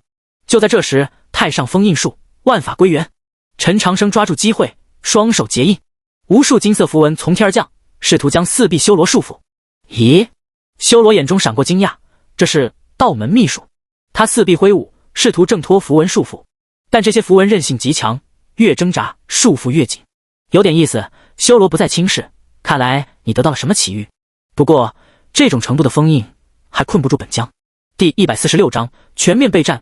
他四只眼睛同时发光，一股恐怖魔力从体内爆发，咔嚓咔嚓，金色符文开始出现裂痕。糟了！陈长生额头冒汗，封印要破了。封印一旦被破，以四臂修罗的实力，他们三人根本不是对手。就在千钧一发之际，住手！一声断喝从天而降，紧接着一道巨大剑光从天而降，直劈四臂修罗。修罗大惊，四臂齐举抵挡。轰！剑光落下，修罗被劈得后退数步，手臂都在颤抖。谁？他怒视天空，只见一个白衣身影缓缓降落，正是太上道祖。道祖！三人惊喜万分。太上道祖淡扫了四臂修罗一眼，区区魔将也敢在本道祖面前放肆。四臂修罗感受到道祖身上的恐怖气息，顿时冷汗直冒。前辈息怒，晚辈只是奉命镇守此地，并无冒犯前辈之意。奉命？道祖眯起眼睛，谁的命令？是魔帝大人的命令。终极魔帝？不是。修罗颤抖道，是暗影魔帝大人。暗影魔帝？陈长生三人对视一眼，心中震撼。除了终极魔帝，域外还有其他魔帝？看来情况比想象中复杂。道祖沉吟道，说吧，你们在这里做什么？四臂修罗不敢隐瞒，我们在建造传送法阵，准备迎接魔帝大人降临。传送法阵建到什么程度了？已经完成90%。道祖脸色一沉，既然如此，那就毁掉吧。不行！修罗急道，如果法阵被毁，魔帝大人一定会降罪的。那又如何？道祖一挥手，四臂修罗瞬间化作飞灰，连渣都没剩下。解决了修罗，道祖转向三人，跟本道祖来，去看看那个传送法阵。四人深入谷底，很快找到了魔族的基地。那是一个巨大洞穴，里面雕刻着复杂法阵，法阵直径足有1000丈，无数符文闪烁着邪恶光芒。确实快完成了。道祖仔细查看后说道，再有3-5天就能开始传送了。道祖，我们要怎么做？陈长生问道。很简单，道祖淡然道，毁掉它。他一指点出，法阵中央瞬间出现巨大裂缝，咔嚓咔嚓，裂缝快速蔓延，整个法阵开始崩塌。轰隆隆，巨大爆炸声响彻山谷，传送法阵彻底被毁。太好了！羽翼兴奋道，这下暂时安全了。但道祖脸色却更加凝重，安全？这只是开始而已。既然暗影魔帝也参与进来，说明域外对这个世界势在必得。你们的时间比想象中更紧迫。回到联盟总部，道祖将刚才的发现告诉了所有人。会议厅内鸦雀无声，气氛压抑得让人窒息。2个魔帝，云中子苦笑道，看来我们真的要面临灭顶之灾了。不一定。道祖摇头，域外魔族虽强，但也不是无敌的。关键是你们要抓住时间，尽快提升实力。道祖，陈长生请教道，除了扩充人手，我们还能做什么？道祖沉思片刻，本道祖可以再给你们一些帮助。说着，他从袖中取出一枚玉符，这是传讯符，能联系到其他世界的盟友。其他世界？众人一愣。没错，道祖解释道，域外魔族入侵的不只是你们这个世界，很多世界都在抵抗，其中不乏强者。如果能联合起来，胜算会大很多。这个消息让所有人精神一振，原来他们不是孤军奋战。陈长生郑重接过传讯符，多谢道祖指点。接下来的日子，整个修真界都忙碌起来，各大宗门全力招收弟子，不分出身，只要有一定天赋就收。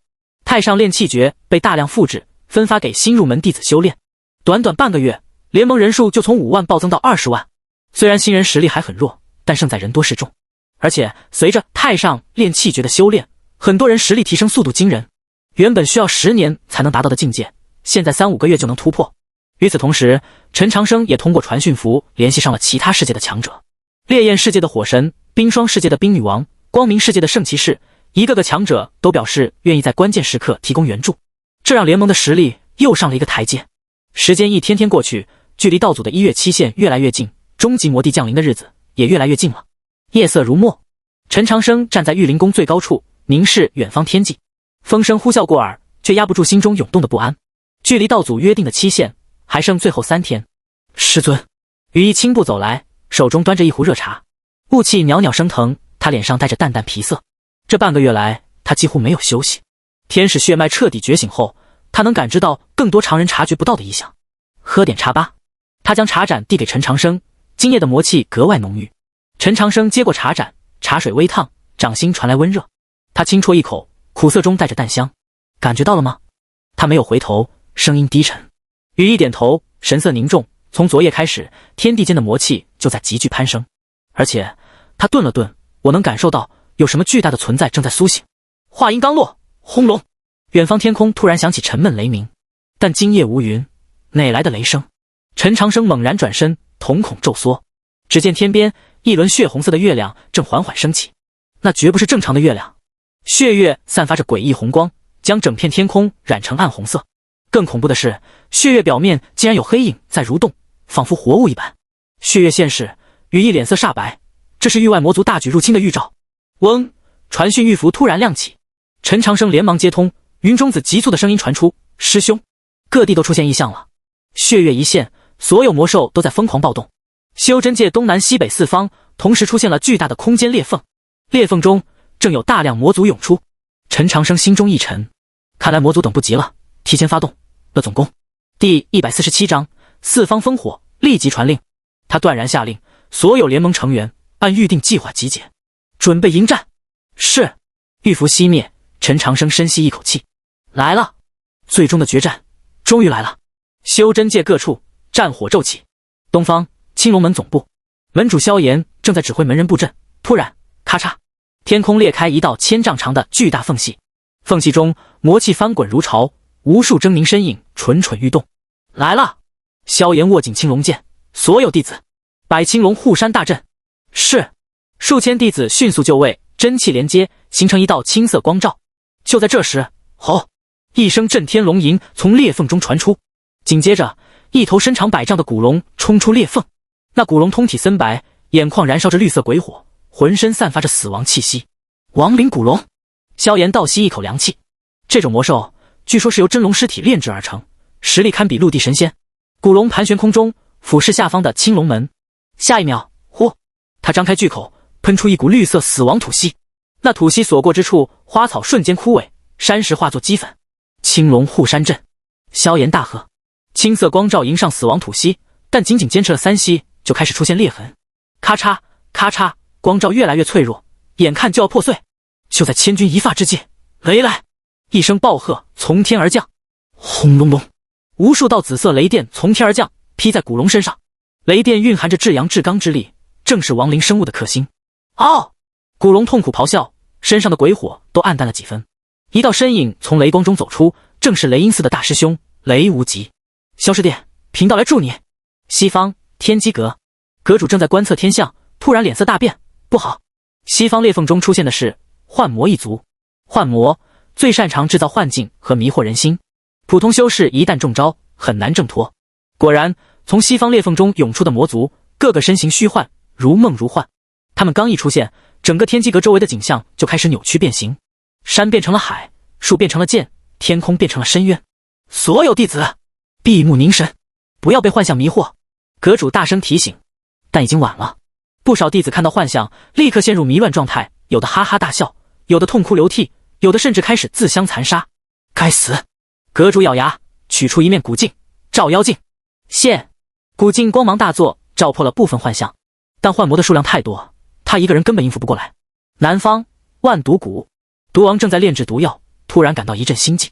他抬头望去，只见南方天空血光冲天，一股令人作呕的腐臭味弥漫开来。这味道，毒王皱眉，是腐蚀魔族。腐蚀魔族以腐蚀万物为能力，所过之处寸草不生，就连毒王这种用毒高手也要退避三舍。嗡嗡嗡，无数绿色的腐蚀液滴从裂缝中洒落，落地后立即冒起白烟。那些液滴碰到什么腐蚀什么，连山石都能融化成水。看来老夫也要认真了。毒王眼中闪过一丝狠色，万毒炼狱阵。切！轰！整个万毒谷瞬间被毒雾笼罩，各种剧毒相互混合，形成了一片生命禁区。北方玉灵宫，陈长生感受着四方传来的战斗波动，心情愈发沉重。魔族这次的攻势比想象中还要猛烈，4个方向同时进攻，明显是要分散联盟的力量。师尊，羽翼急声道：“我们要支援哪一方？”陈长生沉思片刻，不能分兵。什么？羽翼一愣。4方同时受攻，如果我们分兵支援，反而会被各个击破。陈长生冷静分析，最好的办法是直捣黄龙。他指向血月，魔族敢分兵作战，说明他们有绝对把握。这种把握很可能来自那轮血月。只要摧毁血月，切断魔族的力量源泉，四方战局自然迎刃而解。羽翼眼前一亮，师尊英明。若素，陈长生转向柳若素，我们三人组队，直接攻击血月。好。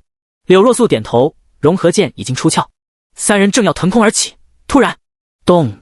一声沉重的脚步声从远方传来，大地颤抖，山石滚落。那脚步声越来越近，越来越响，仿佛有什么巨物正在靠近。陈长生三人对视一眼，都从对方眼中看到了不安。咚咚咚，脚步声如鼓点般敲击着每个人的心脏。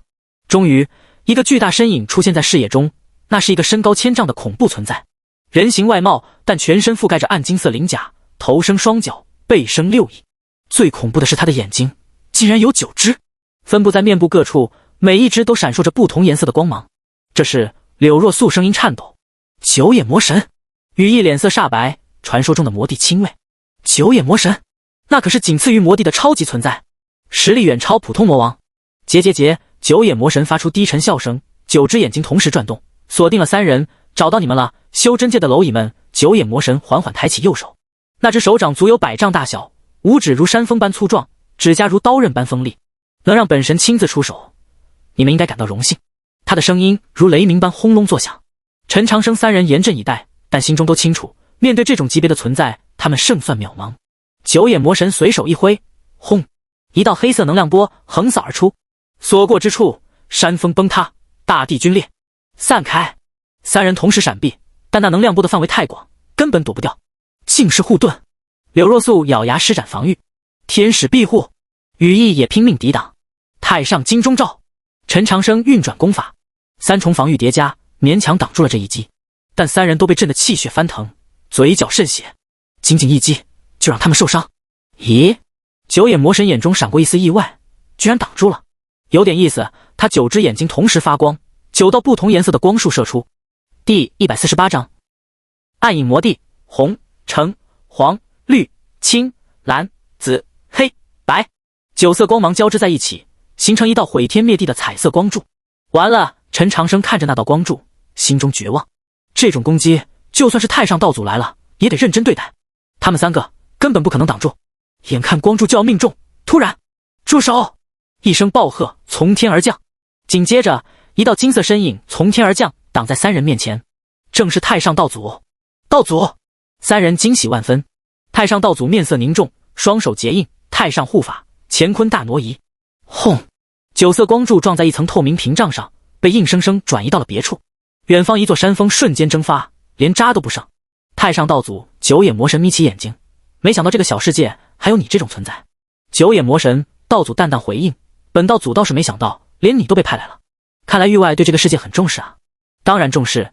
九眼魔神咧嘴一笑，这个世界的法则之力对我们魔族大有用处。魔帝大人已经下令，无论如何也要拿下这里。道祖眉头微皱，魔帝是终极魔帝还是暗影魔帝？九眼魔神没有正面回答，你很快就知道了。他9只眼睛同时爆发光芒，九眼神通，毁灭凝视。这一次他的攻击更加恐怖，9道光束不再分散，而是融合成一道璀璨夺目的毁灭光柱。那光柱蕴含着足以毁灭星辰的恐怖威力。道祖神色严肃，全力应对。太上奥义，开天符影。一把巨大的虚幻符影出现在空中，带着开天辟地的无上威势，劈向毁灭光柱。轰隆隆，2股力量相撞，爆发出前所未有的大爆炸，整个天地都在颤抖，方圆千里的云层被冲散，大地被撕出无数裂缝，就连血月都在这种冲击下摇摇欲坠。爆炸的中心，道祖和九眼魔神同时后退。道祖脸色微白，显然消耗不小，而九眼魔神也不再那么轻松。不愧是太上道祖，他活动了下肩膀，确实有2下子。不过他9只眼睛中闪烁着狡诈光芒，本神可不是一个人来的。话音刚落，吼！远方天空又传来一声震天咆哮，众人循声望去，只见一个同样巨大的身影正在飞来。那身影浑身漆黑如墨，背生8翼，头生3角，周身缠绕着紫色雷电。雷电魔王巴尔泽布。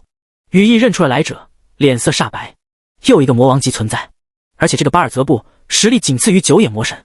道祖，看来今天要麻烦了。陈长生苦笑道，一个九眼魔神就已经够恐怖了，再加上一个雷电魔王，就算是道祖恐怕也难以应付。太上道祖却依然淡定，麻烦本道祖倒不觉得。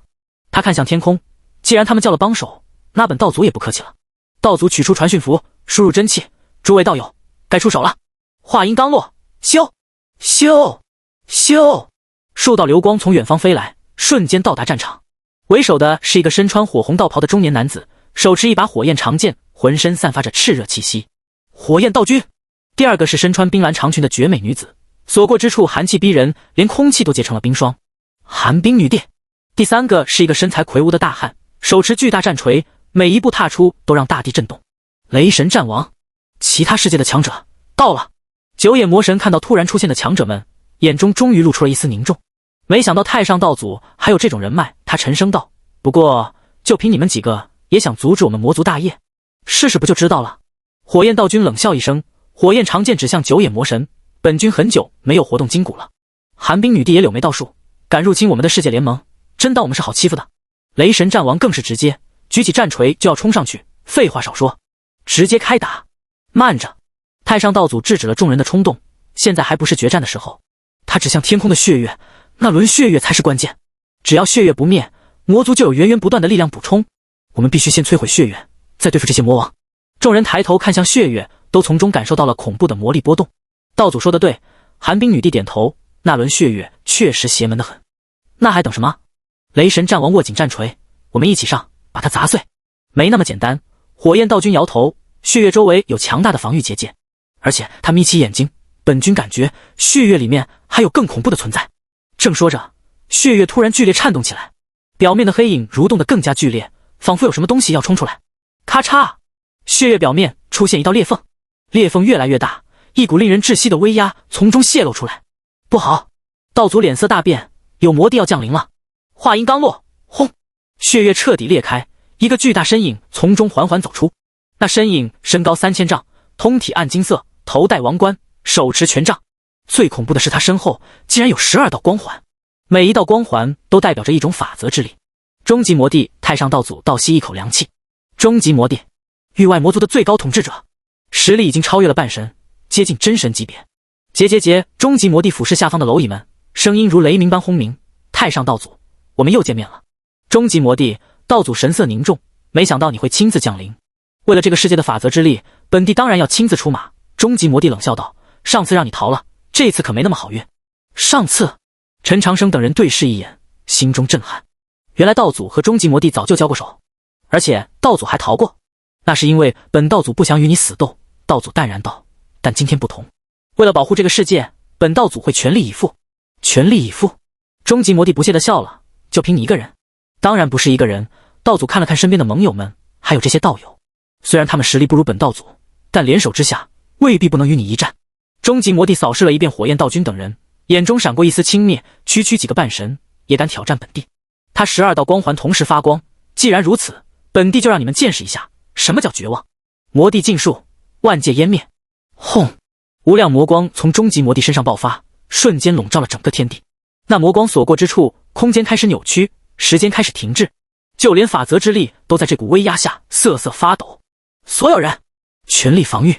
道祖大喝一声，众强者同时出手，太上护法，阴阳两一阵，火焰奥义，不灭分天，寒冰尽数，绝对零度，雷神真传，雷霆万钧，数种力量交织在一起，形成一道复合型防御屏障。轰隆隆，魔光撞击在屏障上，爆发出震天动地的巨响，整个世界都在这种力量冲击下摇摇欲坠，山河破碎，日月无光，就连空间本身都出现了无数裂痕。不知持续了多久，爆炸终于平息，烟尘散去，众人的身影显露出来。太上道祖脸色苍白，气息不稳，火焰道君等人更是个个带伤，显然消耗巨大。而终极魔帝依然屹立在空中，毫发无损。就这点实力，他失望的摇头，真是让本帝失望。看来本帝高估你们了。他再次举起权杖，既然如此，那就结束这场闹剧吧。眼看终极魔帝要发动第二击，突然，等一下！一个稚嫩的声音从远方传来，众人循声望去，只见一个看起来只有10来岁的小女孩正飞快赶来。那小女孩一头银白色长发，双眼如星辰般璀璨，身穿白色长裙，整个人散发着神圣而纯洁的气息。最神奇的是，她身后竟然有12对翅膀。这是羽翼瞪大眼睛，12翼天使。12翼天使，那可是天使一族的最高存在，实力堪比真神。小女孩飞到战场上空，看向终极魔帝，域外魔族，你们的入侵到此为止了。咦？终极魔帝眼中闪过一丝惊讶，没想到这个小世界还隐藏着12亿天使，有意思。他舔了舔嘴唇，天使的力量正好可以为本帝所用。做梦！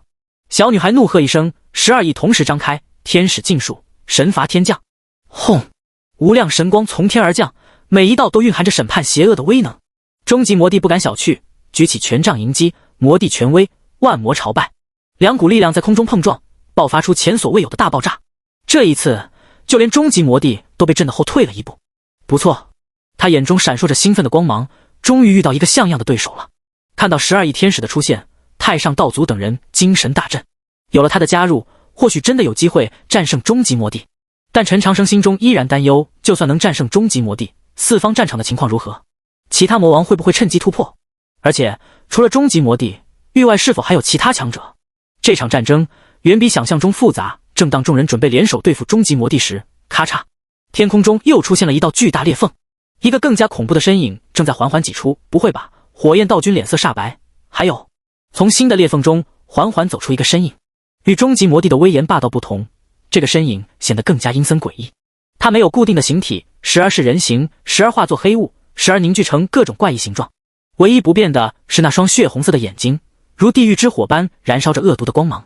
暗影魔帝太上道祖倒吸一口凉气。暗影魔帝，如果说终极魔帝是以绝对力量称雄，那么暗影魔帝就是以诡异莫测闻名。他精通各种诅咒、幻术、精神攻击，防不胜防。结！暗影魔帝发出令人毛骨悚然的笑声。终极，你动作太慢了。哼！终极魔帝冷哼一声，本帝只是在享受战斗的乐趣而已。乐趣？暗影魔帝不屑道，对付这些蝼蚁，哪来的乐趣？直接灭掉不就行了？两个魔帝的对话让在场所有人心中一沉，在这两个恐怖存在眼中，他们竟然只是蝼蚁。两位魔帝一起降临，12亿天使小脸凝重，看来这次的入侵，域外是真的势在必得了。小天使说的对，暗影魔帝转向他，血红眼睛中闪烁着贪婪光芒。这个世界的法则之力，我们魔族确实很需要，而你们，他环视众人，都将成为我们的养料。话音刚落，轰！暗影魔帝突然爆发，整个身体化作漫天黑雾，瞬间笼罩了整个战场。黑雾所过之处，光线被吞噬，声音被湮灭，就连空气都变得粘稠如水。不好，这是暗影领域。火焰道君大惊失色。在暗影领域中，暗影魔帝就是绝对的主宰，所有人的感知都会被削弱，而他却能随意攻击任何目标。所有人，背靠背站好，不要分散！太上道祖大喝一声，但已经晚了。嗖！黑雾中突然伸出一只漆黑手臂，直奔雷神战王而去。雷神战王察觉到危险，连忙举锤格挡。当金属碰撞声响起，但那只手臂竟然如虚幻般穿过了战锤，直接抓向他的胸膛。什么？雷神战王大惊。物理攻击对暗影魔帝无效。千钧一发之际，寒冰护盾。寒冰女帝及时出手，一道冰墙挡在雷神战王面前，但那只手臂再次穿透冰墙，仿佛不存在一般。物理防御无效，这是精神攻击。寒冰女帝立刻反应过来，雷神，快用精神力防御！雷神战王连忙凝聚精神力，在身体表面形成一层无形屏障。这一次，黑手终于被挡住了。嘿嘿，反应不错。暗影魔帝的声音从四面八方传来，但这只是开始而已。嗖嗖嗖！无数黑手从黑雾中伸出，同时攻击所有人。天使圣光驱散黑暗，12亿天使双翼一震，无量圣光爆发而出。圣光与黑雾相撞，发出嗤嗤声响。黑雾被圣光驱散了一部分，但很快又重新聚拢。小天使的力量确实不错，暗影魔帝赞叹道，但想要完全驱散本地的暗影领域，你还嫩了点。说着，黑雾开始疯狂翻滚，变得更加浓郁。就在众人苦战之际，够了！终极魔帝突然出手，他举起权杖，12道光环同时发光。暗影，别玩了，速战速决！切，扫兴！暗影魔帝虽然不满，但还是收起了暗影领域。黑雾散去，众人重新看清了战场，但所有人都脸色苍白。刚才那几分钟的战斗消耗了他们大量精神力。现在，终极魔帝冷冷道：“该结束这场闹剧了。”他和暗影魔帝同时出手，魔帝合击，毁天灭地。轰隆隆，两种截然不同的力量融合在一起，爆发出前所未有的威力。那威力足以摧毁整个世界。所有人，拼了！太上道祖咬牙切齿，到了这种时候，只能殊死一搏了。太上奥义，道法自然，火焰禁术，烈日焚天。寒冰绝技，极地风暴，雷神真传，雷霆审判，天使至高，神圣裁决。五大强者同时爆发，将毕生修为毫无保留地释放出来。轰！两股力量在空中碰撞，整个天地都在颤抖，山河倒流，日月倒转，就连时空都出现了扭曲。但是双方实力差距太大了，仅仅坚持了10息，众强者的攻击就开始崩溃。噗噗噗！太上道祖等人同时吐血，身形暴退，而两个魔帝的攻击依然威势不减。眼看毁灭攻击就要落下，突然，住手！一声娇喝响彻天地，紧接着一道七彩流光从远方急速飞来，流光中走出一个绝美的身影，正是羽翼。但此刻的羽翼和之前截然不同，他的头发变成了七彩色，双眼如星辰般璀璨，身后更是长出了12对翅膀。不对，不是12对，是18对。18翼天使。12翼天使小脸震惊，这怎么可能？18翼天使那是传说中的存在，就连天使一族的史书中也只有寥寥几笔记载。羽翼，陈长生惊喜万分，你怎么，师尊？羽翼的声音带着前所未有的威严，弟子觉醒了完整的天使血脉。他看向两个魔帝，眼中闪烁着战意，现在该我来守护这个世界了。18翼天使暗影魔帝眼中闪烁着兴奋光芒，这可是稀有货色啊！如果能吞噬你的力量，本帝的实力必然大增。终极魔帝也来了兴趣，没想到这个小世界还隐藏着如此宝贝，看来这次没有白来。面对两个魔帝的贪婪目光，羽翼毫不畏惧，他缓缓抬起右手，一把金色长剑凝聚成型。那把剑通体由纯净光芒构成，剑身流转着创世般的神韵。创世之剑！12翼天使惊呼出声，这是天使一族的至高圣器，只有传说中的18翼天使才能使用。羽翼握剑在手，整个人的气势瞬间攀升到了一个不可思议的高度，那气势竟然不弱于两个魔帝。有意思！终极魔帝终于正视起来，看来今天能有一场真正的战斗了。他12道光环同时发光，恐怖威压席卷而出。魔帝奥义，万界臣服！无形的精神冲击波向羽翼袭去，试图直接摧毁他的意志。但羽翼纹丝不动，18翼轻轻扇动，圣光自动护体，精神攻击对18翼天使无效。他淡淡道：“我们天生免疫一切负面状态。”什么？终极魔帝一愣。这时，暗影魔帝也出手了。暗影诅咒，万劫不复！无数黑色诅咒符文飞向羽翼，每一个都蕴含着恶毒的诅咒力量。但那些符文一接触羽翼身上的圣光，立刻如冰雪遇烈日般消融殆尽，诅咒也无效。暗影魔帝震惊了。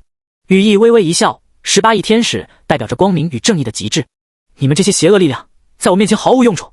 说着，他举起创世之剑，现在轮到我攻击了。天使奥义，创世之光。嗡！创世之剑爆发出刺目光芒，一道纯白剑气斩向两个魔帝。那剑气蕴含着开天辟地的神韵，所过之处连空间都在重组。不好！两个魔帝同时色变，连忙联手防御。魔帝护盾，万魔朝拜。暗影屏障，虚无吞噬。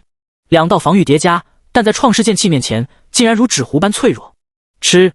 剑气轻松切开防御，在两个魔帝身上留下深深伤口。啊！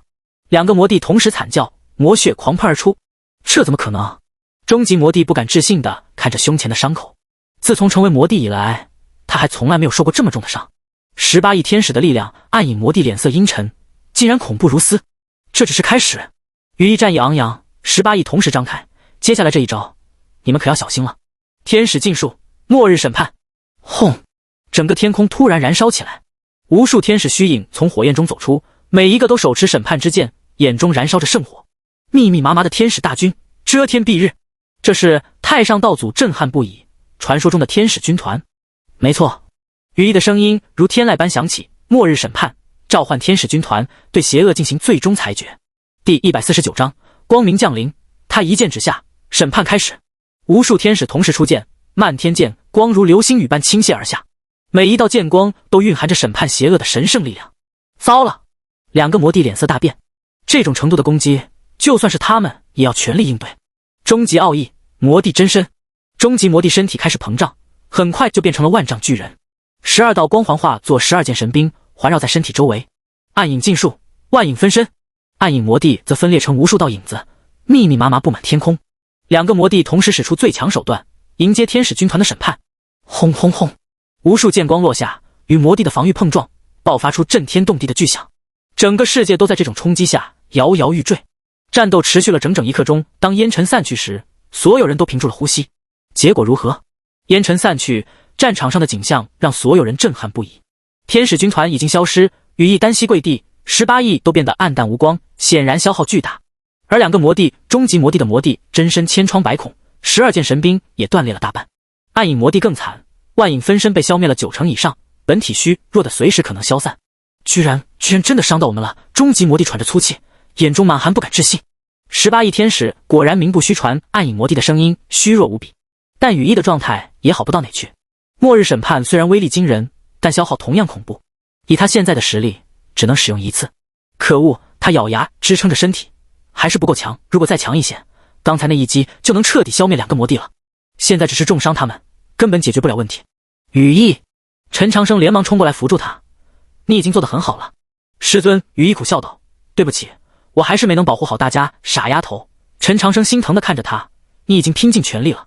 这时太上道祖等人也围了过来，虽然都身受重伤，但每个人眼中都燃烧着希望之火。羽翼刚才的表现让他们看到了胜利的可能。道祖，陈长生转向太上道祖，现在怎么办？太上道祖沉思片刻，2个魔帝都受了重伤，正是我们反击的好机会。虽然我们状态也不好，但联手之下未必不能。话还没说完，突然咔嚓，天空中又出现了一道巨大裂缝，比之前任何一道都要大。不会吧？火焰道君脸色煞白，还有魔帝。从裂缝中缓缓走出一个身影，这个身影比终极魔帝还要高大，浑身缠绕着混沌气息，仿佛从混沌中诞生的古老存在。他没有固定的形体，时而是龙，时而是凤，时而又变成各种上古凶兽的模样。唯一不变的是那双深邃如宇宙般的眼睛。混沌魔帝太上道祖瞳孔收缩，声音颤抖。混沌魔帝，域外魔族的始祖，传说中第一个诞生的魔帝，实力远超终极魔帝和暗影魔帝。终极、暗影、混沌魔帝的声音古老而威严，你们让本帝失望了，连几个下界生灵都对付不了，真是丢魔族的脸。终极魔帝和暗影魔帝听到这话，都羞愧地低下了头。在混沌魔帝面前，他们就像是小辈一样。始祖大人，终极魔帝勉强开口，这个18亿天使确实很强。混沌魔帝不屑地扫了羽翼一眼，在本帝眼中不过是稍微有趣一点的蝼蚁而已。他缓缓抬起手，本帝来亲自解决。混沌奥义，万物归虚。轰！一股恐怖的混沌之力从混沌魔帝手中爆发，那力量仿佛要将整个世界拖回混沌状态，所过之处一切都在解体、消融，回归虚无。完了！太上道祖绝望地闭上眼睛，这种程度的攻击他们根本无法抵挡。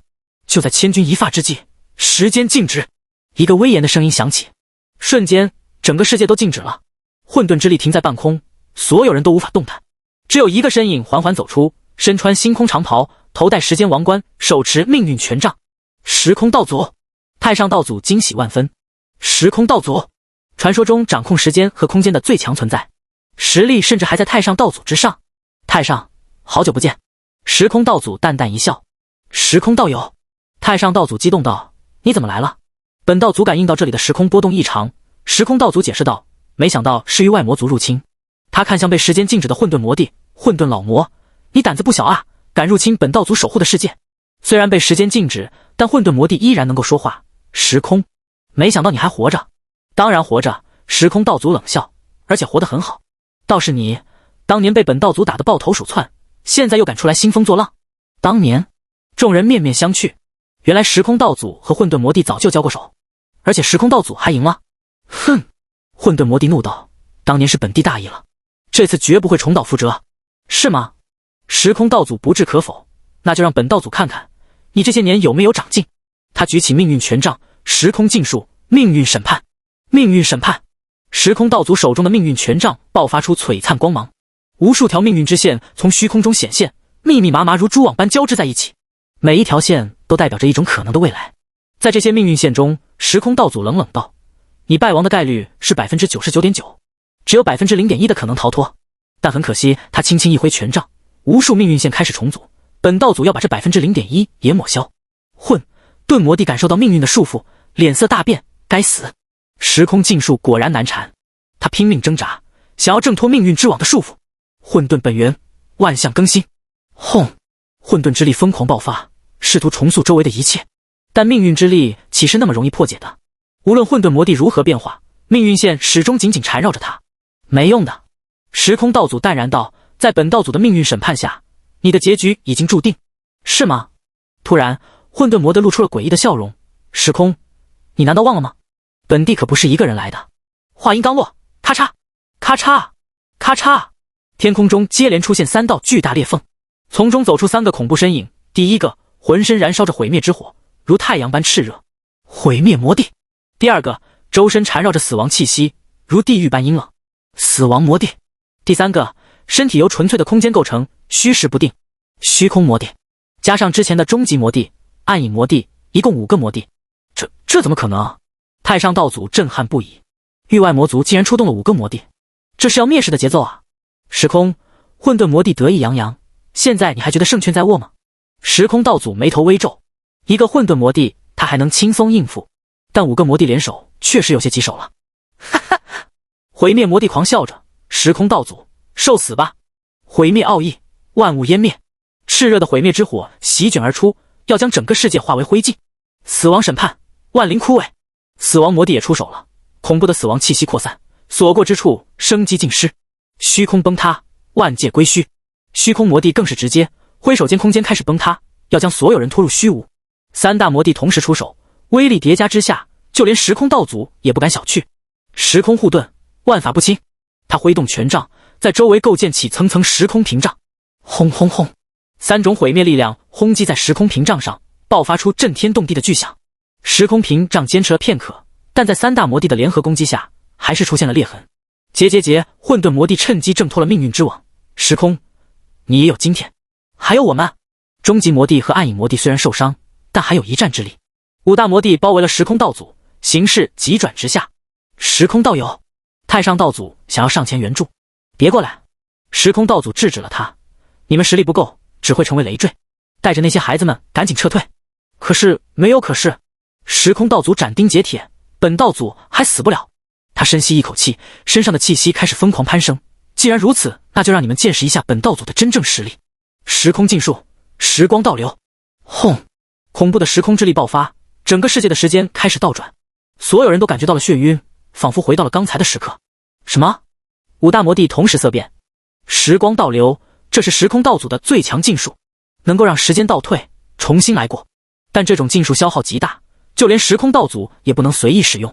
想倒流时间？混沌魔帝冷笑，没那么容易。混沌锁链，时空禁锢，无数混沌锁链从虚空中伸出，试图阻止时间倒流。其他魔帝也纷纷出手，各种禁术齐飞。一时间，整个世界陷入了时空混乱状态。过去、现在、未来交错在一起，现实与虚幻难以分辨。就在这种混乱中，突然一道微弱的声音响起：师尊，羽翼还能再战。众人循声望去，只见羽翼艰难地站了起来。虽然18翼都很暗淡，但他眼中的战意依然炽烈。羽翼，不要逞强。陈长生担心道。师尊，羽翼摇摇头，这是我们的世界，我不能眼睁睁看着它被毁灭。他深吸一口气，18翼重新焕发光芒，而且弟子还有最后一招没用。最后一招？所有人都疑惑地看着他。羽翼闭上眼睛，开始沟通冥冥中的存在。伟大的光明主宰啊，您最虔诚的信徒，请求您的降临，哪怕付出生命的代价，也要守护这个世界。轰！天空突然裂开一道巨大的光门，从光门中传来一个威严无比的声音：谁在呼唤本主的名字？光门大开，无量光明倾泻而下。光门大开，无量光明倾泻而下。那光明纯净无瑕，神圣庄严，仿佛能净化世间一切罪恶。从光门中缓缓走出一个身影，那身影高大威严，通体由纯粹光明构成，看不清具体容貌，只能感受到那种至高无上的威压。陈长生喉咙发干，空气凝固了，连5大魔帝都停下了攻击，紧盯着那道身影。光明主宰混沌魔帝声音嘶哑，眼中首次出现了畏惧。羽翼跪倒在地，身躯颤抖，他能感受到体内的天使血脉在那道身影面前正疯狂共鸣，仿佛朝圣。光明主宰俯视众生，目光扫过战场，无感应到信徒的呼唤，声音轰隆，如天雷滚过。域外魔族胆敢入侵光明照耀之地。终极魔帝咽了口唾沫，光明主宰，这里不归你管辖，不归吾管辖。轰！恐怖威压瞬间爆发，终极魔帝直接被压趴在地。此界有无知信徒，便是无知领域。光明主宰抬起右手，金色光芒在掌心凝聚。那光芒，陈长生眯起眼，感受着其中蕴含的毁灭力量。仅仅是泄露的一丝威压，就让他呼吸困难。光明审判，净化万恶。轰隆！金色光柱从天而降，直冲5大魔帝。混沌魔帝瞳孔收缩，立刻爆发全力，混沌护盾，万物归元。其他4个魔帝也不敢怠慢，纷纷施展最强防御。但金色光柱轻松穿透所有防御五大魔帝同时惨叫，他们的身体开始融化、净化，如积雪遇烈日。不可能！混沌魔帝咆哮：“吾等乃不死不灭之身，在吾面前，光明主宰淡然道：无物不死，无恶不灭。”五大魔帝的身躯越来越透明，死亡魔帝最先坚持不住，化作点点黑光消散。紧接着是虚空魔帝、毁灭魔帝，最后只剩下混沌魔帝和终极魔帝。光明主宰！混沌魔帝突然厉吼：“你以为杀了我们就结束了吗？魔族远不止我们这些，真正的恐怖还在后面。”话音落下，他彻底消散，终极魔帝也紧随其后，化为虚无。战场瞬间安静下来，五大魔帝全灭。太上道祖揉了揉眼睛，确认自己没有看错。那些让他们拼死抵抗的恐怖存在，在光明主宰面前竟如蝼蚁般脆弱。这就是真神级存在的实力。多谢光明主宰救命之恩。羽翼跪伏在地，虔诚祈祷。光明主宰低头看他，目光中带着一丝柔和：“起来吧，孩子，你体内的天使血脉已经觉醒，从今往后便是吾在此界的代言人。”代言人？羽翼一愣。此界虽暂时安全，但域外魔族不会善罢甘休。光明主宰解释道：“吾不能长时间停留，需要你代为守护。”说着，他伸出手指，轻点羽翼眉心。嗡！一道金色光芒没入羽翼体内，刹那间，羽翼的18翼重新焕发光彩，而且变得更加璀璨。不仅如此，他的修为也在疯狂提升，从原本的陆地神仙直接突破到半神境界。这是光明神印。光明主宰道：“关键时刻可借用吾的部分力量，但切记，每次使用都会消耗你的生命力，不到万不得已不可动用。”羽翼郑重点头：“弟子明白。”光明主宰又看向陈长生等人：“此战你们表现不错，尤其是那位时空道祖。”时空道祖连忙行礼，不敢当主宰夸赞。时空一道博大精深，光明主宰赞许道：“你能修炼到如此境界，着实难得。吾这里有一卷时空真经，与你有缘。”说着，一道流光飞向时空道祖。时空道祖接过，内心震撼，这可是光明主宰亲自传授的功法，价值无法估量。多谢主宰恩赐。光明主宰又看向陈长生：“你虽修为不高，但品性纯良，是个不错的苗子。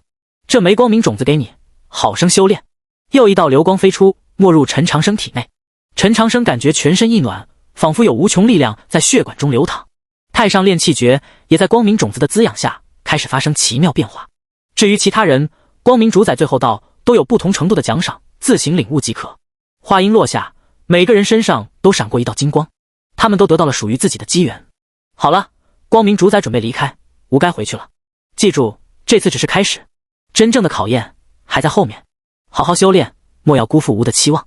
身影越来越淡，最终完全消失，光门也随之关闭，战场重新归于宁静。夜风呼啸过战场，残破的大地上，众人面面相觑。刚才发生的一切如梦似幻。陈长生摸了摸胸口，光明种子的温热感依然清晰。不是梦。太上道祖长出一口气，总算结束了。结束。时空道祖摇头：“混沌魔帝临死前的话，你没听到吗？真正的恐怖还在后面。”众人心情再次沉重起来。是啊，域外魔族势力庞大，绝不会因为几个魔帝的死亡就放弃。下一次入侵必然更加猛烈。那我们现在该做什么？羽翼问道。虽然获得了光明神印，但他心中依然忐忑。半神境界听起来很强，但在刚才的战斗中，连魔帝都不堪一击。下次来的会是什么级别的存在？修炼。陈长生斩钉截铁，拼命修炼。光明主宰给了我们机缘，就是要我们提升实力，只有变得更强，才能保护这个世界。火焰道君点头赞同，长生说的对，这次我们侥幸获胜，但下次可就没这么好运了。我要回烈焰世界，闭关修炼光明主宰赐予的功法。寒冰女帝也道，冰霜世界同样需要准备。域外魔族失败后，必然会报复我们这些参战世界。雷神战王握紧战锤，回去就加强训练。下次见面时，希望大家都变得更强。众强者纷纷告辞，返回各自世界。很快，战场上只剩下本世界的修士们。太上道祖看着夜空，本道祖也要闭关一段时间，参悟时空真经。这段时间，联盟就交给你们了。时空道祖也道，吾回时空圣地修炼，有急事可用传讯符联系。两位道祖相继离去。陈长生看向羽翼，若素呢？他这才发现柳若素不知什么时候消失了。羽翼解释道，师娘在战斗中受了重伤，现在正在玉灵宫疗伤。什么？陈长生大惊，他怎么不告诉我？师娘不想让您担心。羽翼苦笑，他说男人要专心大事，不要被儿女情长束缚。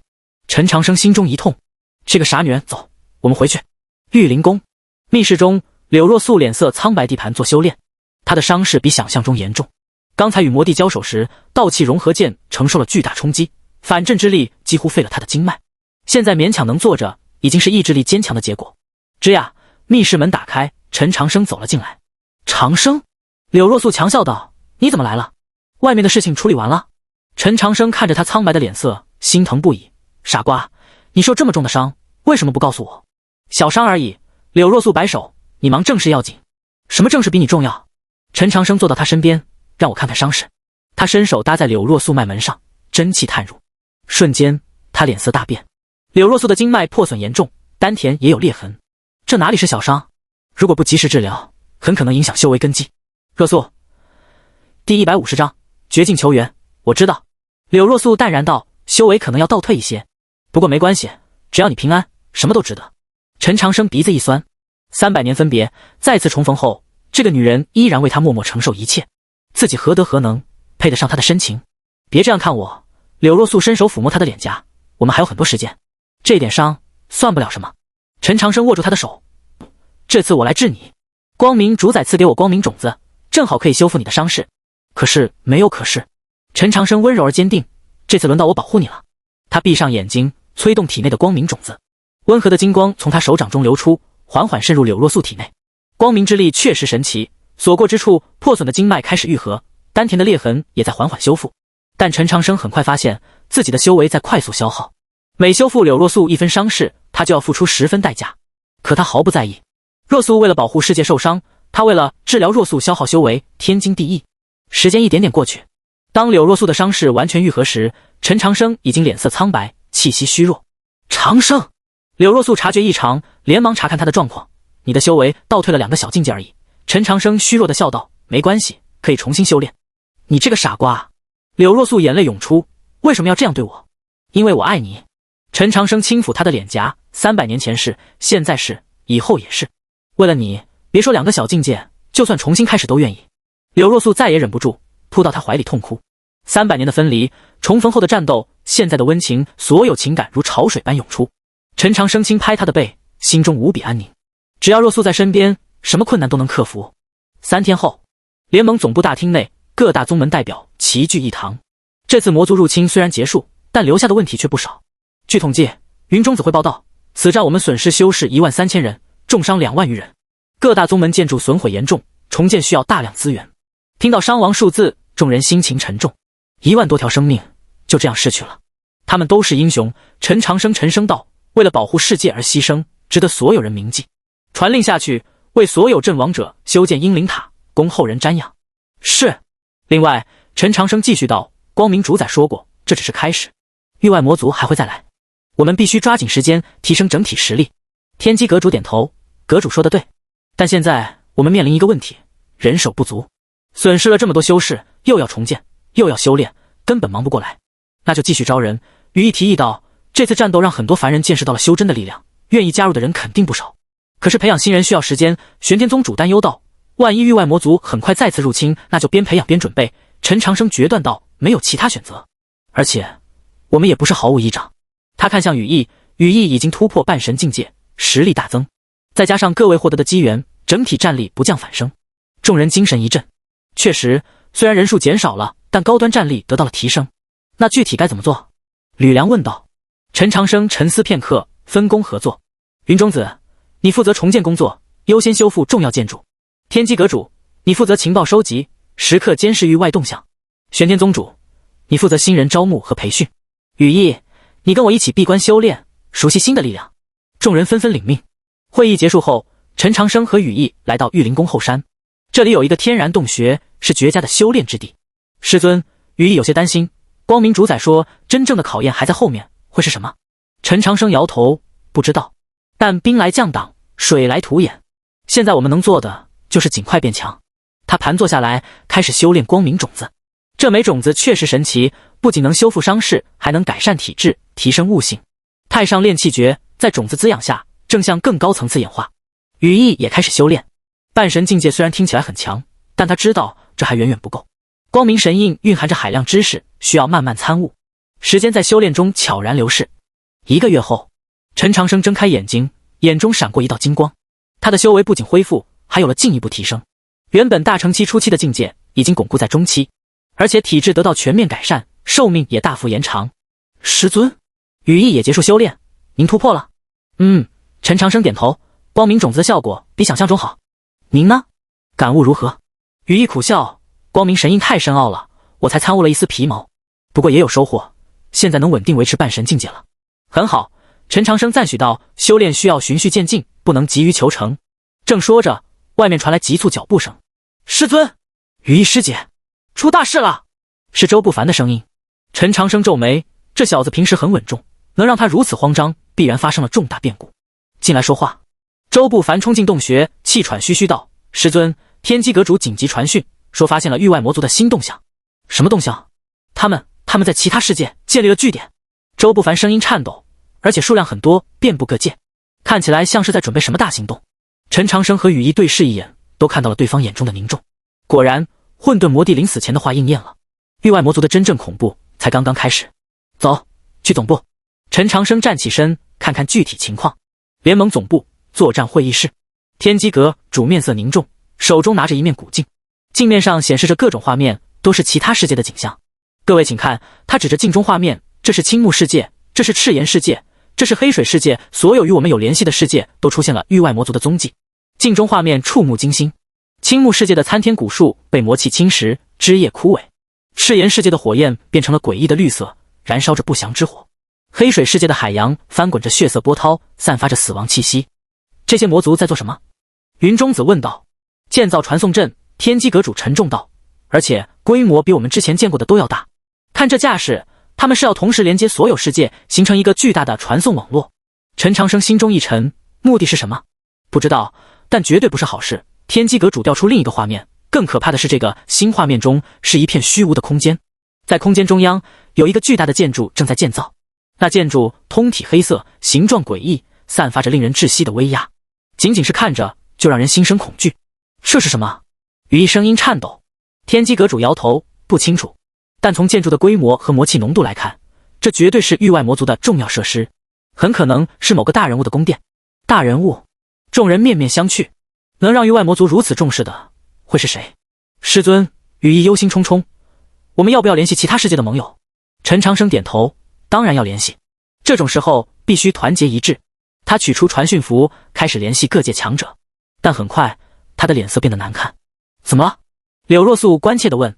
联系不上。陈长生沉声道，火焰道君、寒冰女帝、雷神战王，所有人都联系不上。传讯符显示他们那边的空间被干扰了。这个消息让所有人心中一沉。空间被干扰，意味着那些世界可能已经被域外魔族控制或包围，盟友们很可能已经陷入苦战。那我们现在怎么办？吕梁紧张地问。陈长生沉思片刻，主动出击。什么？众人大惊。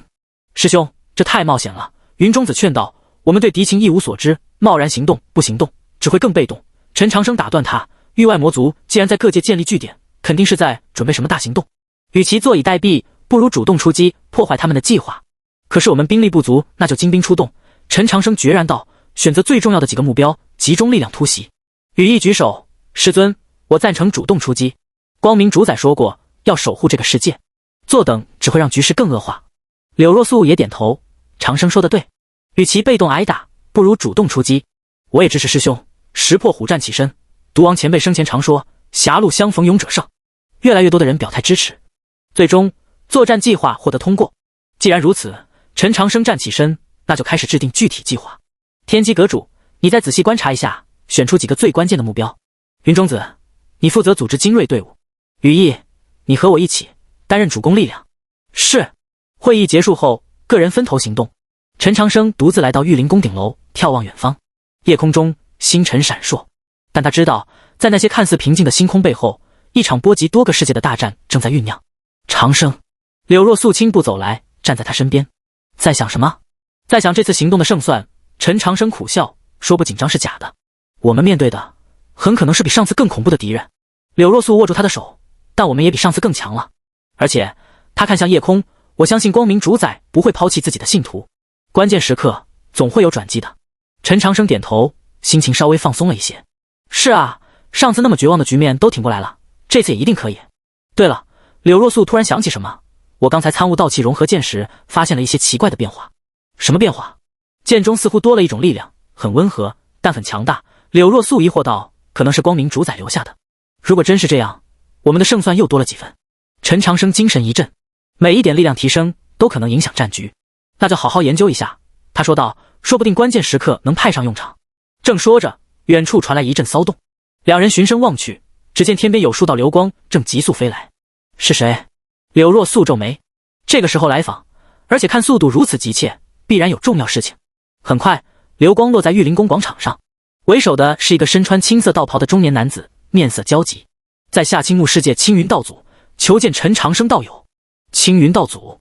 陈长生和柳若素对视一眼，立刻飞身而下。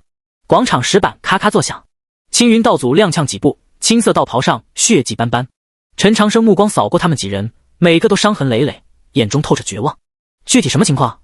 陈长生声音沉稳。青云道祖抹去嘴角血渍，3天前，青木世界天空撕裂，裂缝宽达千里。他声音颤抖，魔族大军如黑潮般涌出，密密麻麻看不到边际。为首那血海魔军，青云道祖咽了口唾沫，眼中闪过恐惧。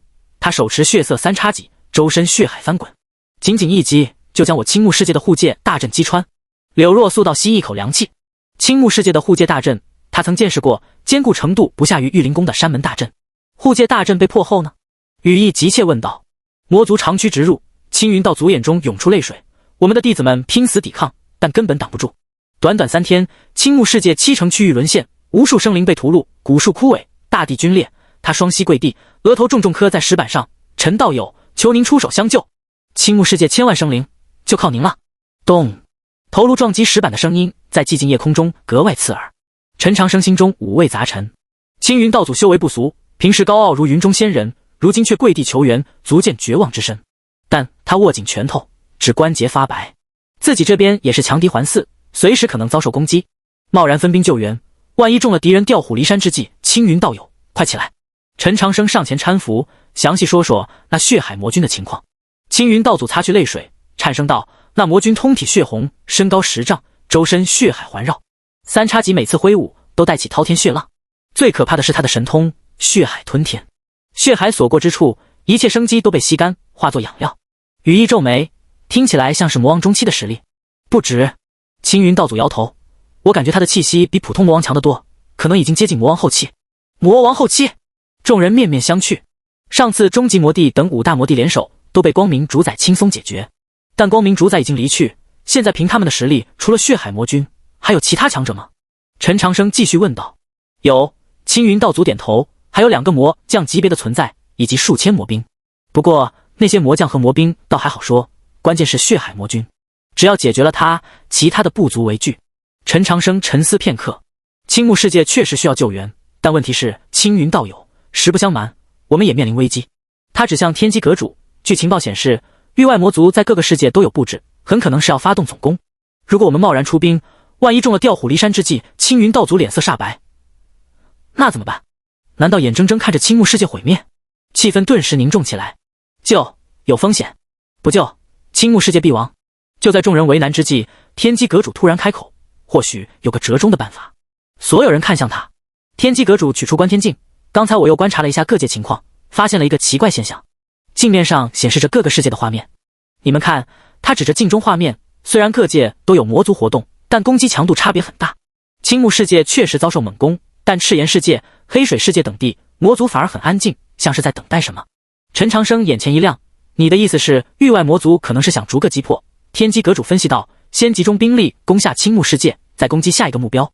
如果是这样，那我们确实应该救援青木世界，因为唇亡齿寒，青木世界一旦沦陷，下一个目标很可能就是我们。这个分析很有道理，与其等魔族逐个击破，不如主动出击，在青木世界与敌决战。可是我们的兵力，云中子担忧道，不需要太多人，羽翼站出来，我和师尊去就够了。羽翼？陈长生一惊，太危险了。师尊，您忘了吗？羽翼微笑道，我现在可是半神境界，还有光明神印护体，对付一个魔王应该没问题。而且您身上有光明种子，我们师徒联手未必不能一战。陈长生心中一动，确实经过上次光明主宰的赐福，他们的实力都有质的提升。那我也去。柳若素开口道，道气融合剑威力大增，正好试试效果。若素，别劝我。柳若素坚决道，夫妻本是同林鸟，哪有让你独自冒险的道理。陈长生看着妻子坚定的眼神，心中暖流涌动。好吧，既然如此，那就我们3人去。他转向其他人，你们留守总部，防备其他方向的攻击。师兄，云中子还想劝阻。不用多说，陈长生挥手，事不宜迟，我们现在就出发。青云道祖激动得热泪盈眶，陈道友大恩大德，青木世界永世不忘。别说这些了，陈长生扶起他，现在就走，晚了怕来不及。夜风呼啸，4道身影冲天而起，向青木世界疾驰而去。路上，青云道祖详细介绍青木世界的情况。青木世界以植物系修真为主，修士们多与古树为伴，性格温和，不善争斗。正因如此，面对魔族的凶猛攻势，抵抗力严重不足。我们青木世界有3大古树，青云道祖说道：生命古树、智慧古树、守护古树。平时他们为青木世界提供庇护，但这次魔族来势汹汹，3大古树也抵挡不住。现在生命古树已经枯萎，智慧古树萎靡不振，只有守护古树还在苦苦支撑。陈长生皱眉，3大古树可是青木世界的根本，一旦全部毁灭，整个世界都会崩塌。还能坚持多久？最多1天。青云道祖苦涩道：守护古树的生命力在快速流失，血海魔君正在用邪术炼化它。1天时间，必须抓紧了。陈长生催动太上炼气诀，速度再次提升。光明种子在体内发光发热，为他提供源源不断的力量。半日后，远方出现一片绿色光芒，那是青木世界的边界。但仔细一看，那绿光正在快速暗淡，其中夹杂着大片黑红色的魔气。到了！青云道祖声音颤抖。陈长生眯起眼睛，真气凝聚在双目，看清了青木世界的惨状。原本郁郁葱葱的森林，现在大片枯萎，无数参天古树倒伏在地，枝叶全无，如同朽木。天空中魔气翻滚，血红色的云层遮蔽了阳光。最触目惊心的是世界中央，一片巨大的血海正在翻滚咆哮，血海中央立着一道高大身影，那身影通体血红，手持3叉戟，正是血海魔君。而在血海边缘，一棵高达1000丈的古树正在艰难支撑。古树通体翠绿，枝叶繁茂，散发着生命气息，正与血海对抗。但显而易见，古树正在败退，绿色光芒越来越暗，血海越来越大。那就是守护古树！青云道祖急道：再不救他，就来不及了。我看到了。陈长生神色凝重，确实情况危急。他转向羽翼和柳若素，准备战斗。是！3人同时爆发气势，向青木世界冲去。就在他们刚进入青木世界边界的瞬间，桀阴森的笑声从血海中传来。血海魔君抬起头，血红双眼锁定了他们。终于来了，本君等你们很久了。第151章，血海魔君，血海咆哮。魔君立于血海中央，3叉戟高举，血浪冲天。他身高10丈，通体血红如玉，肌肉虬结，每一块都蕴含着爆炸性的力量。最可怕的是那双眼睛，血红如宝石，其中仿佛有无数冤魂在哀嚎。本君知道你们会来。血海魔君咧嘴一笑，露出满口利齿。陈长生，18亿天使，还有那个尽是圣女，你们的资料本君早就研究过了。陈长生心中一沉，对方竟然了解他们的底细。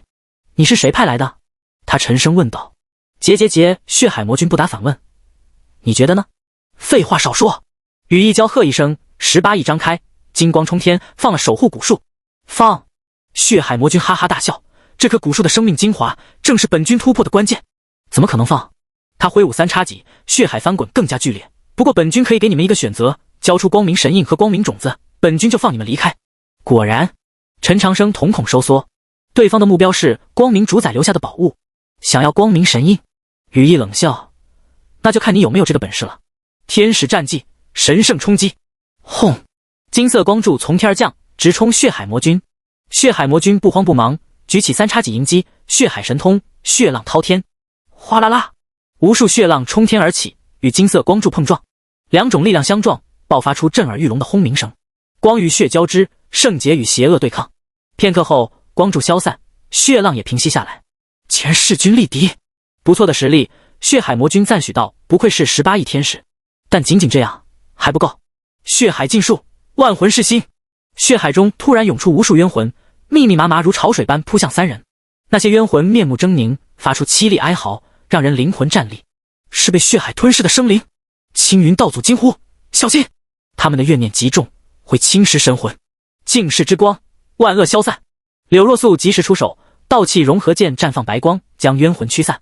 但冤魂数量太多，刚散去一批，又涌出一批。这样下去不行，陈长生皱眉，必须直接攻击本体。太上封印术，万法归元。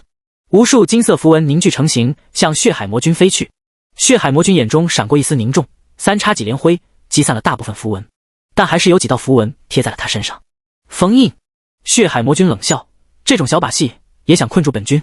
他身上血光爆发，竟然生生震碎了封印符文。什么？陈长生大惊，太上炼气诀的封印术竟然对血海魔君无效！结，本君早说了，你们的底细本君一清二楚。血海魔君得意洋洋，区封印术早被本君破解了。他举起三叉戟，血海开始沸腾，现在轮到本君攻击了。血海真身，血神降世！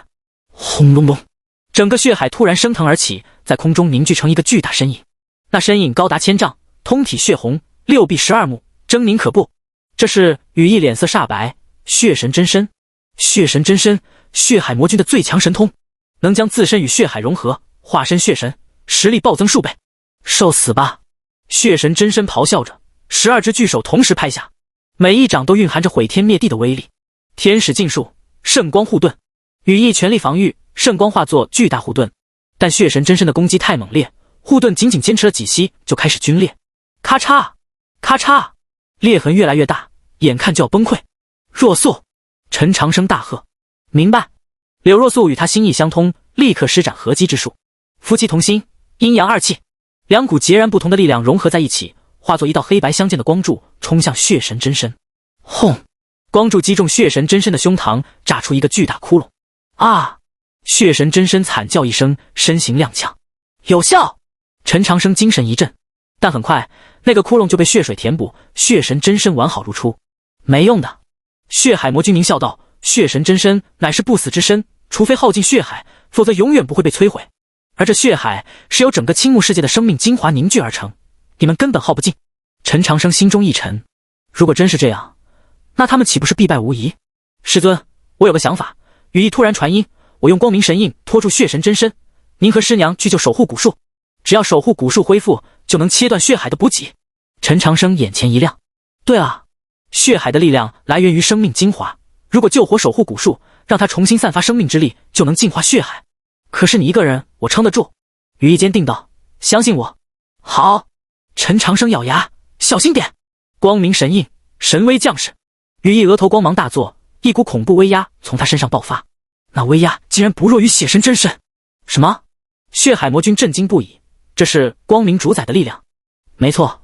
羽翼声音威严如神，光明主宰在上，岂容你等邪魔放肆？神罚之剑，审判邪恶。一把巨大的光明之剑凝聚成形，向血神真身斩去。血神真身连忙举手格挡，但光剑威力巨大，直接斩断了他的一条手臂。啊！血神真身咆哮着后退。可恶！趁着血神真身被羽翼牵制，陈长生和柳若素冲向守护古树。近距离观察，守护古树的情况比想象中还要糟糕。1000丈高的树身已经枯萎了一半，原本翠绿的叶子大片凋零。最要命的是，树根部分被血水浸泡，正在被快速腐蚀。怎么救？柳若素急道。陈长生咬牙，催动体内的光明种子，用光明之力净化血水。可是你的光明种子才觉醒不久，力量有限，那就用生命力补充。陈长生斩钉截铁，总不能眼睁睁看着古树死去。他双手按在古树根部，光明种子全力运转，温和的金光从他体内流出，与血水接触。吃，血水遇到光明之力，立刻冒起白烟，开始净化。但血水太多了，光明种子的力量显得杯水车薪。更要命的是，陈长生能感受到自己的生命力在快速流失，脸色越来越苍白，气息越来越虚弱。长生，停下！柳若素心疼不已，这样下去你会死的。不能停！陈长生咬牙坚持，青木世界千万生灵都在等着我们。光明之力持续输出，血水缓缓减少，但陈长生的状况也越来越糟糕，几乎要虚脱了。就在这时，守护古树突然发出轻微震动，有反应了。柳若素惊喜道。确实，随着血水的净化，守护古树的根部开始重新焕发生机，点点绿光从根部升起，沿着树干向上蔓延。枯萎的枝叶重新变绿，凋零的花朵重新绽放。成功了！青云道祖激动得热泪盈眶，守护古树复活了。轰！古树复活的瞬间，一股磅礴的生命之力从他体内爆发，如春风般扫过整个青木世界。血海受到生命之力冲击，立刻沸腾起来。不！血海魔君咆哮，本君的血海！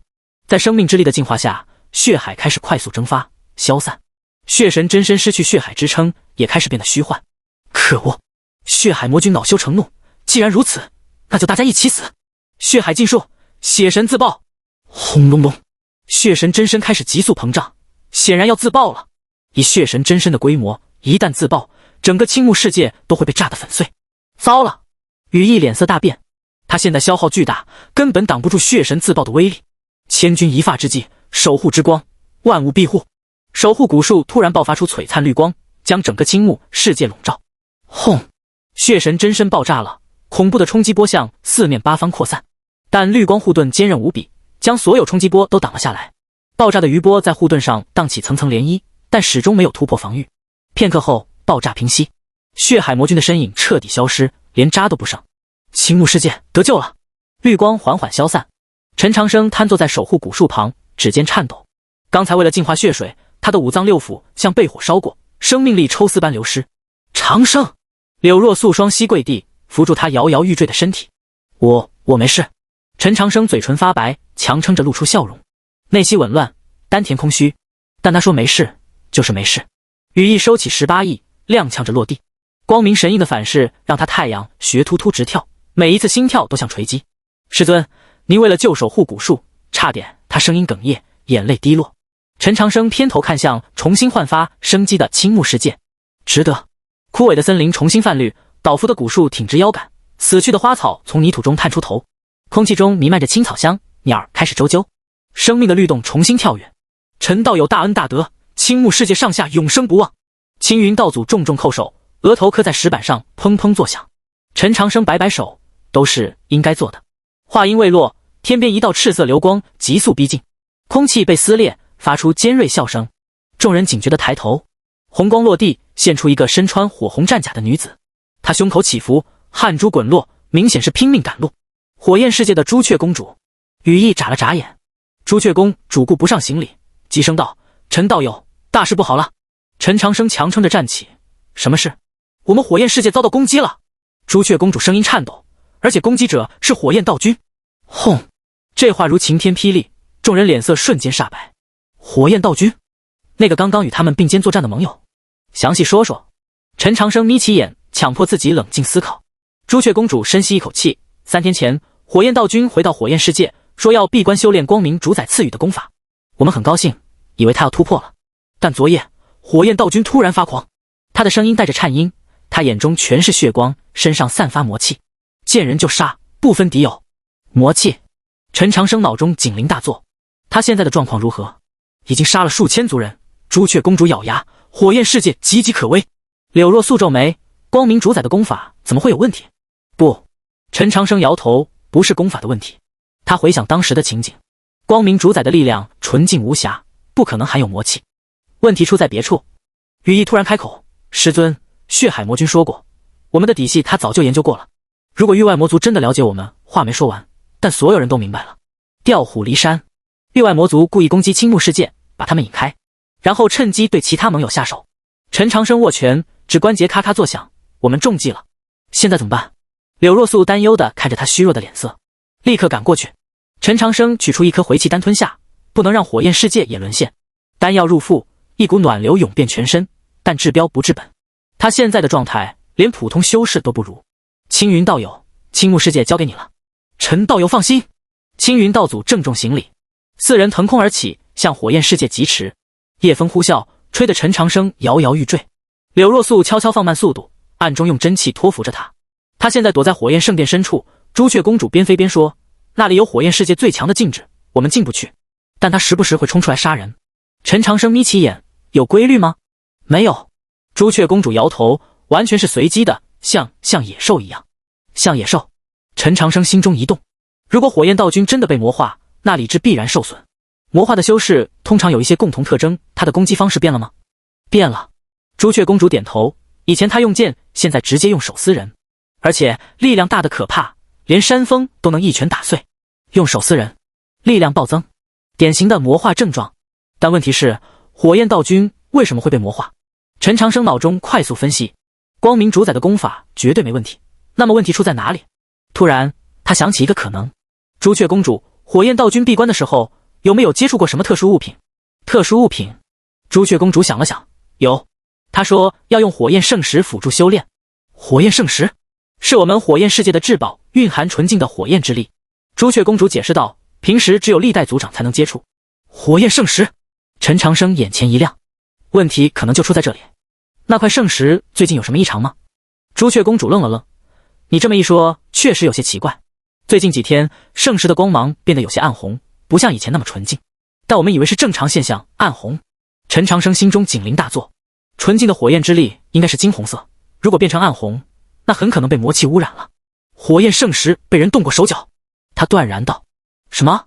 朱雀公主脸色大变，谁敢？话还没说完，前方突然出现一片火海，那不是普通的火焰，而是暗红色的魔火，散发着邪恶气息。火海中央，一个高大身影缓缓转身，正是火焰道君。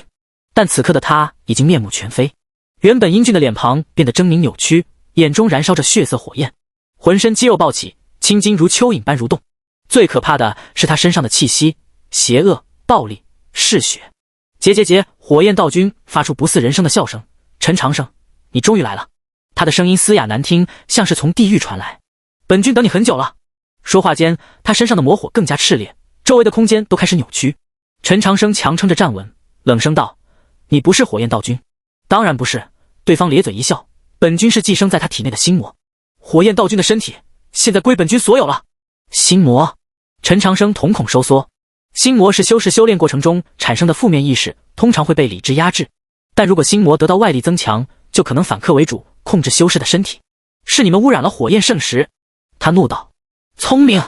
心魔赞许的点头，火焰圣石确实是本君的杰作。在圣石中注入魔气，然后等火焰道君主动接触，魔气侵入他的心神，唤醒并增强了内心的负面情绪。本君就是这样诞生的。原来如此。陈长生恍然大悟，域外魔族不是硬攻，而是用诡计从内部瓦解。他们提前在各个世界埋下陷阱，等盟友们回去修炼时自投罗网。你们还在其他地方布置了陷阱？当然。心魔得意洋洋，寒冰女帝的寒冰圣珠，雷神战王的雷神之锤都被我们动过手脚，用不了多久，他们也会像火焰道君一样，成为我们的傀儡。完了。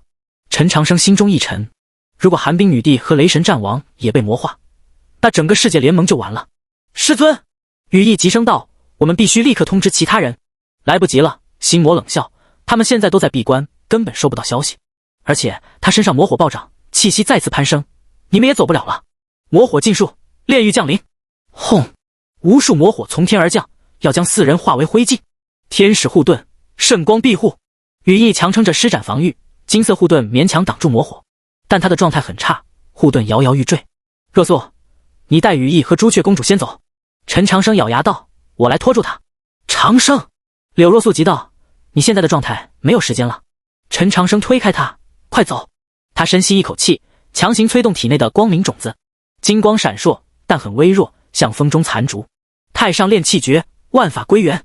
无数金色符文飞向心魔，但威力大不如前。心魔不屑地挥手，轻松击散符文。就这点实力，他嘲讽道，看来传说中的陈圣师也不过如此。魔火掌，灼烧万物。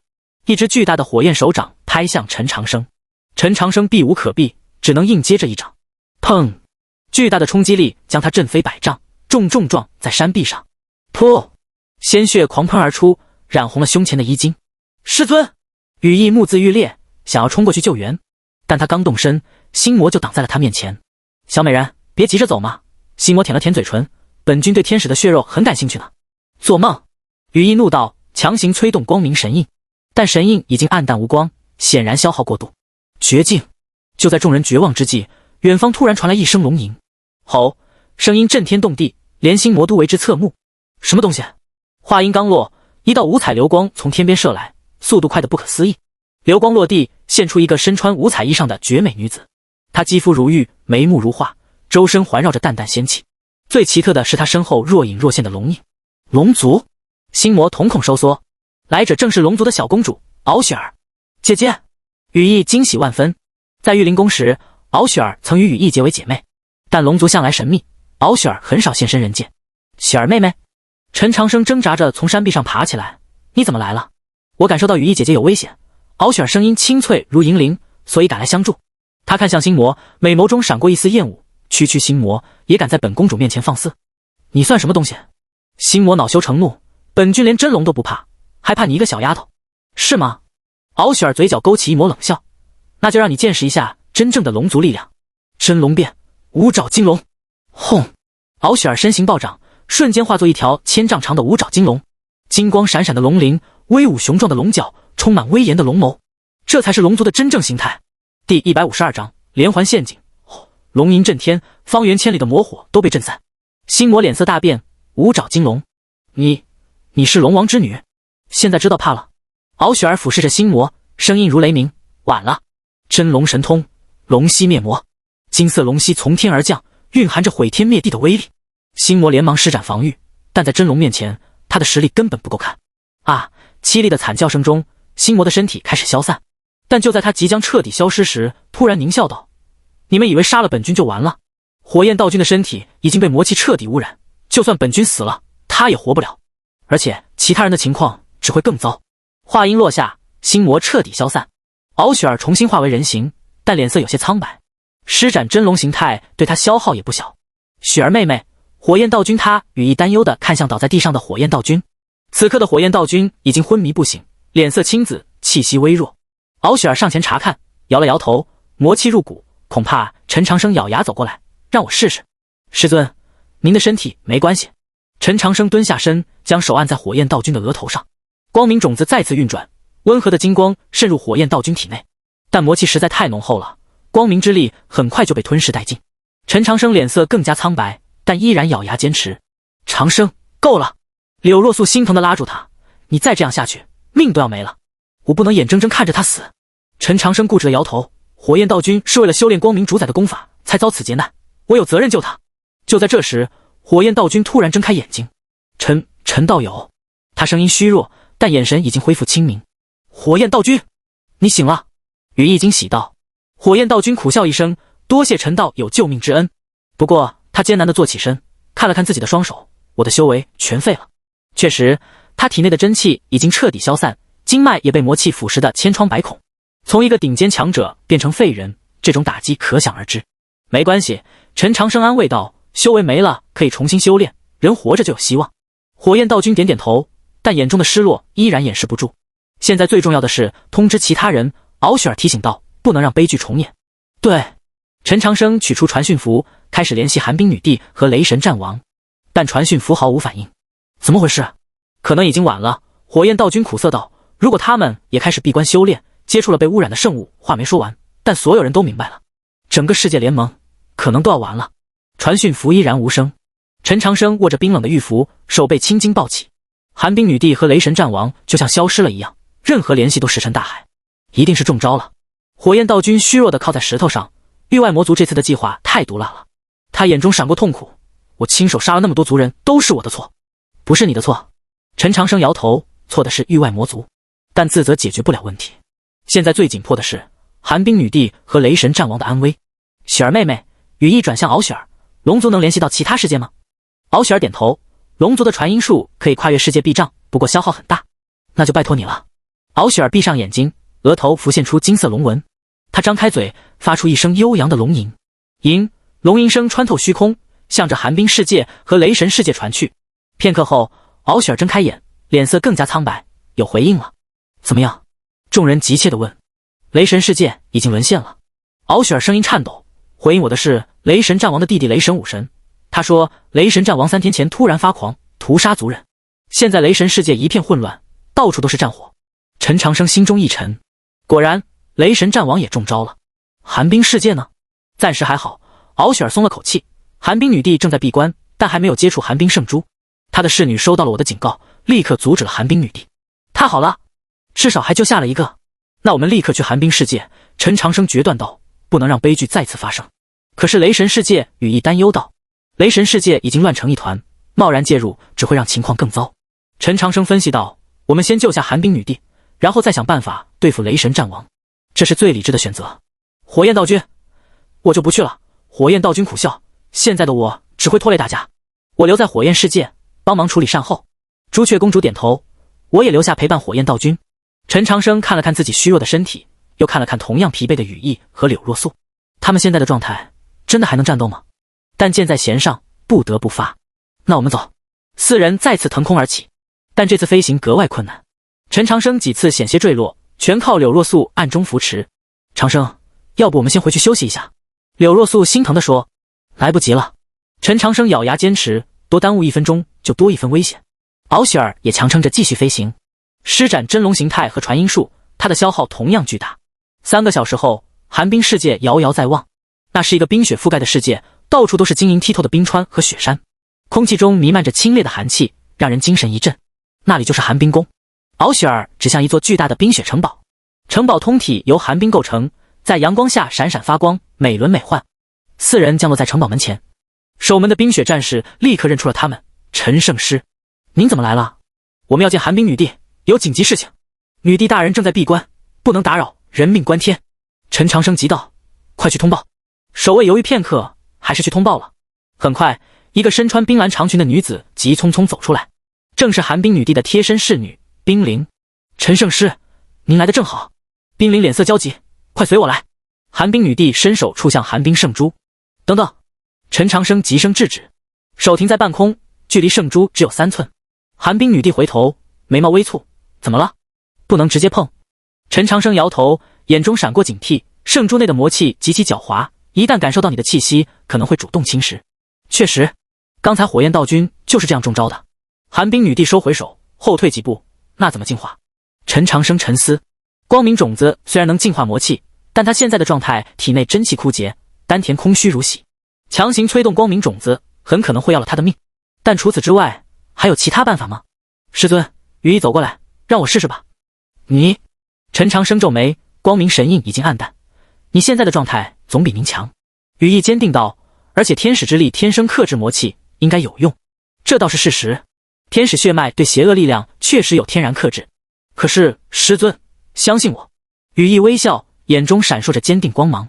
陈长生看着他，内心挣扎。羽翼是他最疼爱的弟子，如果出了意外，但现在别无选择。好，但一定要小心。羽翼点头，缓缓走向寒冰圣珠。18翼在身后微微张开，但光芒很淡，随时可能熄灭。他深吸一口气，伸出右手，指尖距离圣珠还有1尺时，黑色杂质突然蠕动，仿佛感受到威胁，魔气开始暴躁。吃吃吃，圣珠表面冒起黑烟，散发腐臭味道。小心！寒冰女帝提醒。羽翼咬牙，继续伸手。就在指尖触碰圣珠的瞬间，轰！黑色魔气如爆炸般喷发，直冲羽翼而来。啊！羽翼惨叫，身体被魔气冲击，倒飞而出。砰！他重重撞在冰墙上，口中鲜血狂喷。羽翼！陈长生冲过去，扶住他摇摇欲坠的身体。我没事。羽翼虚弱地笑了笑，但脸色苍白如纸。刚才那一击几乎耗尽了他剩余的力量。该死！陈长生咬牙切齿，这魔气比想象中狡猾。寒冰女帝走过来，眼中闪过担忧。羽翼的伤势暂时死不了，但需要立刻治疗。陈长生检查了羽翼的伤势，魔气侵入经脉，必须尽快清除。他取出一颗疗伤丹药，为羽翼服下。丹药入腹，羽翼的脸色稍微好了一些。现在怎么办？敖雪儿问道。圣珠内的魔气这么凶猛，普通方法根本无效。陈长生盯着寒冰圣珠，大脑飞速运转。魔气确实狡猾，但不是没有弱点。所有魔气都有一个共同特性，怕纯净的正面力量。光明之力是其中之一，但还有其他。寒冰女帝，他突然开口：“你的寒冰真气达到什么程度了？”9转寒冰诀第8转。寒冰女帝回答：“距离大圆满还差一点。”9转寒冰诀。陈长生眼前一亮。9转寒冰诀修炼到极致，能产生绝对0度的寒气。那种寒气不只是温度低，更重要的是它能冻结一切，包括魔气。够了！他激动道：“用绝对0度冻结魔气，然后我再用光明之力净化。”可是我还没修炼到绝对0度。没关系。陈长生摆手，接近绝对0度也行，主要是冻结魔气的活性让他无法反抗。寒冰女帝点头，可以试试。他来到寒冰圣珠前，双手结印，9转寒冰诀，玄冰封印。咔嚓咔嚓，恐怖的寒气从他体内爆发，瞬间将整个修炼室冻结。墙壁结冰，地面结霜，连空气都变得粘稠。最重要的是，寒冰圣珠内的黑色杂质开始凝固，原本蠕动的魔气变得缓慢，最终完全静止。成功了！敖雪儿惊喜道。还没完。陈长生咬牙，强行催动体内的光明种子，金光微弱的闪烁，仿佛随时会熄灭。但就是这微弱的光芒，接触到被冻结的魔气后，立刻产生了剧烈反应。吃吃吃，黑色杂质开始消融，如冰雪遇烈日。但陈长生的脸色也越来越苍白，豆大的汗珠从额头滚落。强行催动光明种子，他的生命力在快速流失。长生！柳若素心疼地握住他的手，够了，不要再勉强了，快好了！陈长生咬牙坚持。终于，最后一丝黑色杂质消失，寒冰圣珠重新变得纯净，散发着柔和的蓝光。但陈长生也彻底虚脱，整个人瘫软在地。师尊，羽翼强撑着爬过来，您怎么样？死不了。陈长生虚弱的笑了笑，就是需要休息。说话间，他眼前一阵发黑，险些昏厥。连续的战斗和治疗已经超出了他身体的极限。陈长生，寒冰女帝走过来，眼中满含感激，这次真的太感谢了。如果不是你们，不用客气。陈长生摆摆手，我们是盟友。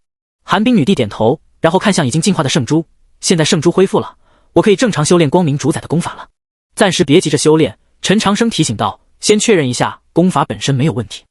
这个提醒很有道理，万一光明主宰传授的功法也被动了手脚。寒冰女帝取出功法卷轴，仔细检查，卷轴通体金色，散发着纯净的光明气息，看不出任何异常，应该没问题。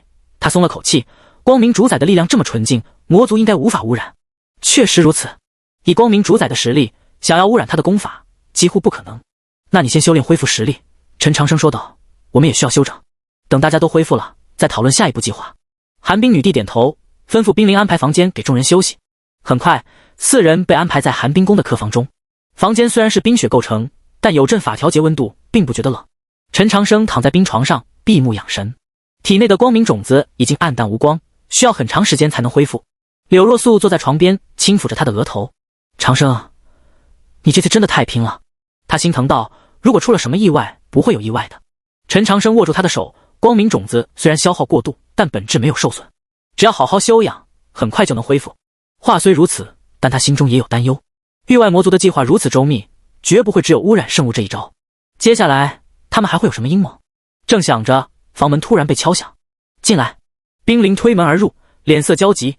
陈圣师，出大事了。陈长生心中一沉，什么事？雷神世界传来消息。冰灵颤声道，雷神战王杀了雷神武神。什么？陈长生猛地坐起，眼中闪过震惊。雷神武神是雷神战王的亲弟弟，也是雷神世界的2号人物。如果连他都被杀了，还有其他消息吗？有。冰灵点头，雷神世界现在彻底乱了。雷神战王杀红了眼，见人就杀，整个雷神世界的强者已经死了一大半。完了！陈长生心中绝望。雷神世界是他们联盟的重要力量，如果彻底沦陷，还有……冰灵继续道，我们的探子发现有大量魔族正在向雷神世界集结，看样子他们是想占领雷神世界，以此为据点。占领雷神世界？陈长生瞳孔收缩。如果魔族真的占领了雷神世界，那他们就有了稳固的立足点，到时候其他世界都会受到威胁。不行，他挣扎着下床，我们必须阻止他们。长生！柳若素急忙拉住他，你现在的身体状态根本不能战斗。那也要去。陈长生坚决道，如果让魔族占领雷神世界，后果不堪设想。就在这时，羽翼推门而入，他的脸色也很差，但精神还算不错。师尊，我刚才感应到一些异常。他说道，雷神世界的方向有强烈的魔气波动，而且这种魔气很熟悉。熟悉？像是血海魔君的气息。羽翼皱眉，但又有些不同。血海魔君？可血海魔君不是已经死了吗？除非……陈长生脑中灵光一闪，你是说还有其他血海魔君？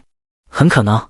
羽翼点头，域外魔族的数量庞大，同一种魔族有多个个体很正常。确实如此，就像人族有很多人一样，魔族也不可能只有一个血海魔君。看来情况比想象中还要严重。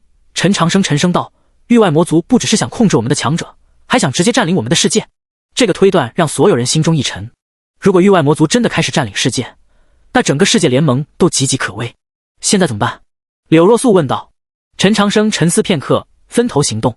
若素和羽翼留在这里保护寒冰女帝修炼，我和雪儿去雷神世界想办法阻止魔族占领。不行！柳若素坚决反对，你现在的状态去雷神世界就是送死。那也要去。陈长生眼中闪过决绝，如果雷神世界沦陷，其他世界也保不住，与其坐以待毙，不如主动出击。敖雪儿也点头，我赞成陈大哥的决定，雷神世界必须救，而且我刚恢复了一些力量，应该能帮上忙。看到两人态度坚决，柳若素和羽翼对视一眼，那我们也去。柳若素最终妥协，夫妻本是同命鸟，哪有分开的道理。羽翼也道，师尊去啊，弟子就去啊。陈长生看着三女坚定的眼神，心中暖流涌动，有这样的伴侣和弟子，夫复何求。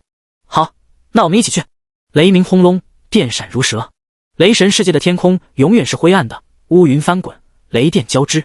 但今天的雷电格外狂暴，仿佛天地都在愤怒。陈长生四人立于云端，俯视下方，整个雷神世界笼罩在血红色的雾气中，空气里弥漫着浓郁的血腥味和魔气。原本雄伟的雷神殿现在千疮百孔，巨大的裂痕遍布墙面，殿前广场上横尸遍地，鲜血汇聚成溪。太惨了，羽翼忍不住捂住嘴。尸体大多是雷神世界的修士，从服饰可以判断，有长老，有弟子，甚至还有不少普通居民。他们死状凄惨，有的被雷电劈成焦炭，有的被利爪撕成碎片。雷神战王真的疯了。柳若素喃喃道。轰隆，远处突然传来巨大爆炸声，紫色雷光冲天而起。那边，敖雪儿指向爆炸方向，有人在战斗。四人急速飞向爆炸地点，越飞越近，越能感受到恐怖的力量波动。雷电咆哮，大地震颤，连空间都在扭曲。很快，他们看到了战斗的双方，一边是身高3丈的魁梧巨汉，浑身肌肉虬结，紫色雷电环绕全身。他手持巨大战锤，每一击都引发雷鸣，正是雷神战王。但此刻的他已经面目全非，原本英武的脸庞变得狰狞扭曲，眼中燃烧着血色火焰。最可怕的是他身上的气息，雷电之力中混杂着浓郁魔气。另一边是10几个雷神世界的修士正在拼命抵抗，为首的是一个中年男子，容貌与雷神战王有几分相似。他手持长枪，枪尖雷光闪烁。大哥，醒醒，我是雷霆！中年男子悲愤地喊道。雷霆，雷神战王的3弟。但雷神战王充耳不闻，战锤再次砸下。轰！紫色雷电如瀑布般倾泻，雷霆等人险些被当场劈死。挡不住了！一个修士绝望地喊道。眼看雷神战王要发动致命一击，住手！陈长生从天而降，挡在雷霆等人面前。光明种子虽然暗淡，但依然能催动一些力量。金光闪烁，形成护盾。砰！战锤重重砸在护盾上，金光摇摇欲坠，但总算挡住了这一击。陈圣师！雷霆惊喜万分，您怎么来了？来救你们！陈长生看向雷神战王，眼中闪过痛色。